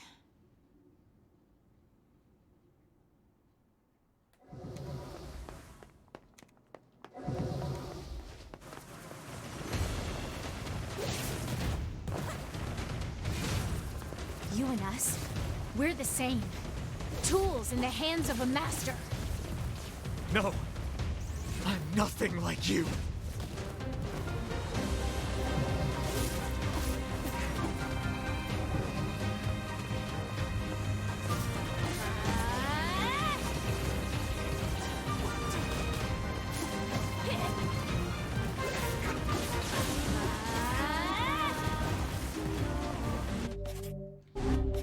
Sorry, I gotta change my magic real quick.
I don't know where she's firing that at, but, okay.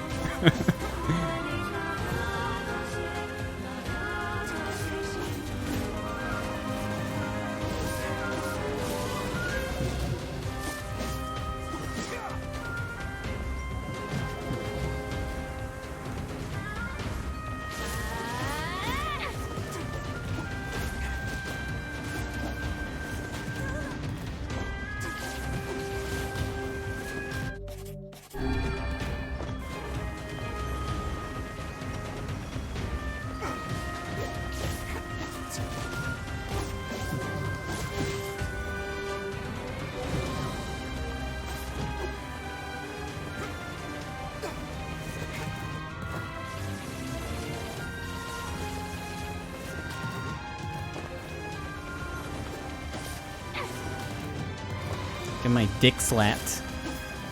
Please don't!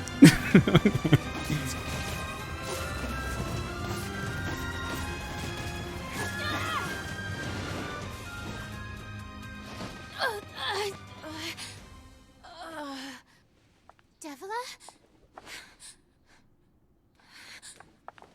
Devila?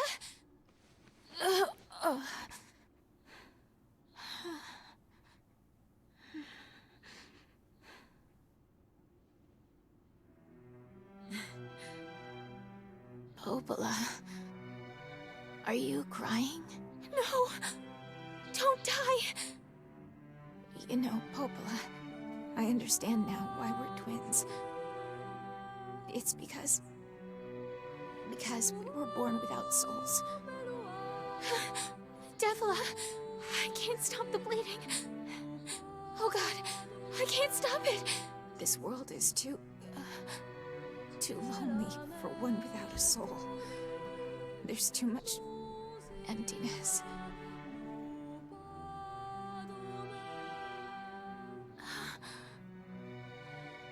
Our souls are missing. And yet somehow our tears still work. It's kind of weird. Sorry, sis. I love you. Devila! Devila! Don't you go! No, I can't be alone!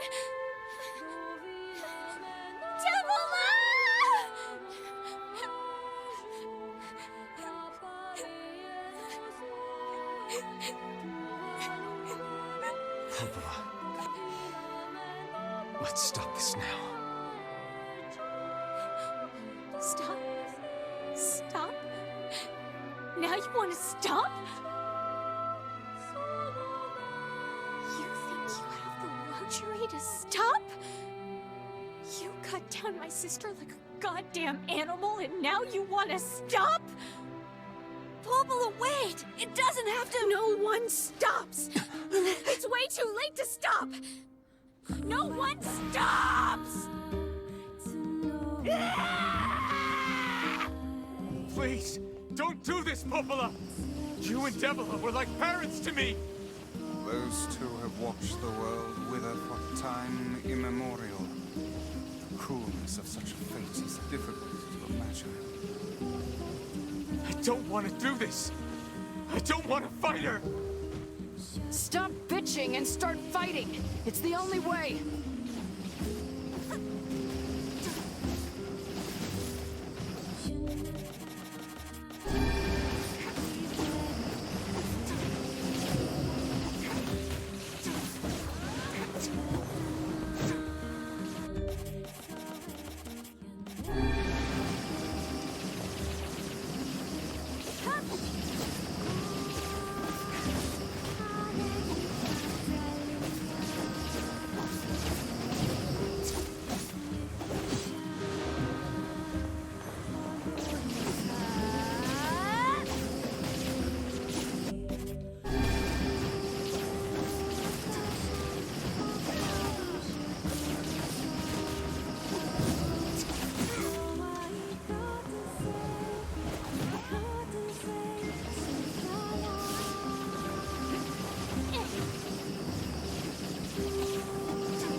No stopping.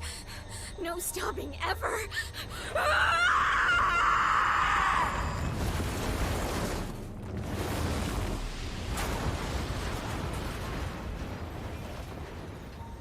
The bridge! Blast! We're trapped. I've got an idea.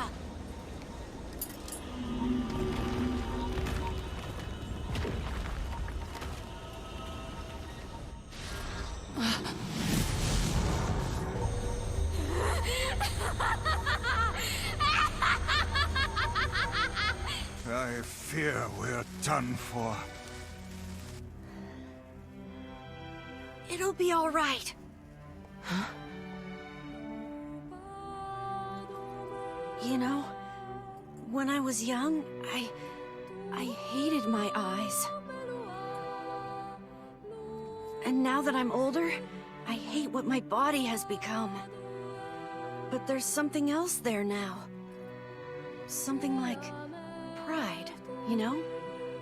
I mean, without all this, I couldn't have become your friend. Goodbye, my friends. Thank you for everything. Emil! For so long, all I could do was destroy. But now, I have a chance to save something. No! Now get going, okay? Emil! Don't worry about me. I'm gonna be fine.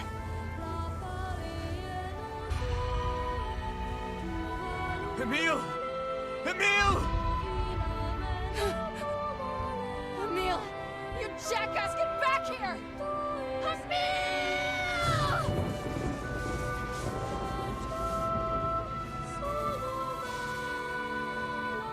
Oh dear. Kaine's so unstable, and Vice can't stop arguing with people.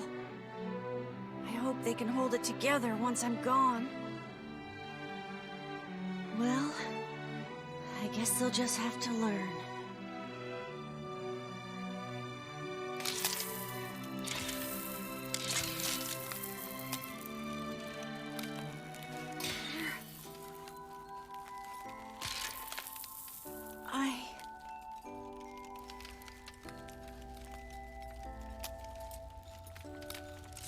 I want to see you again. I want to see all of you again. Just one more time.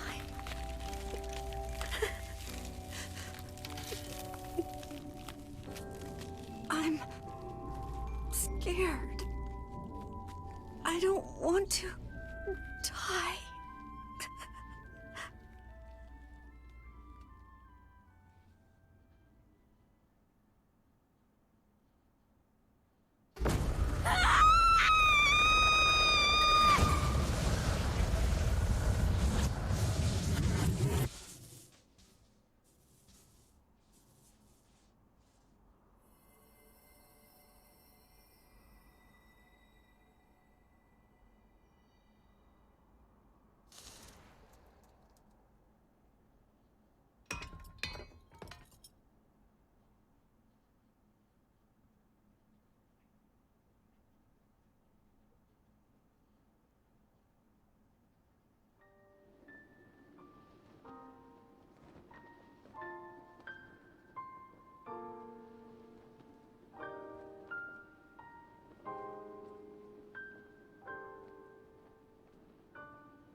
Let's go.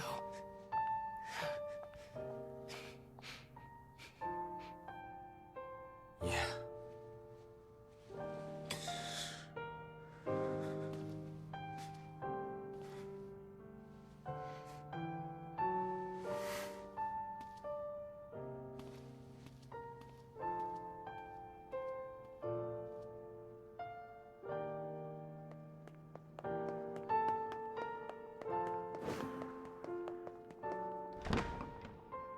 Oh, you know what? I guess. Before I skip it for like the third time I've played this game.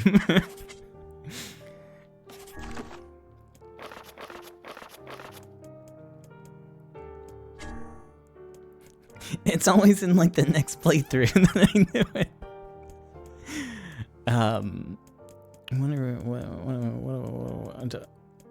There's so many to go through. We've read this one. Weapons upgrade notice. Chief of the area. Okay, cool. Project Gestalt.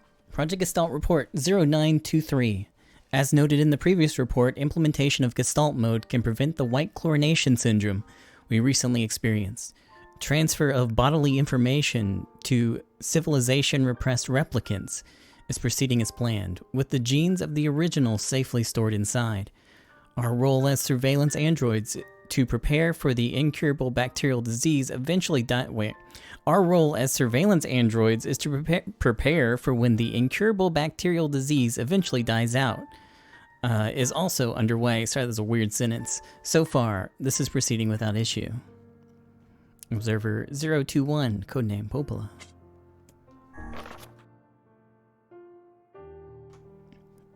Project Gestalt 9182.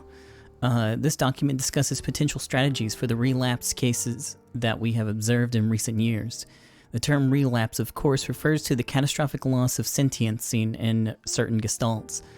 This syndrome has defied even our most pessimistic initial estimates and continues to trend upward with disturbing speed.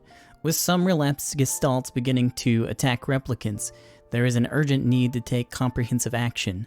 We remained convinced that an unknown technological defect in the gestalt transformation process is responsible for the condition, but so far have been unable to confirm this theory.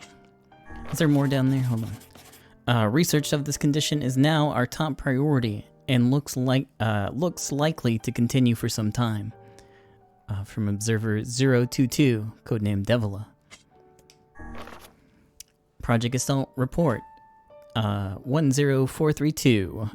Shorthand minutes of Case 23, Emergency Response Conference, Committee Special Meeting. Issue, observed upward trend in relapses, noted and discussed. Issue, acceleration of restoration schedule, approved. Report, debate over using codename NieR for human restoration schedule. Report, preparations to launch VICE decoding system for above. Report, order collection of guidance and release code for NieR alongside VICE launch. Observer 021, codename Popola. Observer 022, codename Devila.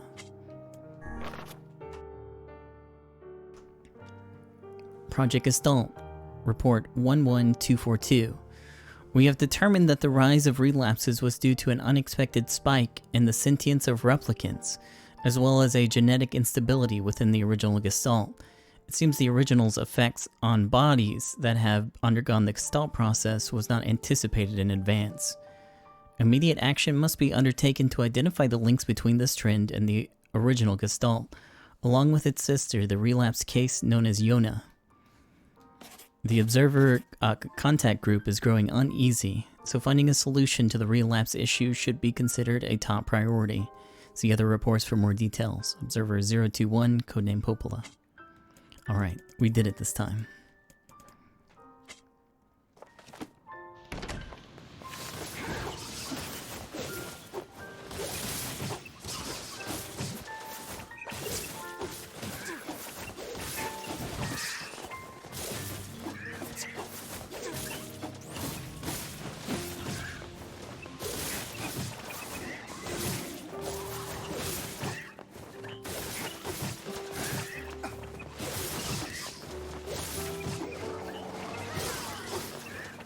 Or the other 20 observers.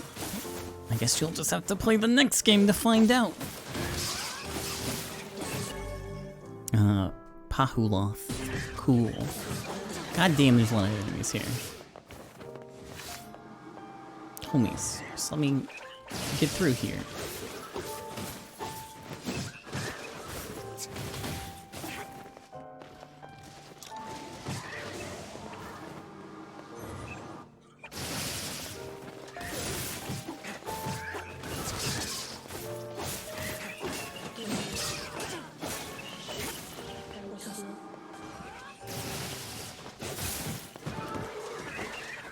Oh wait, you don't have to play the next game. Someone's just gonna spoil it anyways.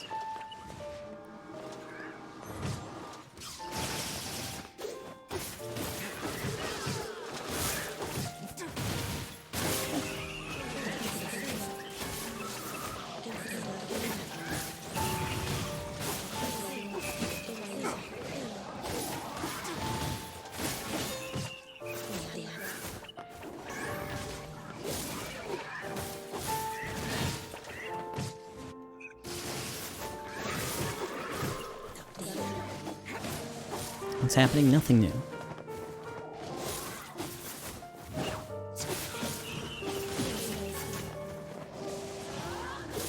Yoko Taro fans not being able to shut the fuck up about how much they've read the wiki. The wiki warriors, yeah.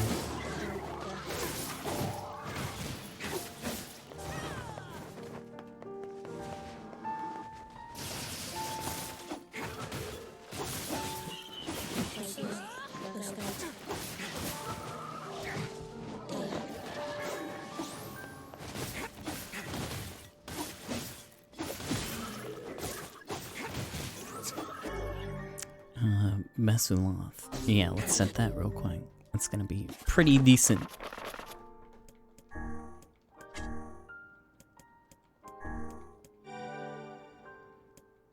I guess not as good as experience rate or armor break.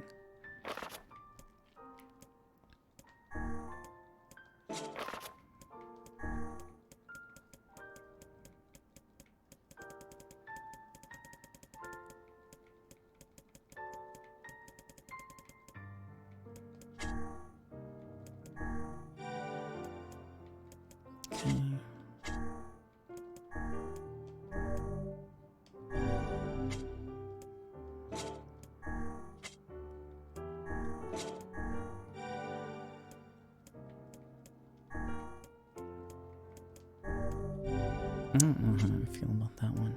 I'll take it, because I'm feeling lazy. Alright.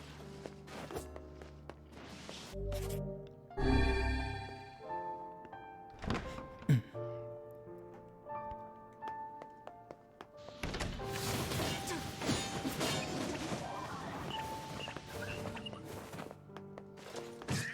can't get through.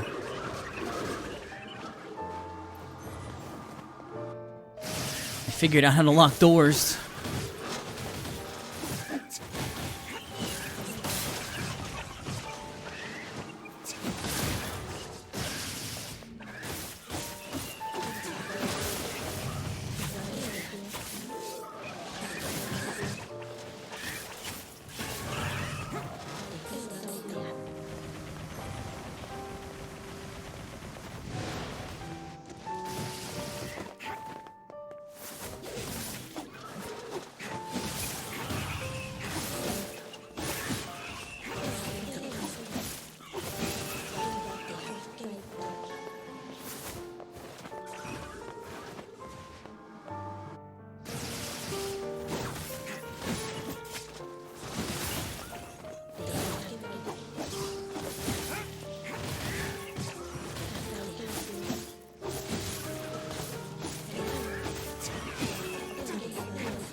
Yona!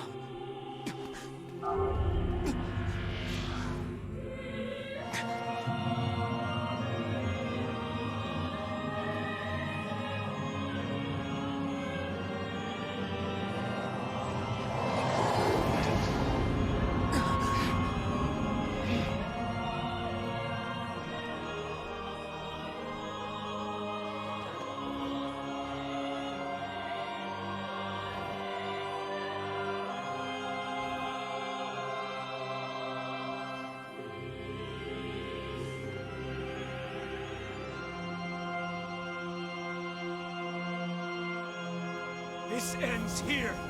Strike hard. Hold nothing back.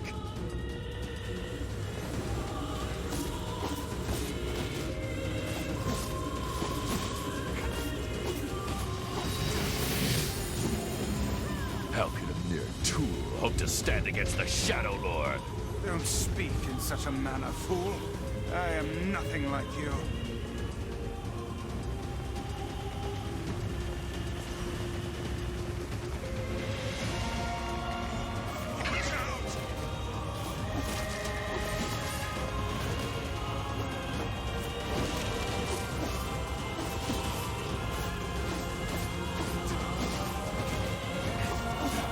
No!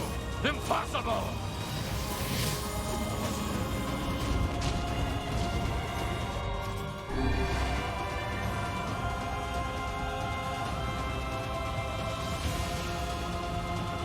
Don't relax yet.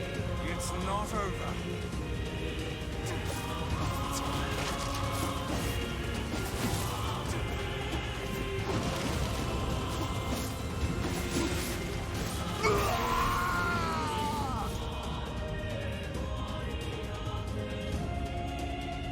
Be careful! I know!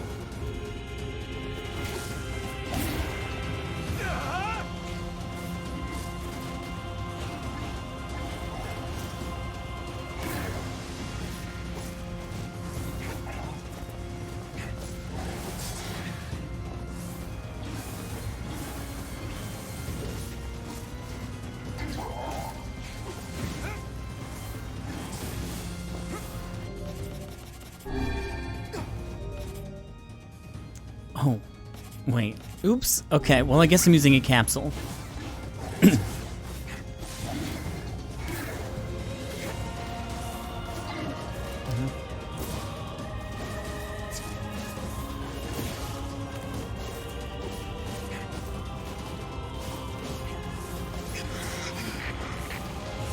Vice, you alright? Naturally, I'm as fit as a fit.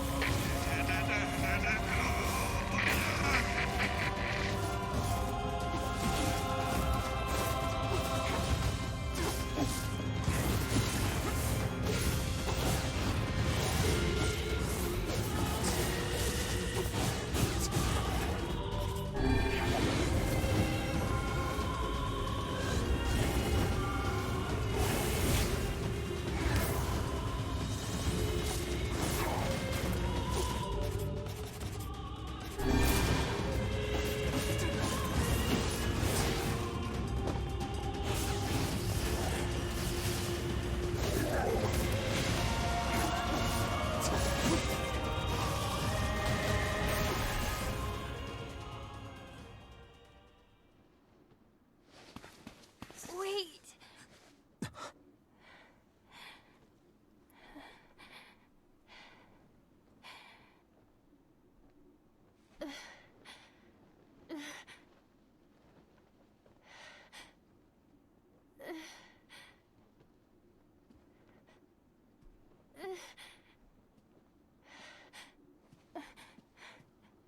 Brother?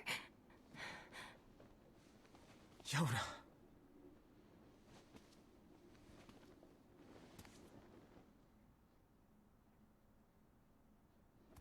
Huh?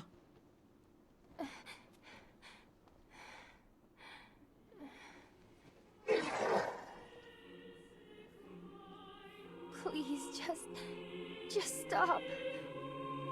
I don't want to do this anymore. I don't need someone else's body. I don't want it.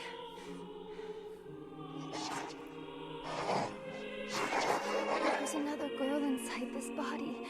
I can hear her. She won't stop crying. She says she wants to see her brother. Yona's been possessed? This girl loves her brother too, just as much as I do. It's not right, you know?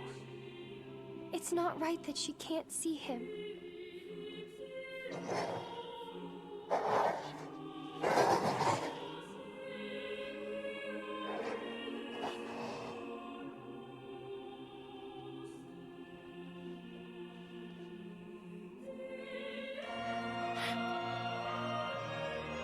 It's you, isn't it?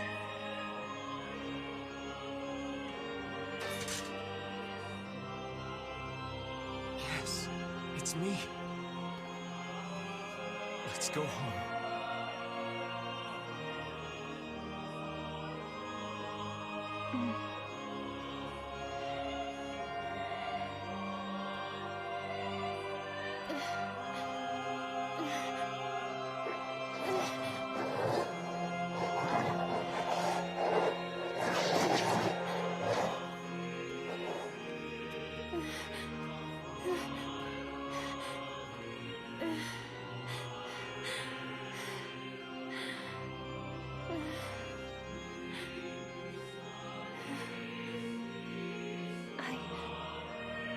I'm really sorry. I don't know what to. I'm so very sorry. No matter what. Just know that I Love you.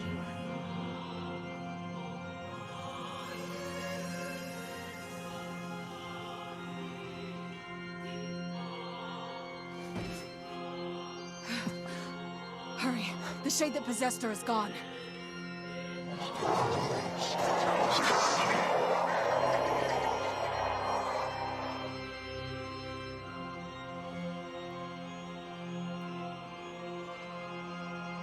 Kaine, watch over Yona for me.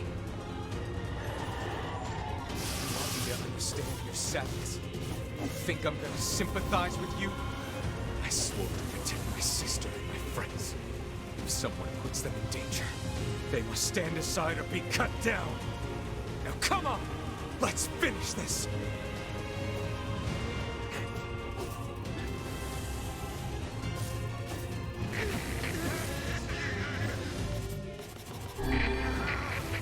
Weiss, what's wrong?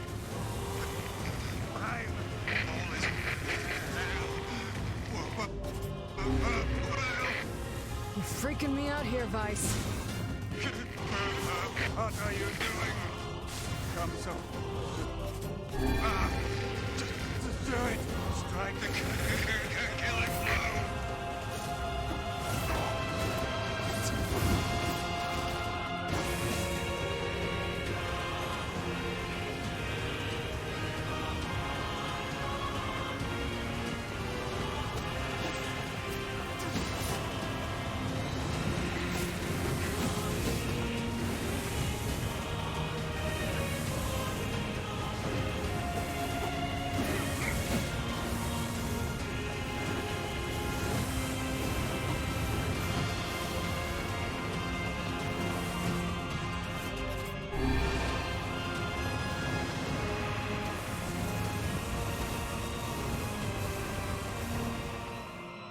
Oh man, the song was about to get real good too. Fuck. Went too fast.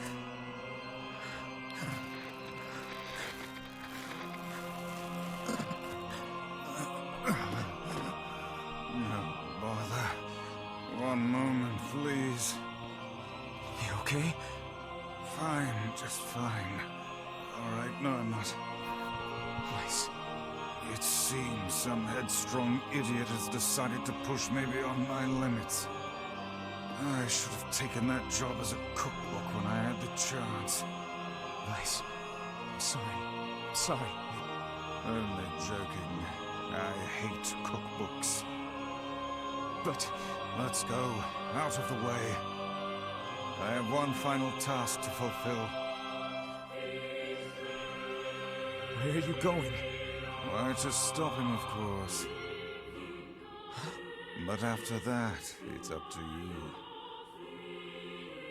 Only you can see this battle to its conclusion. I wish you luck, my friend. You can't. I swore I'd always fight by your side. You are an exceedingly stubborn lad. You know that, yes? Perhaps that's why I've so enjoyed our time together. But I fear this is where our journey ends.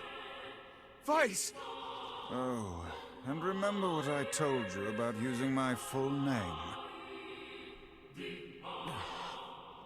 Well, forget it. I've grown rather fond of Weiss. Weiss. I knew you'd come around. Don't let it go to your head now.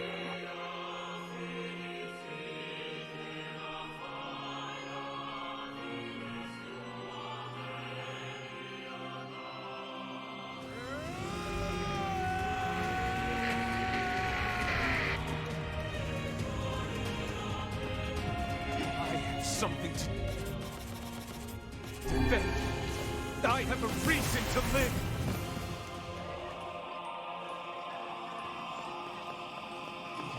Shadowheart.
I'm actually surprised 36% of people have finished the game.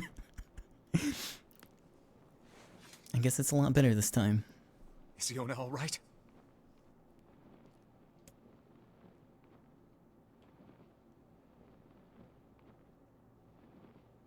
Oh God, no.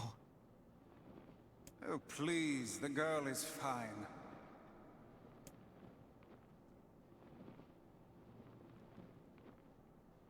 Weiss?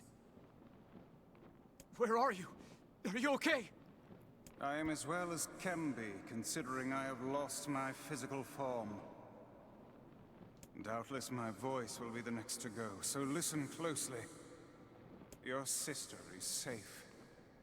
Do not mourn her, and do not give up hope. Instead, you must call her back to you. How? Use your memories. Recall the times you spent with her. Present her with proof that the two of you live still, and that your lives have meaning. I don't know. Typical. But take heart. I know you can do it.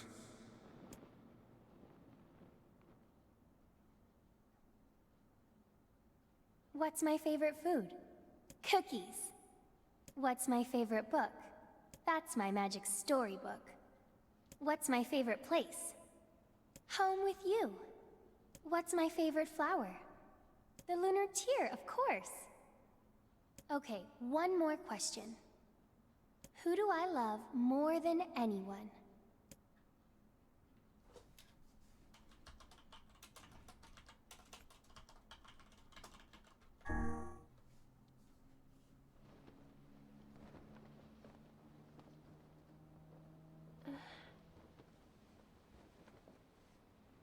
Is that you?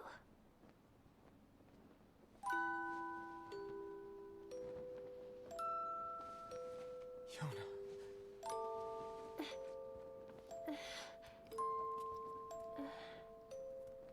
Is this my body? Yes, Yona. It's yours and yours alone. You look bigger than before. Like you've grown up. Well, yeah. I guess you haven't seen me for a while. Have I been asleep this whole time? Something like that. It's almost like I'm a princess from some fairy tale. Oh, Yona. I'm so happy to have you back. Me too. Kaine. You and your sister, you have a good life, Kay? Where are you gonna go? Guess I'll... You could stay with us, you know. Thanks, but I'll pass. You know how it is. I got my own shit to take care of. What do you mean? Personal shit, alright? Anyway, take it easy, yeah? Kaine. Hey, look. It's beautiful.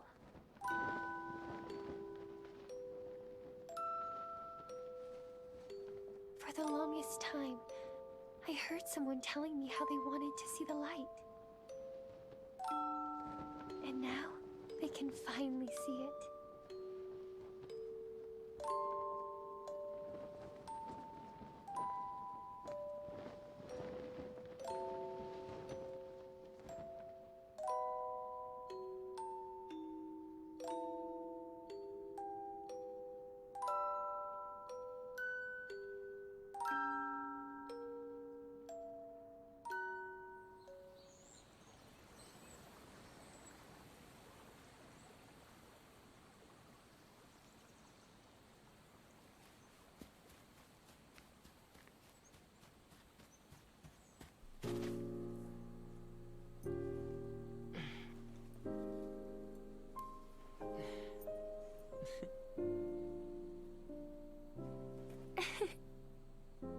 Thank you. I love it.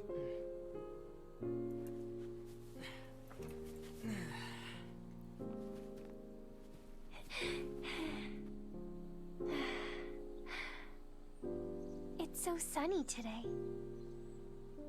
Yeah, it sure is.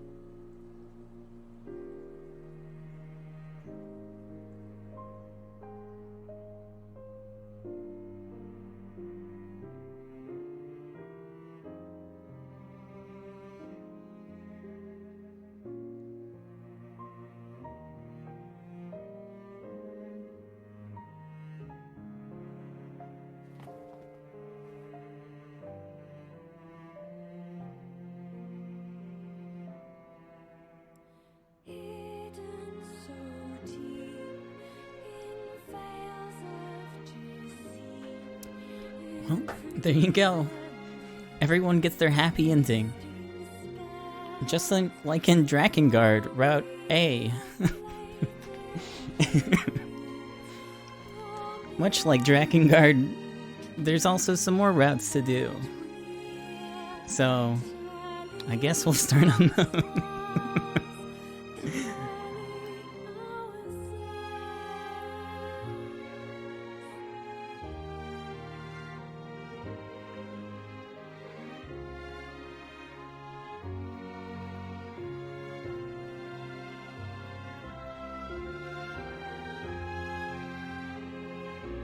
Unfortunately, I've done all the fishing.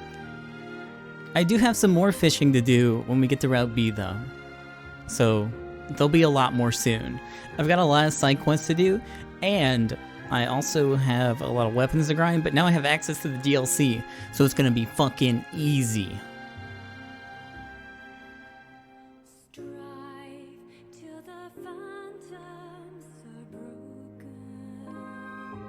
DLC finally. I can't wait to get those DLC weapons and start melting bosses. It's gonna feel so fucking good.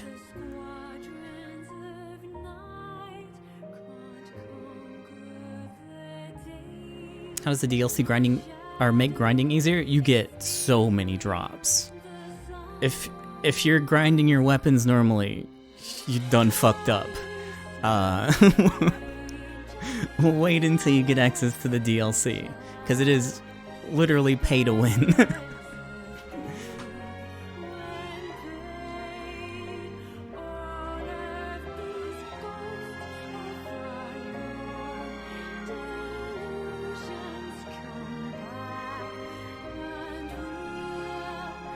The cutscenes are really emotional, and the music carries this game so far. You don't even need to know anything about it. I know there's people that get emotional during the fucking NieR raid without any context to it at all. Okabe's so amazing.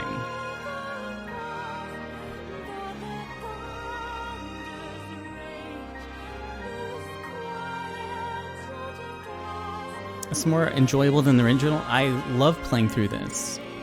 I like it a lot more. There's... I can't even... I can't think of too many things that I don't prefer in this game over the original. I actually even like NieR Brother more now. I thought I'd hate him.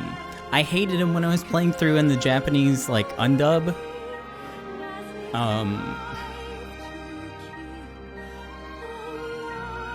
But I like Brother a lot more. He shows a lot more development, I guess, going from the first stage to the second, where NieR Dad is just the same throughout the entire game. I still like NieR Dad.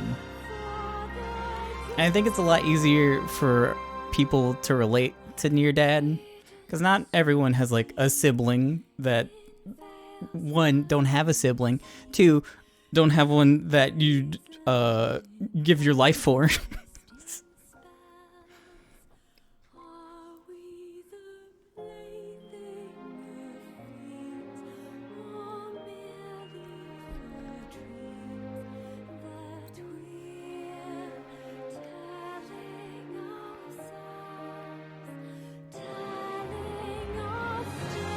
I really like his design. He looks good.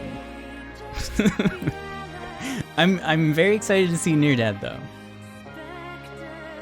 I've heard that he is not quite the same. And he deserves it.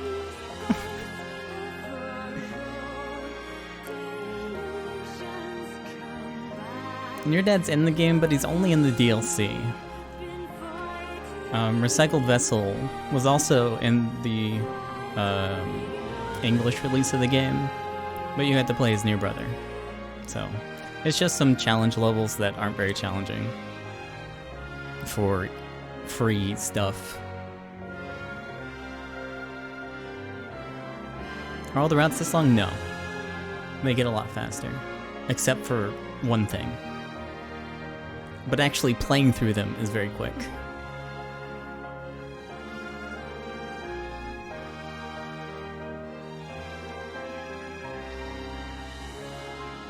The downside of this game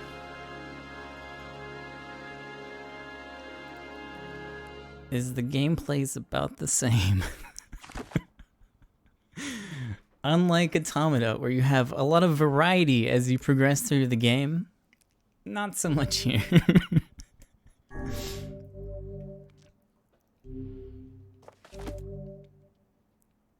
Hold on, I gotta resave because it asked me again. There we go. Upload your clear data after completing the game to experience Kaine's story. You can now read a departed mother's diary in your house. Wardrobe has been added to the options menu. New outfits can be obtained by progressing through a departed mother's diary. Change music.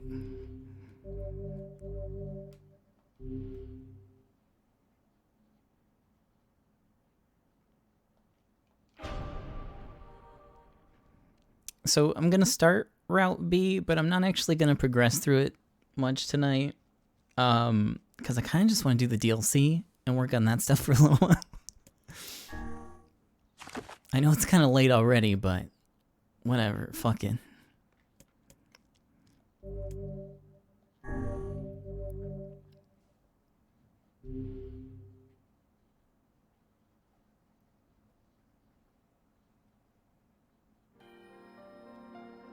Whenever I interacted with Kaine, I was reminded about something from my past. Maybe my mind has been confusing her with my sister this whole time. Anyway...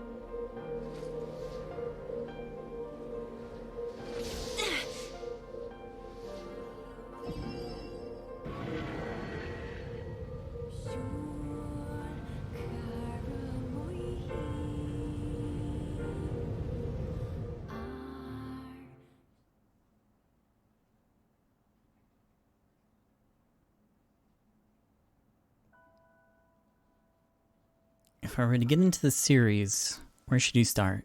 I would definitely go through it in release order and skip Drakengard 1. This is probably the best game to get started in. You can also play the original, but it has a lot of cut content, and there's a lot of stuff that's been added to this game. You could probably just read the wiki, I guess, instead. But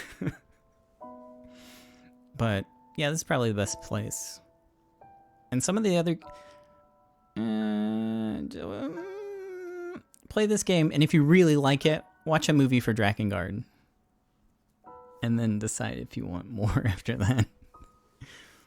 The sound of rain filled the village. The steep cliffs that surrounded the area magnified sound, causing even the slightest drizzle to rattle like a thunderstorm. Thin wisps of smoke steamed from huts as the villagers huddled in their homes and waited out the rain. A single child, however, had braved the downpour and was now wandering slowly toward the wooden, hawk-shaped weather vane at the center of town. The wanderer reached the vane, which had existed for as long as any could remember, and stared. The child's face was simultaneously delicate and fierce, like a teacup that had survived a shipwreck. Those traits combined with pale white skin to give the face an almost sexless quality. If the beak turns east, I go home. If it stays west, then I... The child blinked. Rain slowly dripped down the young one's short hair and began its long descent to the ground. Come on. Come on. The child felt a slight breeze and watched as the vane slowly creaked to life. Spinning this way and that for a moment, it finally settled with the beak pointing firmly toward the east. East. Really? Before the vein could move again, a jagged rock came spinning and tumbling through the air, striking home against the child's head. The force of the blow dropped the child to the ground as a hail of stones began to fall all around. Oh no, they found me. A heartbreaking smile crept across the child's face as the stones continued their assault. Through the rain, the sound of multiple footsteps grew louder before a voice rang out. Yuhu Kaine. The voice belonged to Demo. Sorry, I read Demo and I thought Dido. Worst of all the bullies in the area. As Kaine struggled to stand, a final stone came skittering through the mud and bounced against her foot. Blood oozed from a cut above her eye and blurred her vision, but she could make out the shapes of Demo and his usual gang of idiots. The boy seemed taken aback for a moment by Kaine's seeming indifference to the blood dripping from her face, but quickly regained his bravado. What's up, freak? You like the rain? You like getting all wet? Or do you finally decide to run away from home? Though she knew it was futile, Kaine turned to leave. Before she could get more than a few steps, the other children scrambled to surround her, cruelty burning in their eyes. Kaine knew those were not the only eyes on her. The tormentor's parents watched from the safety of their homes. She was attuned to this sensation. It was one she had experienced many times before. While some villagers simply turned a blind eye to the actions of their children, many encouraged it openly. In a society ruled by superstition and fear, Kaine was something to be hated, and if possible, destroyed. I didn't say you could leave, freak. Demo's words chewed at her like a worm through an apple. He can't hurt me, she lied to herself. Be strong, be brave. He can't hurt me, he can't hurt me, he can't hurt... Oh look, the little freak's gonna cry. What's wrong? Are you sad that everyone hates you and wants you dead? Kaine prayed for the rain to flood down and carry her away from a world that seemed to have no place for her. But if there were gods, they chose to ignore her. As Demo crept ever closer, the clouds began to thin and the rain slowed. Even the weather hates me. I'm useless, a failure. I wish Demo's rock had taken my head off. Kaine couldn't meet Demo's leering gaze. She lowered her eyes and stared at the muddy ground below. The bully moved forward until he was inches away. She could smell the scent of old meat on his breath. The boy grabbed Kaine's face with thick fingers and yanked it upwards. She tried to turn away, but he forced her gaze back and jammed his thumb against her eyelid to pry it open. Show me. No. Did you just say no? Demo grinned evilly. You don't say no to me. No one says no to me. Not even taking his attention from Kaine, he called to his cohorts. Come on, guys. Let's give the freak what she deserves.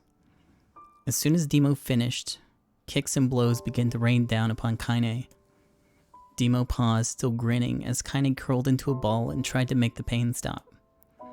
I don't get you, freak. What you acting like a girl for, huh? Everyone knows what you really are.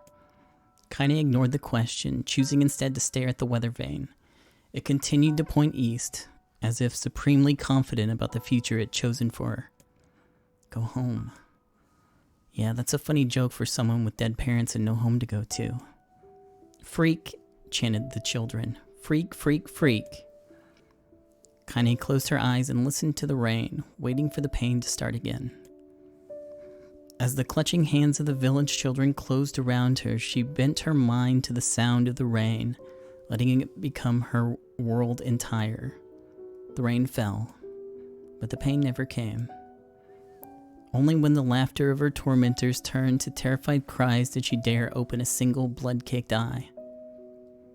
Kaine was shocked to see Demo sprawled on the ground, holding his head and screaming in pain. She could see blood welling from spaces between his fat, twisted fingers. Oh my god, he's crying. He's actually crying. Deprived of their leader, the other children glanced back and forth between themselves, as if waiting for someone to step forward and take charge. When no savior emerged, they began an uneasy shuffle away from Kaine. But the young girl was the least of their concerns. Instead, their attention was wrapped on the ancient woman standing a few feet away. After struggling for breath for a moment, she finally spoke in a voice thick with rage. "Hurts like a bitch, don't it? Now I suggest you scatter before I throw another one. And if any of you little bastards ever touch my Kaine again, I'll do far worse than throw a rock, you can count on it." The old woman crouched down and gently touched the hand Demo was using to cover the wound. Before he could think to protest, she ground her palm into the wound and twisted back and forth. "Ow," he screamed, leaping to his feet. "Stop it! What are you doing?" "Quit whining. Ain't no one ever died from a scratch." "You hit me with a rock, you stupid bitch. A big one. That thing could have killed me." The old woman shrugged. Death is the best cure for stupid." Demo's face twisted with rage at her words. Locking his eyes on Kaine, he took a step backwards and spat on the ground. "Get out. Leave this village. No one wants you here. Either of you." Seeing the old woman grab another stone, Demo and his companions turned tail and ran. As they fled, the old woman grabbed her side and barked out a single laugh.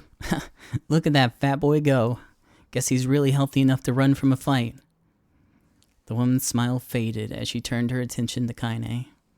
Kneeling down, she removed her shawl and placed it around the young girl's shoulders, then produced a cloth from the folds of her dress and began blotting the blood from her forehead.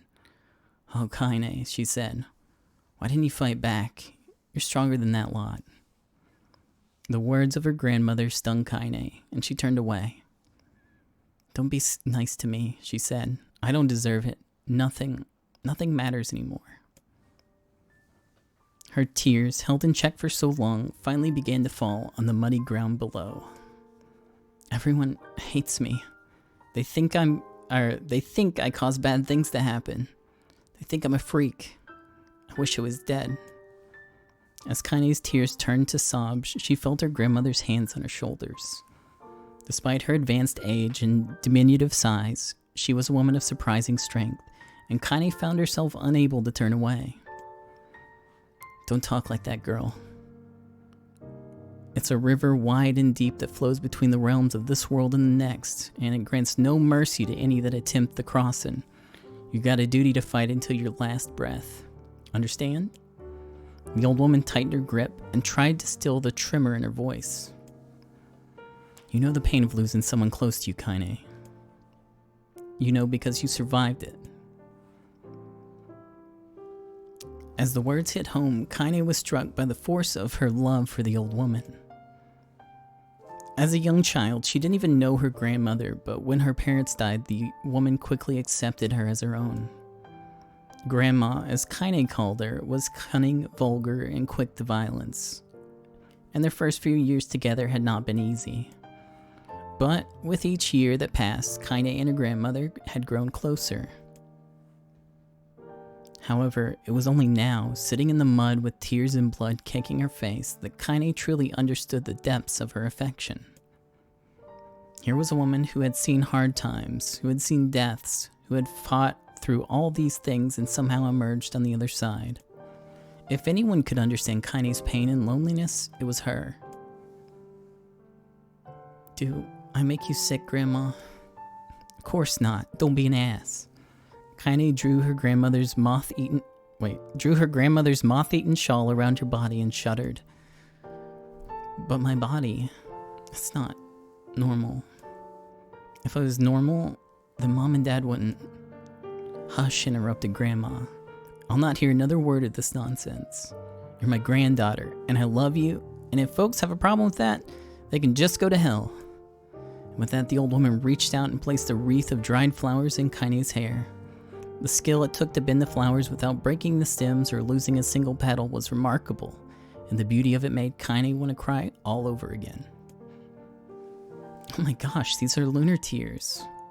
Grandma, you made this for me?" Lunar tears were legendary flowers. Most people could live their entire lives without ever seeing one, and yet her grandmother had somehow collected a dozen or more. Kaine reached up and touched the wreath as if she couldn't believe it was real. "Where did you find these?" "Just stumbled on them while I was out doing the shopping." The old woman turned away as she spoke, leading Kaine to suspect that the search had been more difficult than she was letting on. The pains she took to construct the ornament, let alone track down the flowers used in its construction, made Kaine's heart hurt. She reached up and gently adjusted the wreath, admiring the way it felt between her fingers. It didn't quite turn out right, said her grandmother as she squinted at it. These old hands have trouble with delicate work, but it sure looks good on a pretty girl like you. Kaine blushed and turned away. You think I'm pretty? Of course you are. What a fool thing to say. Thank you, Grandma. Her grandmother smiled. We're gonna be fine, you and me, she said. As long as we got each other, we'll be just fine. Kaine took her grandmother's hand in hers, and the two of them struggled to their feet. As they began the long walk home, Kaine gripped the hand with all her might, as if trying to stop smoke from drifting away on the wind. The rain had stopped. Kaine stood beneath the weather vane, watched it spin in lazy circles, no longer caring about the direction it faced when it stopped. I don't need to escape. I have a home now. Grandma loves me, and that's enough. Even if it's us against the world. Kaine let her gaze drift up past the vane and into the cloudy sky. The last faint hints of a rainbow were slowly fading. As she turned and headed for home, the light scattered into a million particles and vanished, seemingly taken away on the breeze.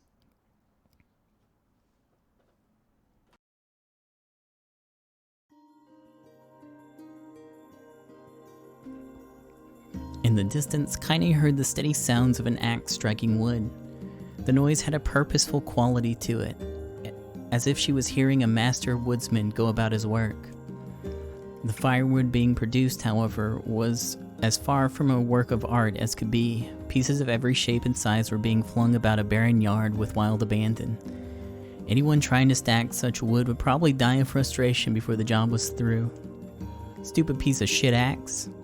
Kaine's grandmother flailed away with the axe, filling the air with both splinters of wood and words that would make the most hardened sailor blush. "Grandma," called Kaine. "That you, Kaine?" yelled the old woman, taking her eyes off the wood for a moment. "Don't get too close, or I might take your goddamn foot off by mistake." She brought the axe down on a piece of wood, sending chips flying in every direction. One spun past Kaine, close enough for her to hear a little whistle, at which point she decided to step back. Once she scuttled to a safe distance, she cupped her hands around her mouth and shouted, "Grandma, do you need help? I can get you water or lunch or, a new axe or something." The axe, poised to strike another wobbly blow, paused in midair. The woman considered her granddaughter's offer for a moment, then smiled. "Tell you what, since I'm doing such a piss-poor job chopping, why don't you come here and take over so I can go get the water? Shade's been restless lately, and I don't want you running into one of them bastards." Relinquishing the axe, her grandmother picked up a long pole with wooden buckets on either end. Gathering water was by far the most difficult of the two jobs, but Kaine knew better than to complain. Once Grandma's mind was set, there was no change in it. Kaine did her best to help with the chores, but Grandma took every task that required travel to the village. Though she had a long list of plausible excuses, Kaine knew the real reason. She didn't want her granddaughter to be taunted and harassed by the villagers. Once Kaine moved in, Grandma decided to take up residence a good distance from the area. Out of sight, out of mind seemed to be the best policy when it came to the villagers and her granddaughter. And rare were the days when any but the two of them could be found on the rocky acre of land they called home. Kaine enjoyed the solitude, but harbored a secret resentment that her grandmother was forced to spend her golden years in such a place. After watching her grandmother leave, Kaine turned her attention to the task at hand. She'd never chopped wood before in her life, and soon discovered why the old woman hated the chore. Swing after swing of the axe produced only a tiny crack in the wood, and when she finally managed to connect with a solid stroke, the tool embedded itself in the log and refused to budge. Frustrated, Kaine swung the axe around her head and threw it, log and all, across the yard. Damn it, ugh, crap. She suddenly understood the joy her grandmother felt in a good curse. Happier now, she picked up the axe and forced it from the wood and resumed chopping. She had a natural skill with a blade, but the task was challenging and blisters soon began to form on her small pink hands. This is tough, and my logs are all weird sizes. Spitting on her palms and ignoring the pain, Kaine redoubled her efforts. Just as she was developing a rhythm, Grandma returned from the village. Setting down her buckets with a small sigh, she took one look at the logs and coughed out a wheezy laugh. "Pretty clumsy, girl. You better practice if you..." Her grandmother suddenly collapsed to her knees, causing one of the buckets to wobble precariously. Eyes wide, Kaine dropped the axe and ran to her grandmother's side. "Grandma!" The old woman shook her head and pointed a trembling finger at the bucket. "Get the bucket. Can't let it spill." Kaine steadied the bucket with a foot as she knelt by her grandmother. A small bit of water sloshed over the side and made a new home in the hem of her dress, but Kaine didn't notice. Grandma, what's happening?" Crazed with panic, she grabbed her grandmother by her shoulders and shook. After a moment, the woman lifted her arms and batted Kaine away. "Stop that! Just stop!" she cried, breathing heavily. "It ain't like I'm dying. Just tired from the trip is all." Kaine desperately wanted to believe her, but one look at the old woman's shaking hands and worn face told her more than words ever could. Her grandmother had lived a long, hard life, and it seemed the bill was finally coming due. The time when her grandmother watched over Kaine was ending. Sooner than either of them had feared, the positions would be reversed. The next morning, Kaine came to the side of her grandmother's bed and took her wrinkled hand. "Grandma, you're sick and you need medicine. I'm going to the village." The old woman shook her head and tried to rise, but Kaine gently pushed her down. "It's all right," she said. "I'll be fine." Her grandmother fixed her with a gaze that could melt steel. After what seemed like an eternity, she finally lowered her eyes and sighed. "Well, I don't like it, goddammit. But I guess I should quit being so stubborn and let you grow up." The old woman watched as Kaine strapped on her boots and made her way down the road to the village. Hours later, an unseen sun made its way across a dark and raining sky, and she was still watching. Kaine moved at a brisk pace, checking her pockets every few minutes to make sure the money her grandmother gave her was still there. Every noise caused her to spin on her heels, making sure she wasn't being stalked by a shade, or worse, Demo and his gang. But she encountered neither tormentors nor shades, and Kaine finally found herself at the entrance to the village. The few adults she could see glanced sideways at her, then muttered to each other behind raised hands before slinking away into the shadows. Her heart racing, Kaine took a series of rapid, shallow breaths and tried to calm herself. "I have to prove myself. I have to help Grandma. I have to be strong." She chanted these words to herself over and over as she slowly made her way. Finally, her eyes settled on a rotund older woman who was angrily waving her arms in the air and telling anyone who would listen exactly what she thought of Kaine's presence. "Hey, lady," said Kaine with a bravado she did not feel. "Where's the apothecary?" The woman's flabby cheek shook in bewildered anger. "How dare this thing speak to me?" they seemed to say. But Kaine saw that her eyes had a different emotion. Fear. "Yeah, we're both scared, lady. Trust me on this one." "Which way?" Kaine repeated. The woman pointed at a small building to her right before hitching up her dress and stumbling off in the other direction. Kaine cringed, expecting a stone to come flying from the assembled crowd, but none came. Her mind was filled with a strange sense of pride, and she made her way to the apothecary. But the new emotion had little time to take root, for as soon as she opened the door, she noticed a familiar customer at the counter. It was Demo. He had clearly been sent here on some kind of family errand, because his gang of followers was nowhere to be found.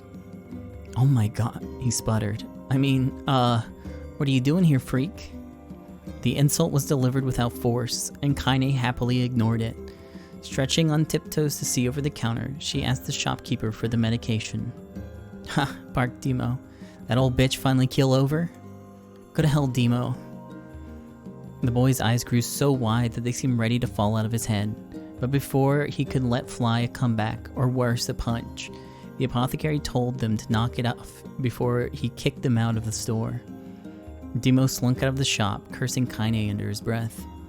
Once he was gone, she allowed herself to breathe once more, taking a brief tour of the shop while the owner prepared her medication. Countless tiny bottles filled the cramped store, each with a label written in some indecipherable language. An ocean of aromas assaulted her nose, creating a scent that was exotic, but not altogether unpleasant. Seeing such a variety of supplies gave Kaine a sense of peace. Sure, in a world so vast, there would be a place that she could call home.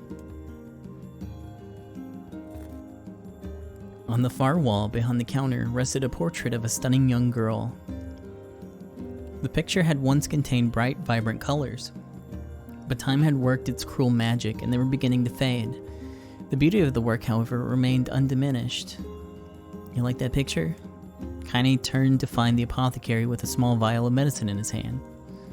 His eyes were gentle but sad, and they seemed to stare through her and into nothing as he spoke. That's my daughter. I sketched it when she was just a little girl. She's been dead a long time now. Kaine didn't know how to respond. She just stared at the portrait and tried to come up with the right words. Pictures are wonderful things, continued the shopkeeper. Let the ones closest to you live on forever. He shook his head slightly, then looked down at Kaine and smiled. Handing her the medicine, he reached into his sizable green apron and produced a handful of old wax crayons. You should have these. There's no one left that I wish to draw. Kaine took an instinctive step back, causing the shopkeeper's face to darken. Yes, I've heard the rumors about you, he said. It's a small village, and word travels quickly. Between you and me, I'm not sure which of them to believe, but I also don't think they matter much. I know your grandmother, Kali, and I think the way that she was driven from this town is just deplorable. Grandma's name is Callie, thought Kaine suddenly. She was still mulling this new fact over in her mind as she reached out and gently took the crayons from the apothecary's hands. Your grandmother's an old friend of mine, she said as Kaine scooted away yet again, and I owe her much. I wager she'd like it if you drew her a picture, or drew a picture of her. Yes, I think she would like that very much. Kaine murmured a quiet agreement, but inside her heart was bursting. Never before had a villager treated her with anything but complete contempt. It was a tiny, almost imperceptible step, but it was a step nonetheless, and with enough tiny steps, she might one day discover the rest of the world. When Kaine returned home, she found her grandmother asleep in her bed. Her feet were blackened and raw, even bleeding a bit in places, leading Kaine to think that she had been pacing around the room until exhaustion finally caught up with her. She placed the medicine by her grandmother's pillow and turned to leave, but found the old woman's hand clasped around her arm. Back already, are you? Asked her grandmother with a yawn. Come here, let me have a look at you. Grandma sat up and examined Kaine from head to toe. Finally, satisfied that nothing terrible had befallen her grandchild, she leaned back and allowed herself to relax. Well, how was it? Those bastards give you any trouble? It was kind of fun, said Kaine with a small smile. No, seriously, it was. Fun, eh? Asked her grandmother in a voice which implied she believed anything but. Uh-huh. So anytime you need me to run an errand, just let me know. As she spoke, Kaine removed the crayons from her pocket.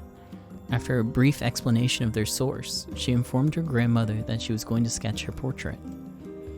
A portrait of me? Ridiculous. No one wants to stare at a wrinkled old crone.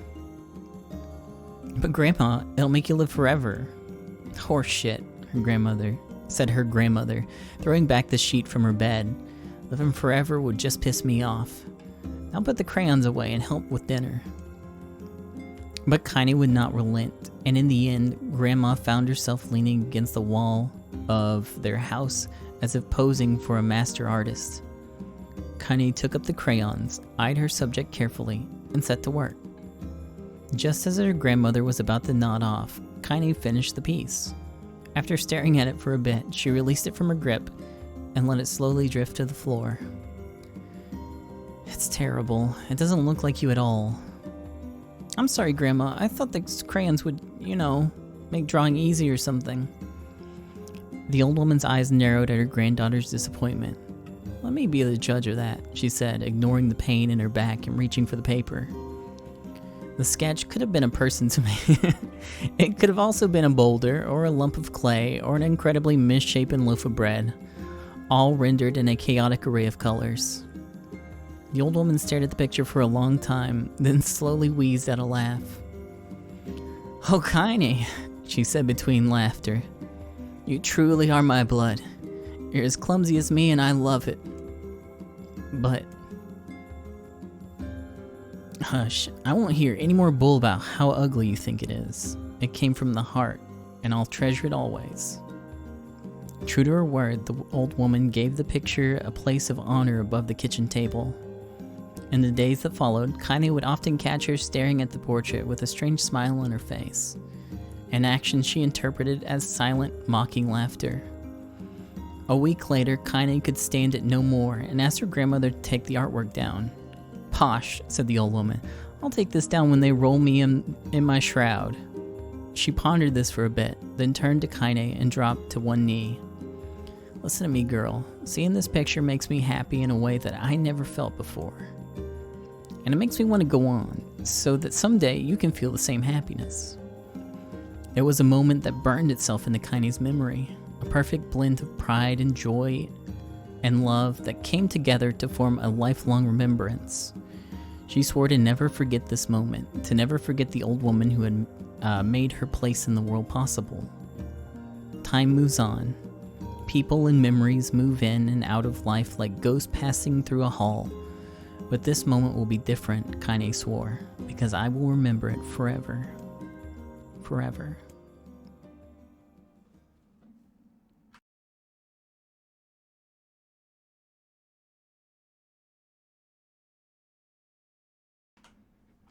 Kaine listened to the sound of crackling firewood and stared at the black object on her plate. She'd been pushing it around the wooden disc for a good 10 minutes, ignoring the bemused stare of her grandmother. Finally, she summoned her courage and gave the object a brief sniff. A sharp, bitter scent flew up her nostrils and made its home there, causing her face to twist with disgust. "Grandma, I can't believe you want me to eat a bug." The old woman threw some more wood under the cooking pot and snorted. "It's no bug, you fool girl. It's a berry."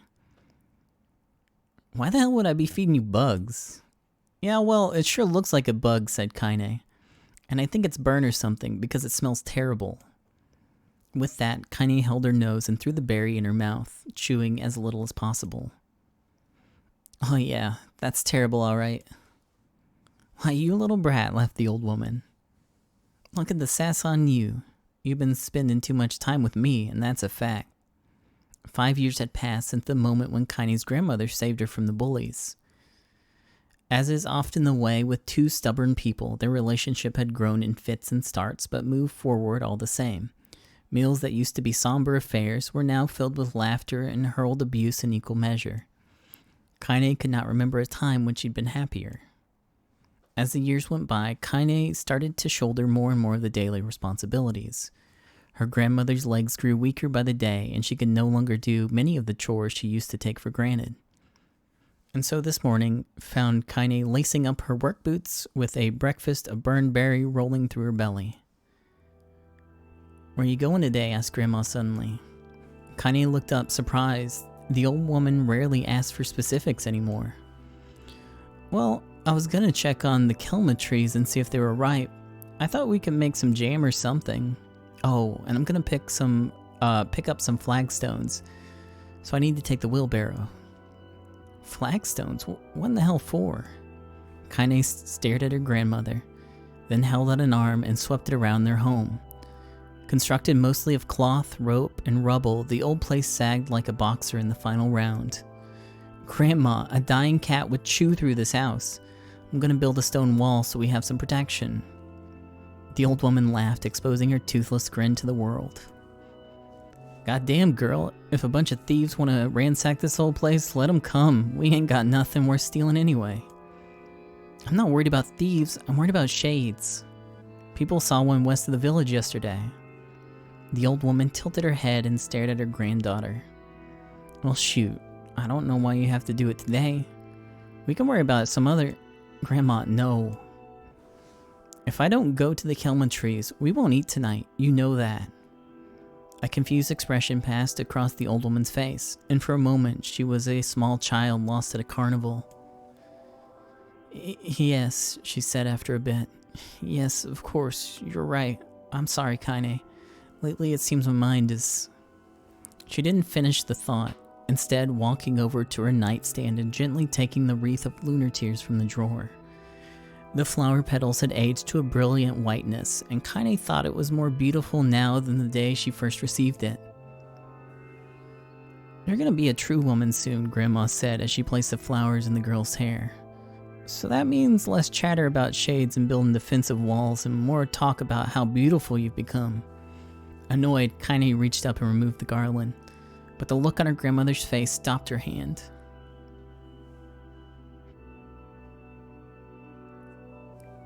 You're a beautiful thing, said the old woman, and there ain't nothing like you in all the world.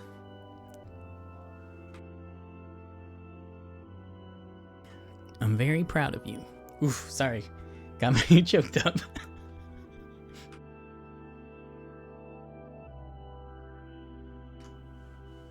Okay, Grandma. That's enough goddamn compliments for one day.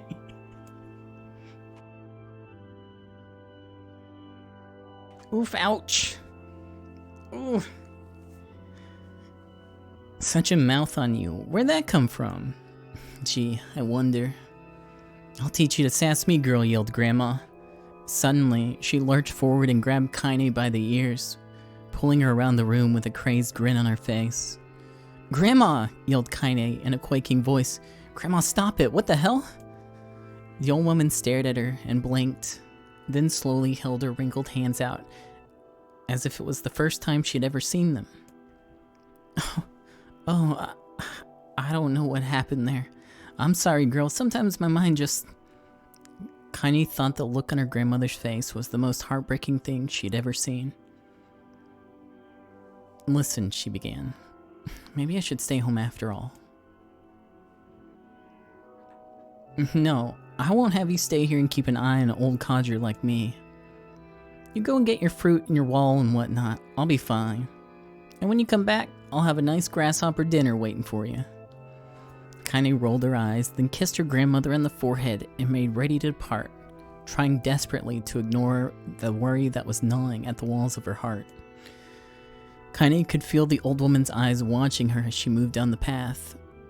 Don't turn around, she told herself, but in the end, the temptation was too great.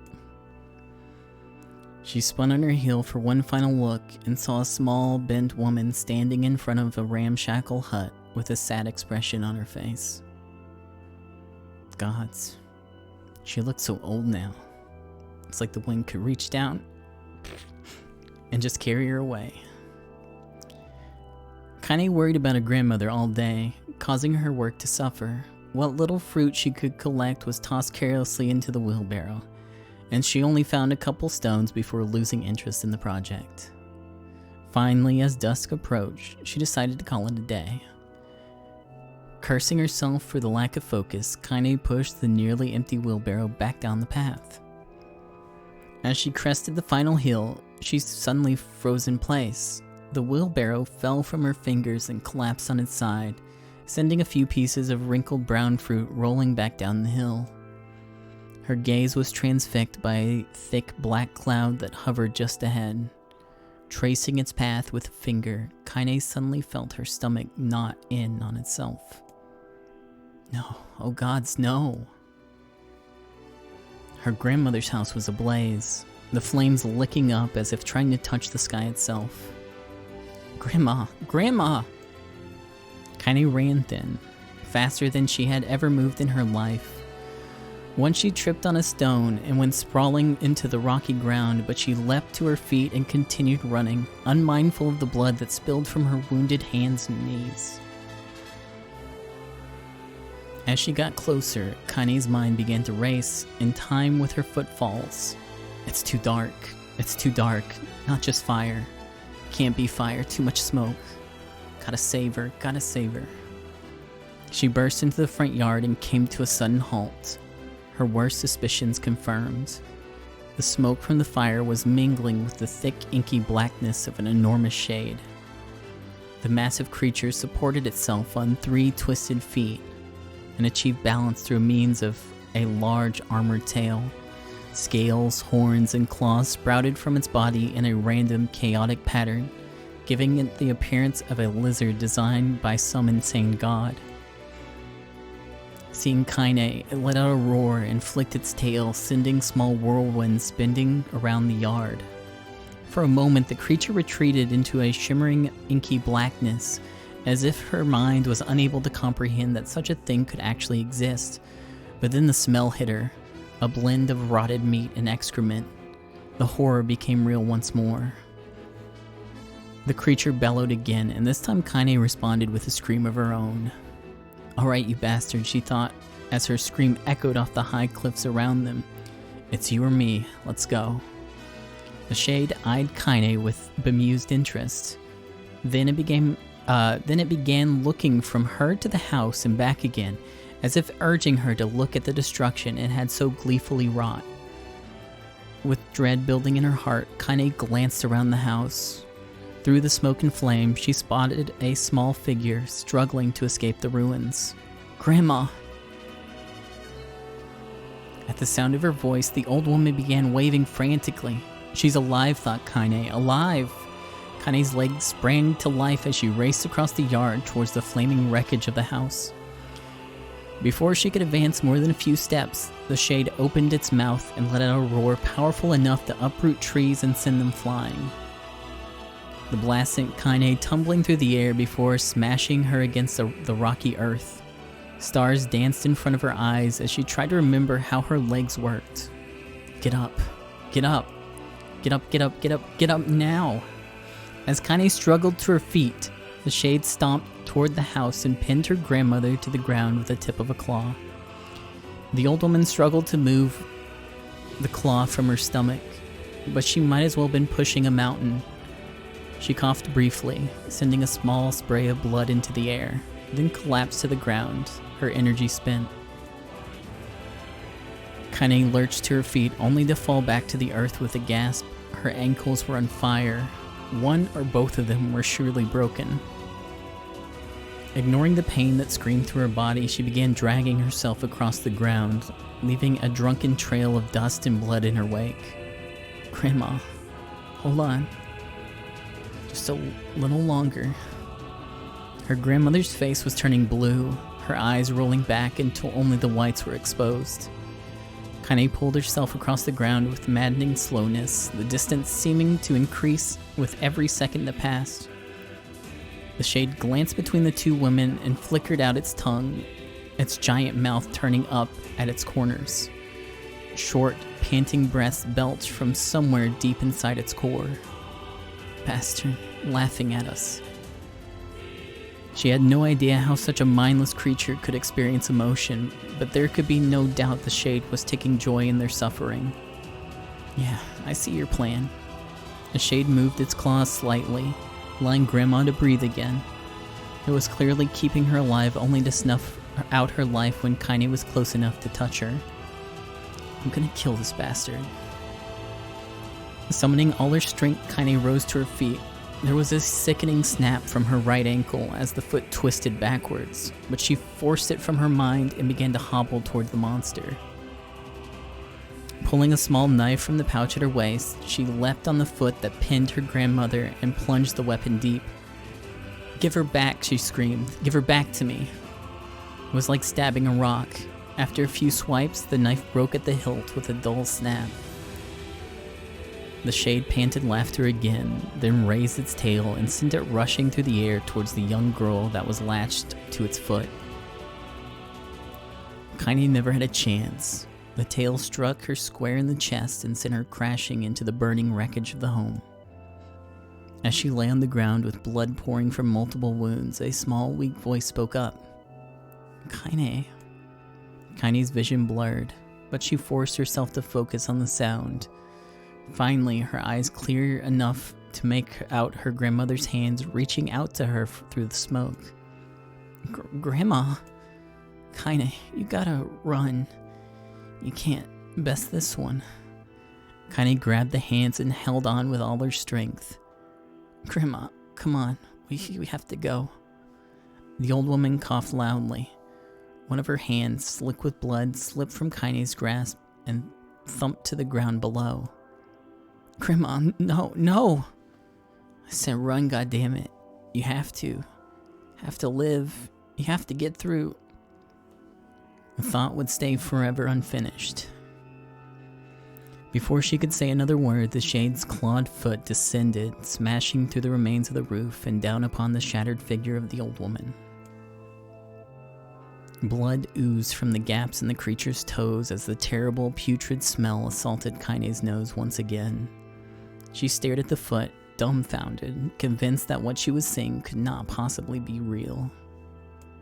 When the creature finally lifted its appendage, all that remained underneath was a twisted, unrecognizable mass of rubble and red. Her grandmother was gone. Kaine blinked, trying to feel the hands which had been in hers just a moment before. For a fleeting instant, she could remember the warmth of that embrace, the trembling of the fingers, but then the sensation drifted away on the breeze and was gone. Memories flashed through Kaine's mind, one after another, faster and faster until they became a meaningless jangle of noise.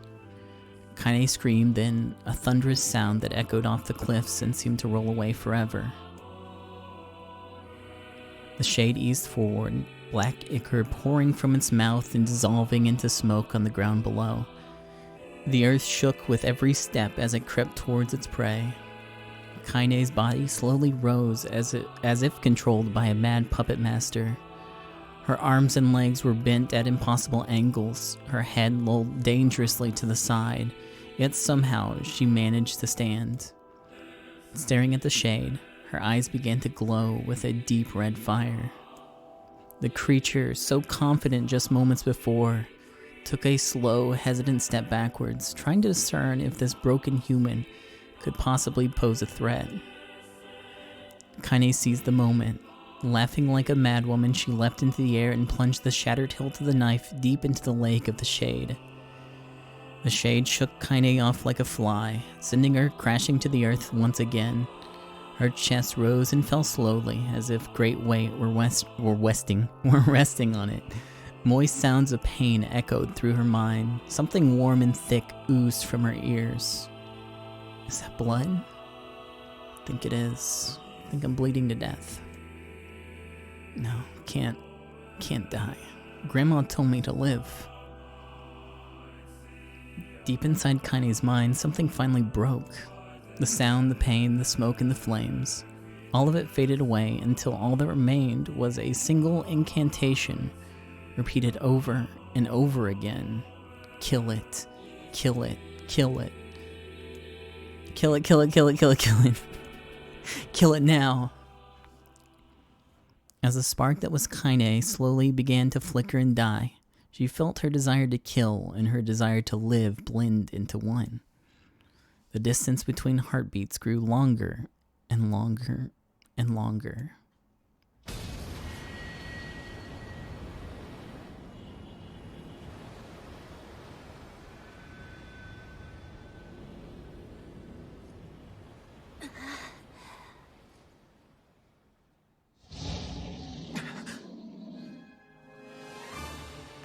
The beast approaches. Oh, I know.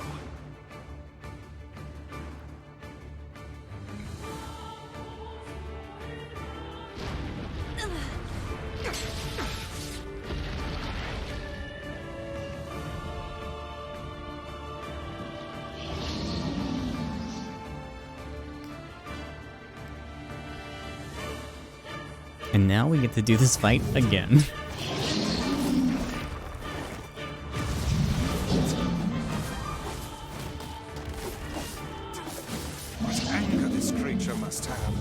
How did it even survive these past 5 years? I'm not gonna let this happen again. It dies today. My sword feels lighter. It's not the blade, but the skill of the user. Strike it down.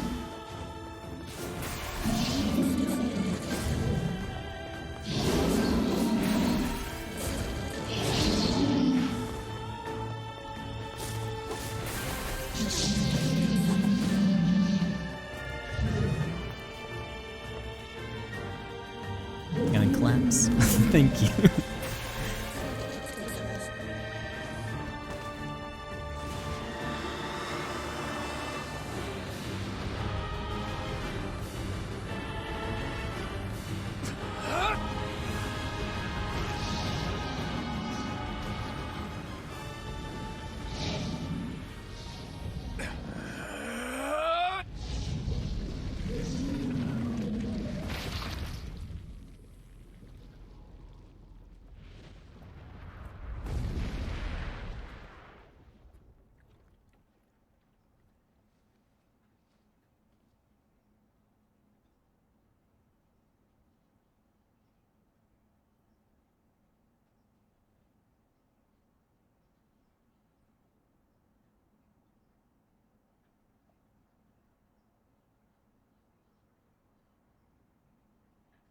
Gently, weakly, softly, the shade, sure that its tormentor was dead, turned and stomped off toward the horizon, stopping along the way to bellow one final roar. Couldn't kill it. Shamed beyond imagining, Kaine tried to turn her head to the side, but only succeeded in coughing up a huge gout of blood. It was getting difficult to see, and only after a moment of fierce concentration did she realize that her left eye was gone. Laughing to herself, she turned her remaining eye to the ruins of her home and noticed a ragged stump of an arm resting a few feet away. Yeah, that's mine, she thought, with a mad giggle. This is gonna make clapping a real bitch. Ha, cried a sudden voice from the depths of her mind. Finally gonna die, are ya? Well, you had it coming. Go to hell, Demo, she thought at the unseen assailant. Go to hell before I pluck out your eyes and feed them to a dog. The voice of her childhood terror evaporated in smoke, only to be replaced by another, more recent voice. Hold still, said the apothecary, materializing from the ruins like a ghost. I want to draw you. That way you can live forever. No, stop. I don't want to live forever. I want to die right here. I see, he said quietly. Well, if that's what you want. The spectral shopkeeper fluttered in and out of existence for a moment, then produced a piece of paper and sketched quickly. After a few seconds, he turned the page to Kaine and smiled. Since you rejected my offer, I decided to draw someone else. It was a picture of her grandmother, real as life. Kaine opened her mouth to thank the man, but stopped as the picture began to blacken in the middle. Before she could say anything, dozens of multi-legged insects began to swarm across the image, tearing at it with sharpened pincers. Stop, no, don't hurt that picture. Kaine reached out with her remaining arm and waved futilely at the air. To her surprise, the insects fell off the picture and to the ground below, where they vanished into tiny black tendrils of smoke. Relieved, Kaine turned her good eye back to the picture, only to open her mouth in a silent scream. The sketch now showed her grandmother as she truly was, a smashed, unrecognizable lump of nothing. The apothecary smiled, then broke into a jolly dance. See that? He cried as he danced his jig. It's perfect now. She looks just like you. Ha-cha-cha-cha. It looked like that. Oh God, I'm gonna die. I'm gonna die. Drowning in despair, Kaine laid her head back in the mud and smoke of her ruined house and waited for the end to come. But just before she let everything go, an unfamiliar voice began whispering in her ear. You got a wish, sunshine? The voice was vulgar and fierce at the same time, as if instantly it had somehow found its way to take form. Kaine wanted to scream as the voice crawled under her skin, but her lungs refused to work. You know, a wish, like a prayer or something. Why don't you get on your knees and start praying? To heaven. Please, invisible man in the sky, save me, save me. Ha ha ha. Kaine finally resorted to shouting at the voice with her mind. I don't make wishes. They don't come true for me. I'm a curse, a freak. I should be left to die. The other voice boomed in her ears. Oh god, you are the best. Kaine glanced down and saw a black, shiny substance oozing from her legs. She tried to brush it away, but her remaining arm would no longer respond. The substance slowly crept around her feet and then began moving up towards the rest of her body. Is this death? Is this what it's like? Or is my mind just losing itself? She could feel the slime oozing upwards, feel the hot, searing pain it left in its wake. Whatever else might be happening, she was still alive, and this was real. Come on, said the voice. Let it go. Kaine tried to ignore the voice and concentrate on the pain, but the newcomer would have none of it. Don't ignore me, sunshine. You're ready to give up, ready to die. So why not let me have it? Have what? Your body. Come on, give it to me. Give it to me. I want to stand on the ground, feel the rain, taste the wind. The voice paused as if licking its lips. When it resumed, it was filled with mad, unabated joy. And I want to take your hands and use them to choke that goddamn life out of people. I want to tear out their throats and bathe in the blood just like before. In response, Kaine shifted her head and vomited. The warmth of it crept down her front and mingled with the pain of the encroaching black ooze. Are you a shade? Yeah, maybe. What of it? The slime reached her face, crept past her nose, and slowly oozed into the socket of her missing eye. The moment it touched her brain, Kaine was struck by the most powerful sensation she'd ever felt in her life. It was ecstasy. She wanted to scream with delight, but all she could manage was a small, whispered moan. Feels good, don't it? Asked the voice with a chuckle. Yeah, what can I say? I know how to please the ladies. Now give me that body. Come on, give me the body, and I'll give you more of this feeling. It's a fair trade. A black lump began to protrude from Kaine's side. As she watched, it grew longer and thicker, eventually taking the form of her missing arm. I can see better, she thought. My eye must be growing back too. The slime reached up to envelop the rest of her face, but she managed to brush it away. Stop, she whispered, marveling at how she had regained her voice. Stop. The black ooze hesitated, as if considering this request, then quickly shimmied down her body before disappearing in a cloud of smoke. What the hell, sunshine? Screamed the voice. We had a deal. I thought you wanted to die. Grandma said, can't die yet. A brief image of her grandmother, bloodied and broken, flashed before her eyes. She saw the shade that had killed her and heard its mocking laughter, then closed her eyes and forced the image from her mind. Her whole body was quaking with rage. When she opened her eyes again, they burned bright red. That thing took my grandmother. I have to kill it before I die. Kaine glanced down and saw a mysterious pattern. The pattern of the shades burn itself into her left arm. Well, I'll be damned, said the voice cheerfully. Look at that, sunshine. I think you and me are gonna be good friends now. Kaine stared intently at her arm. The more emotional she felt, the more the letters seemed ready to puncture her skin and begin infecting the rest of her body. The arm clearly had a will of its own now. Stop, gotta stop. Holding her left arm in her right, Kaine took a deep breath and tried to calm herself. Come on, don't fight it, pleaded the voice. Hate's my favorite dish and I'm hungry. Let it go, feel the anger. Burn with the fire of revenge. Thirst for blood, then go out there and... Shut up and get the hell out of my body. Your body? Oh, that's rich, sunshine. Real rich. Look, why don't you just up and die so I can have this body all to myself? What do you say? I bet those buddies of yours in the area would love to see you dead.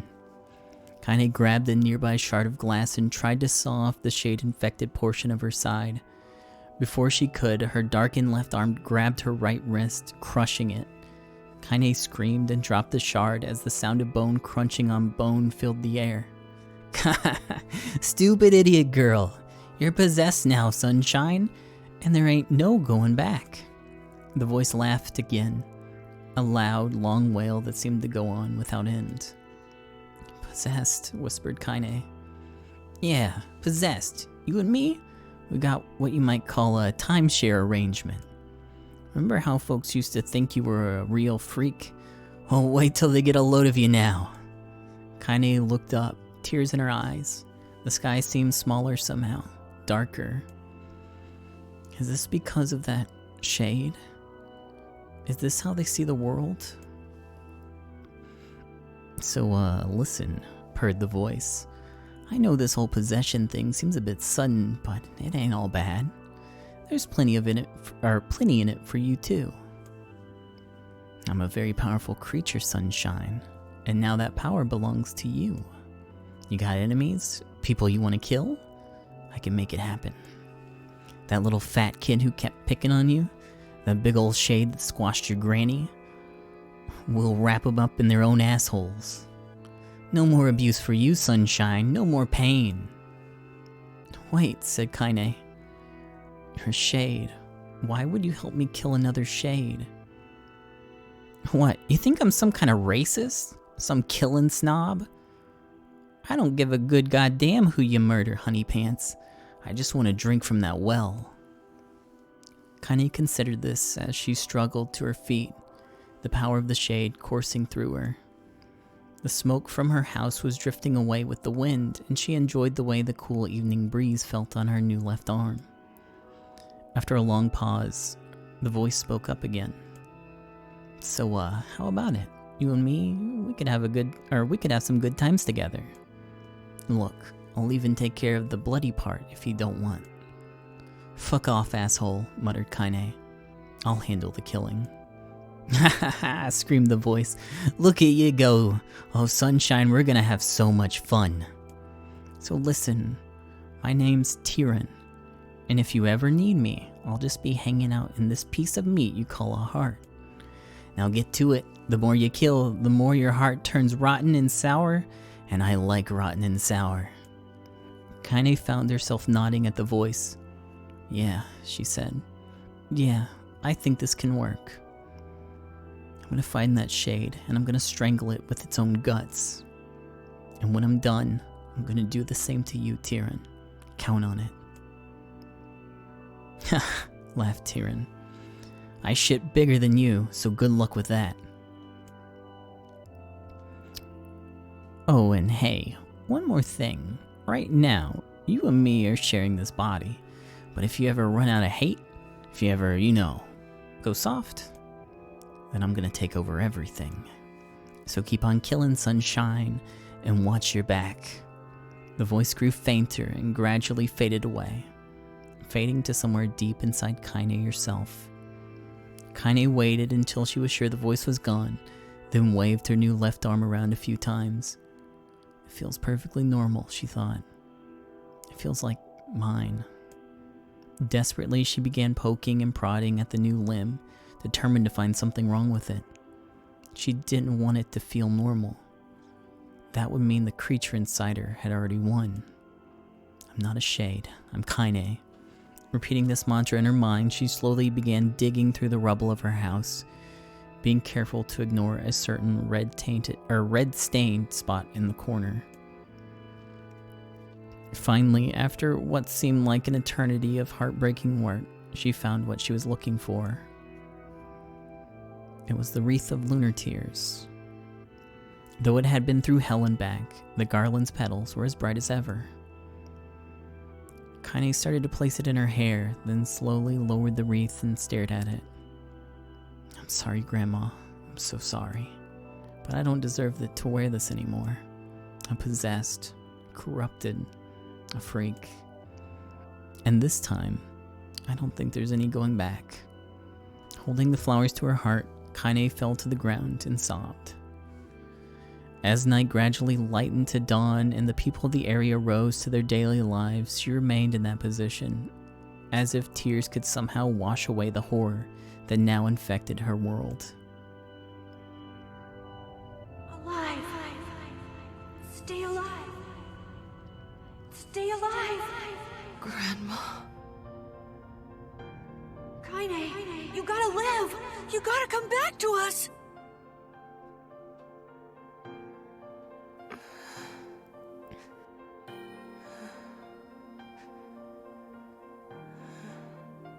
Oh, hey.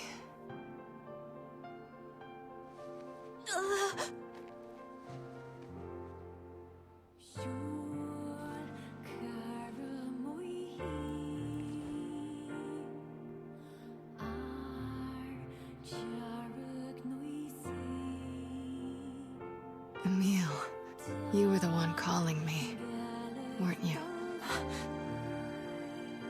You still recognize me? Of course. I knew you right away.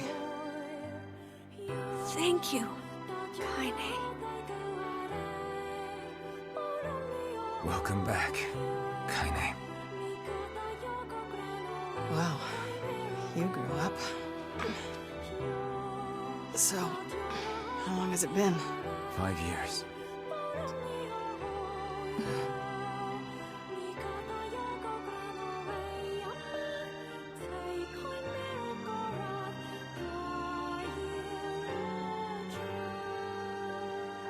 Shit. That's a long time. Any luck with Yona?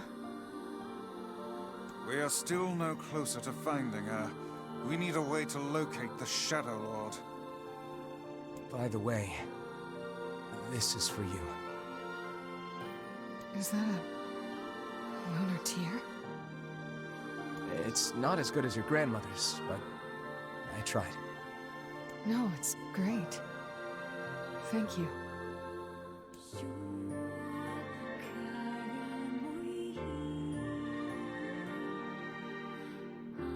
Kaine waking from her long petrified sleep. Emil's unflagging kindness. Our reunion was a happy one, and we let it wash over us like rain. That is, until Devila and Popola had to go and ruin it all.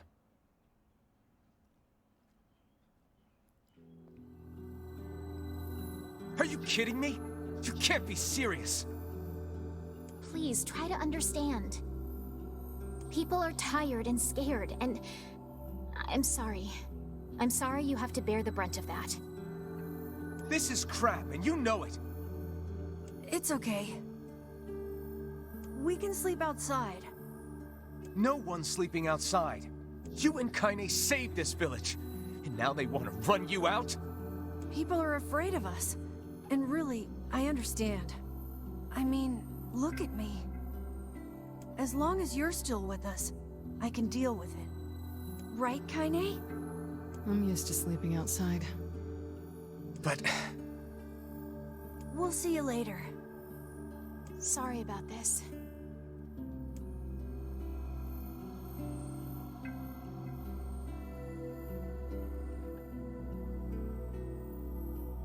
What is the matter?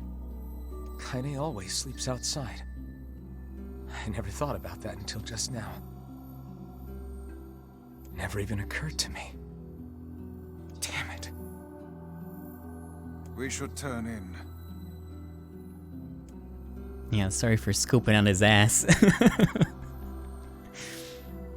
My bad. I didn't get much sleep that night.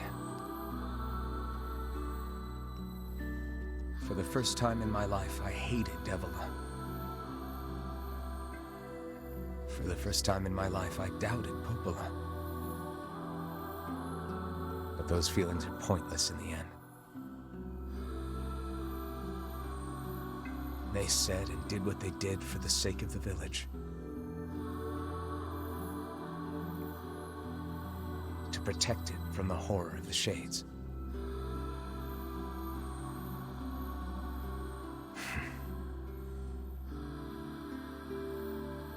Really, how can I blame Devila and Popola? In the end, I'm just as bad. Because I never once stopped to think about Kaine and Emil's situation myself.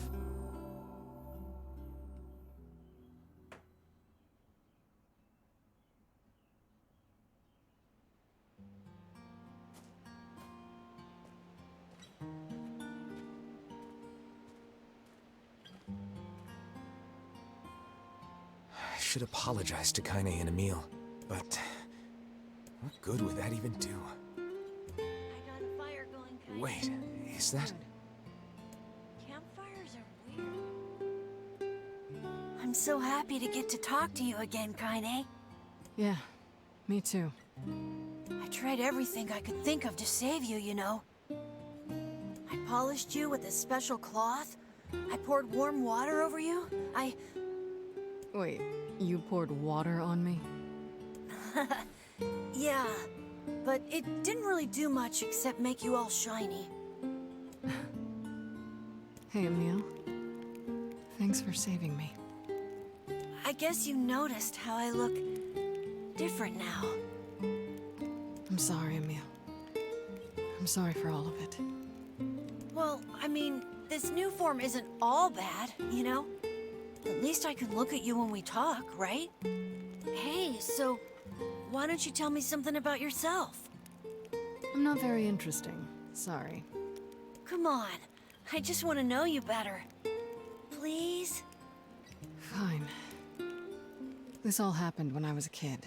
Before the whole shade possession thing. My body is... different. And when the villagers found out about it, they started treating me like a freak. But one person, my grandmother, accepted me just as I was. No matter how bad things got, she gave me the strength to keep going. She's really special to you, huh? Yeah. Oh, hey! That gives me an idea. Since we cured your petrification, we should start looking for a way to cure your possession in my body. I know we can do it if we all work together. Heck, it'll probably be super easy. Let me guess. More warm water? Okay. Can we just forget I told you about that?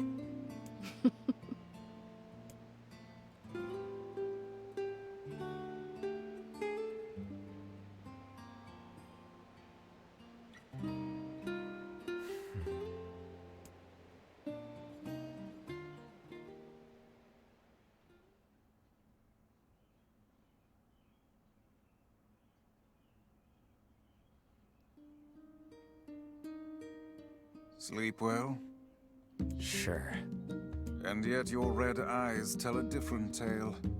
Don't be so hard on yourself, lad. I need to go see Devila and Popola. Very well. That was such a good new scene. I really hope there's more like that in Route B. What might that be? It's Mom's diary. I've not heard you speak much about your mother. She got the Black Scrawl and died when I was little. My apologies for bringing it up. It's all right. I can barely remember her face anymore. This is the only thing I have left of her. Reading it helps remind me of when we were still a family. I see. But the final entries get a little strange. In what way? Well, here. Take a look.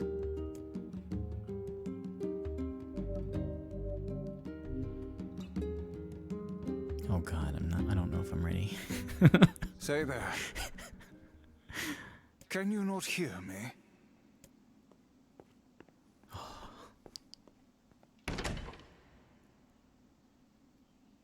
Why are you standing about like a slack-jawed ninny? Sorry. Felt like I was dreaming or something. Sleeping on one's feet is quite the talent indeed. Come now, there's the door. Right. Let's go.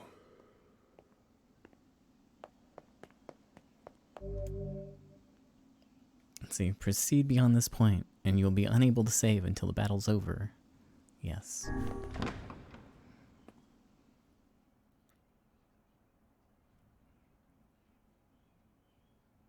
At least he still has his pantsuit on his face. If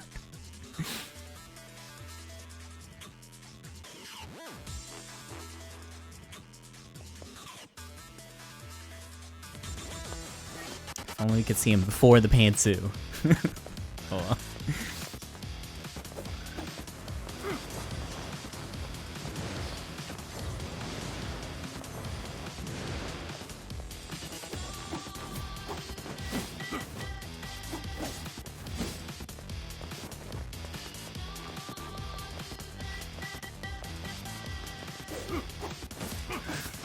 Man, this is what the game used to look like. Just as yellow and blurry as I remember.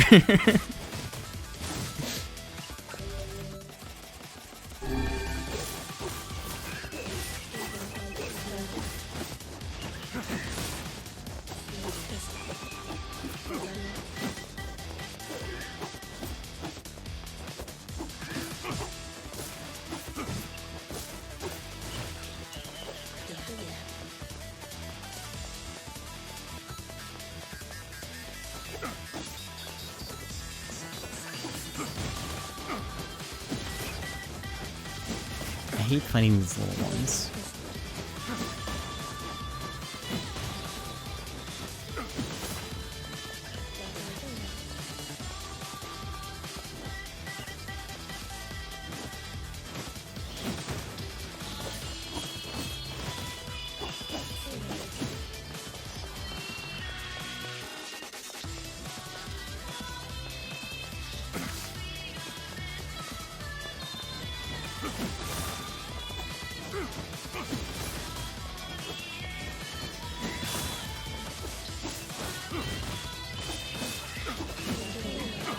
If only I had the Phoenix Spear!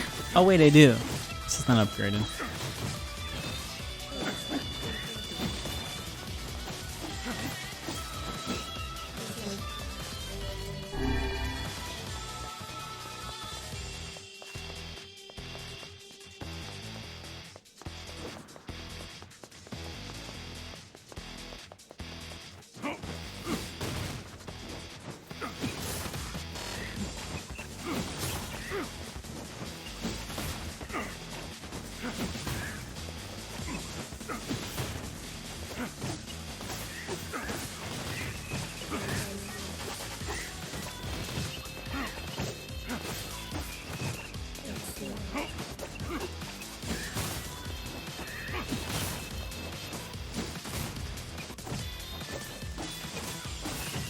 This moveset's so strong.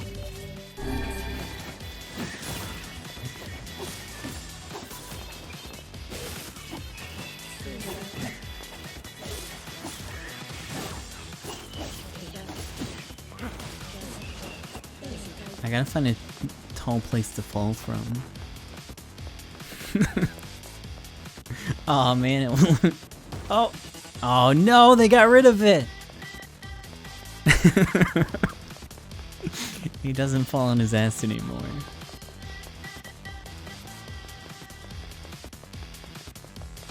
Yeah, where are all these enemies? Oh, here they come. There's like too many.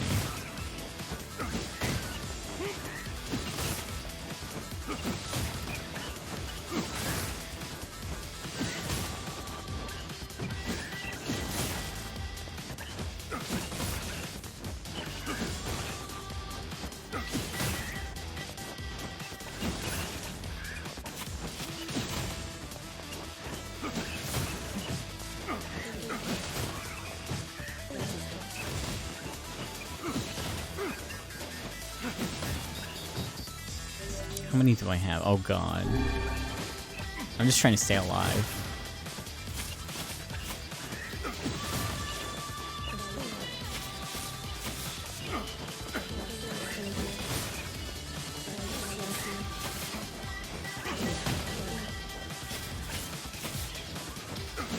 I think you get iframes through it.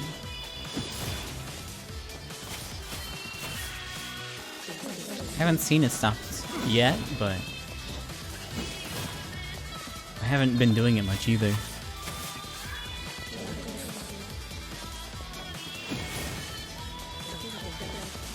Oh, dead.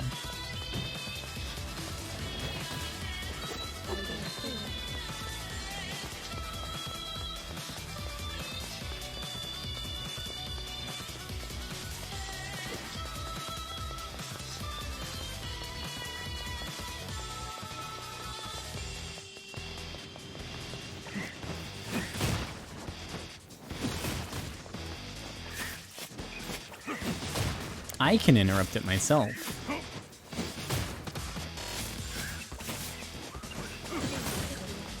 I definitely see them swinging at me while I'm doing it, so I think I'm good. I'm in the animation at least.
Can I play anything else? Anything else, please?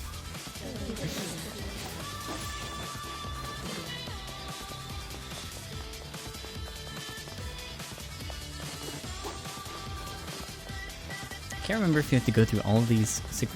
Who is there? On an upper floor, maybe?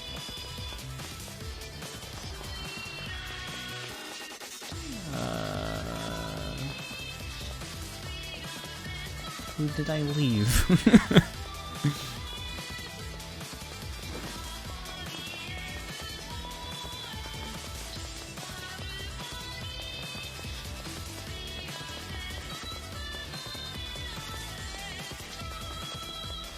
Is it down? I went all the way down though. Unless I ran past him on my way up and didn't realize that.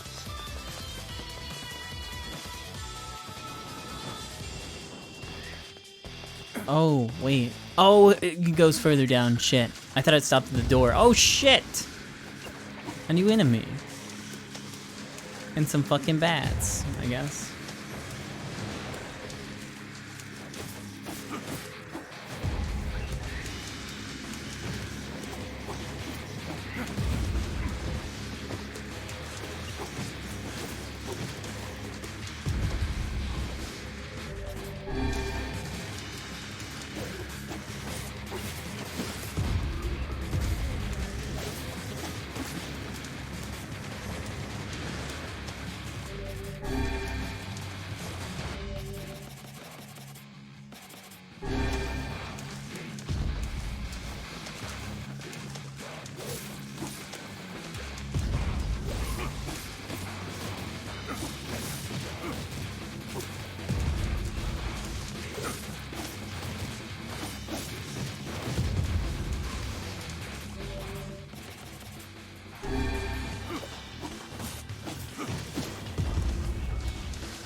Oh, these are sequential, aren't they? Oh, fuck.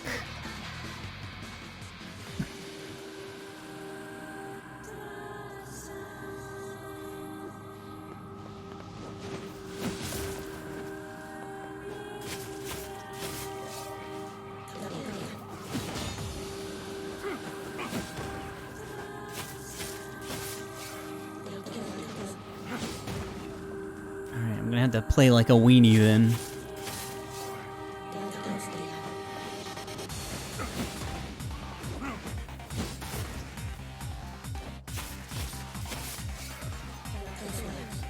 Oh, I think they're on.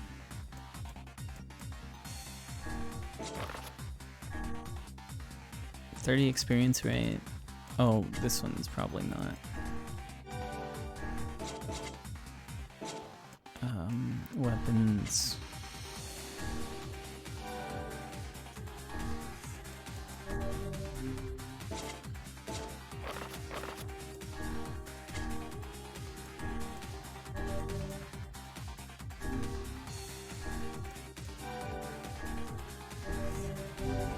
Alright, I didn't think I was gonna get sucked into this, but I guess we'll do it. Give me just a second though. I'm gonna take a quick break, enjoy this song while I'm gone, I guess.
Hi friends, it's been 7 hours.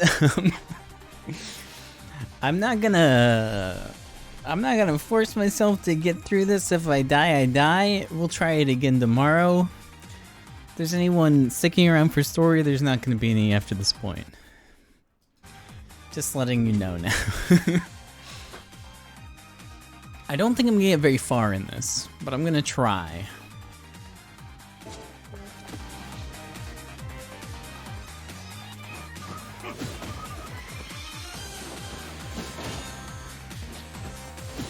I am going to do turbo weenie strats if I can.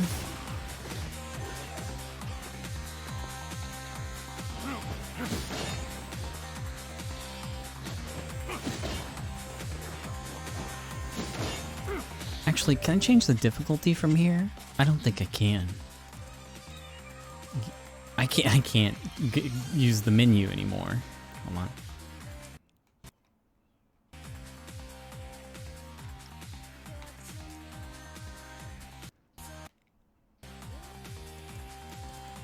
Nope, this is it.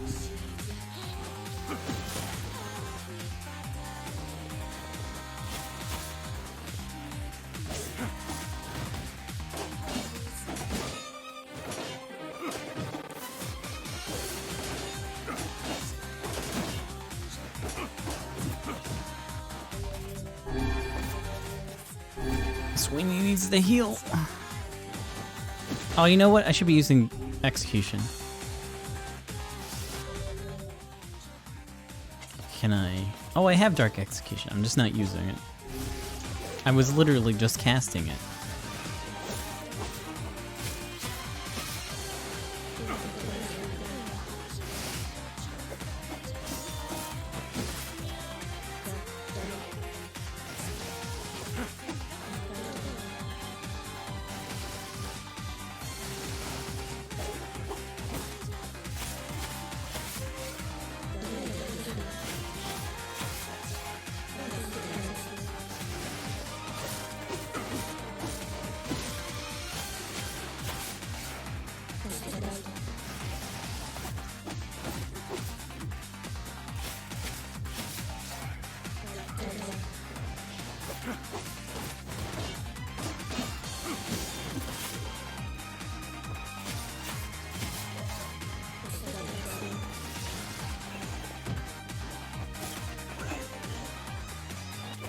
He landed on his freaking feet.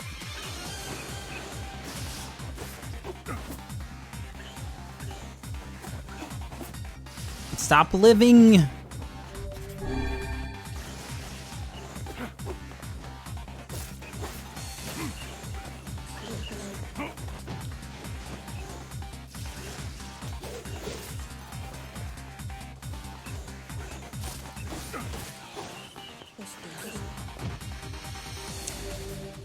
This is not going great.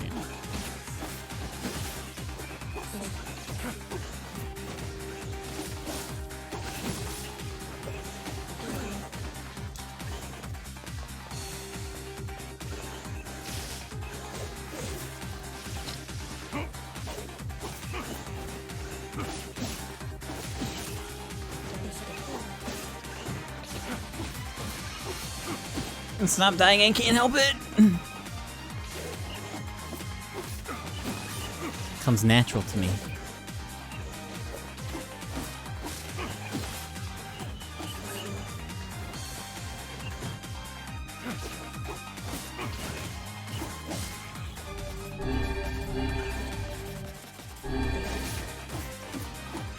I don't know why I use defense.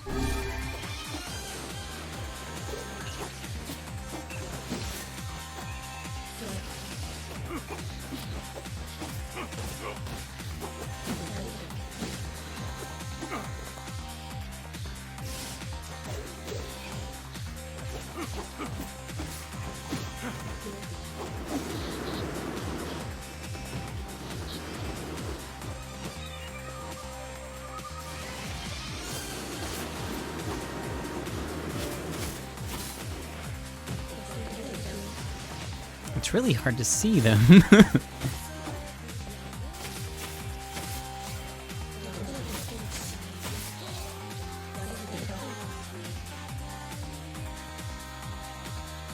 Oh. Only 3 herbs.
Yeah, there's no way I'm getting through this.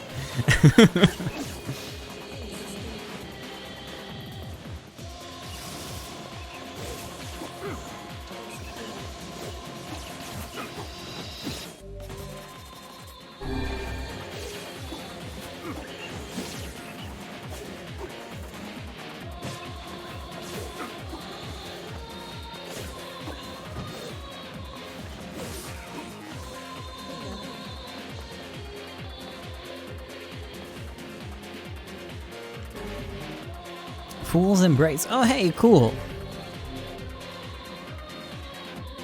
At least I got something out of it.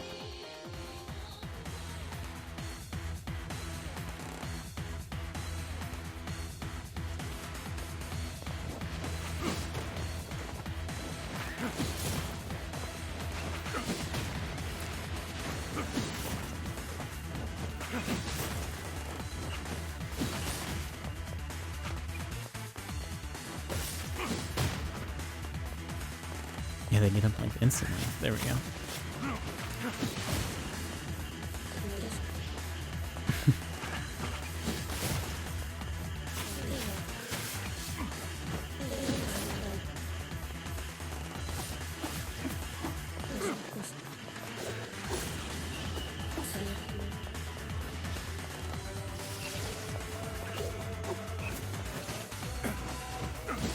I don't like this one a lot.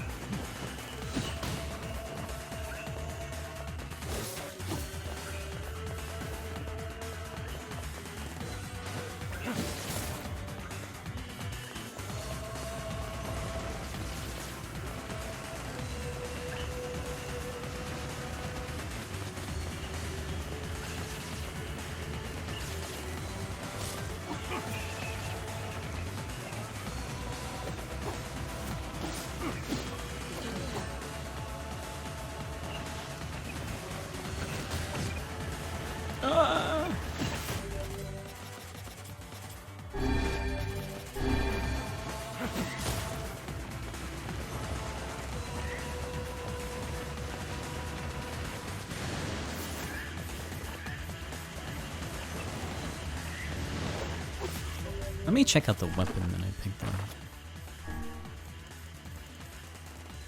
Fool's Embrace. Magic power 30. Very heavy.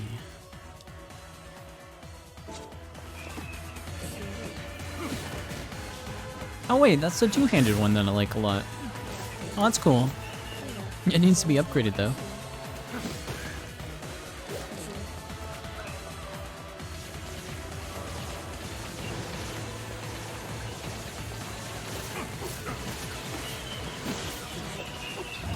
Oh, this motherfucker.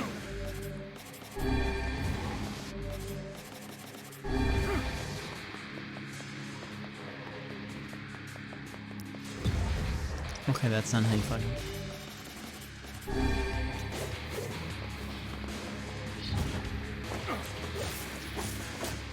Uh-oh.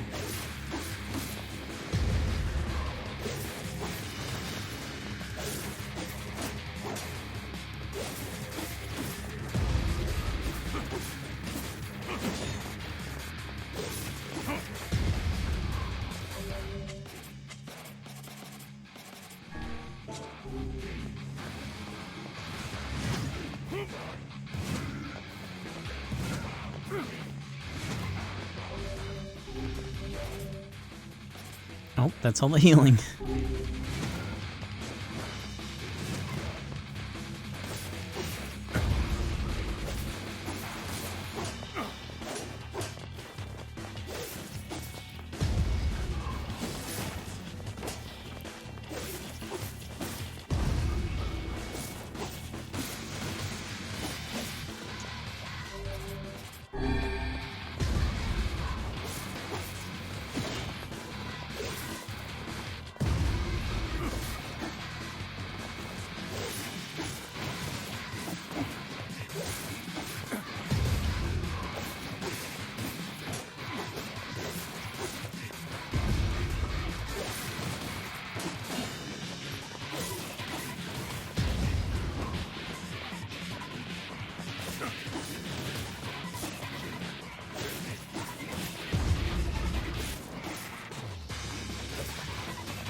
Oh, fuck.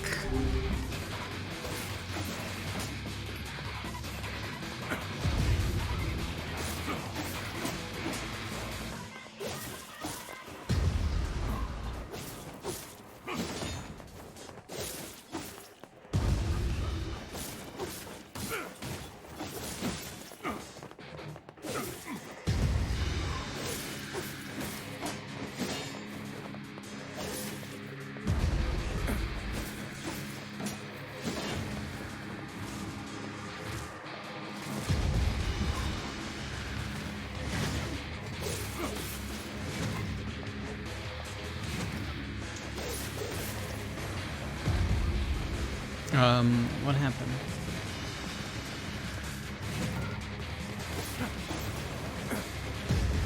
Oh, I fucked up. Oh no. Well, I got my one sword. Alright, gamers. We'll give it another try next time. My word. Something wrong? I feel as if I've just awoken from a most unpleasant dream. I know what you mean. That happens to me whenever I read it.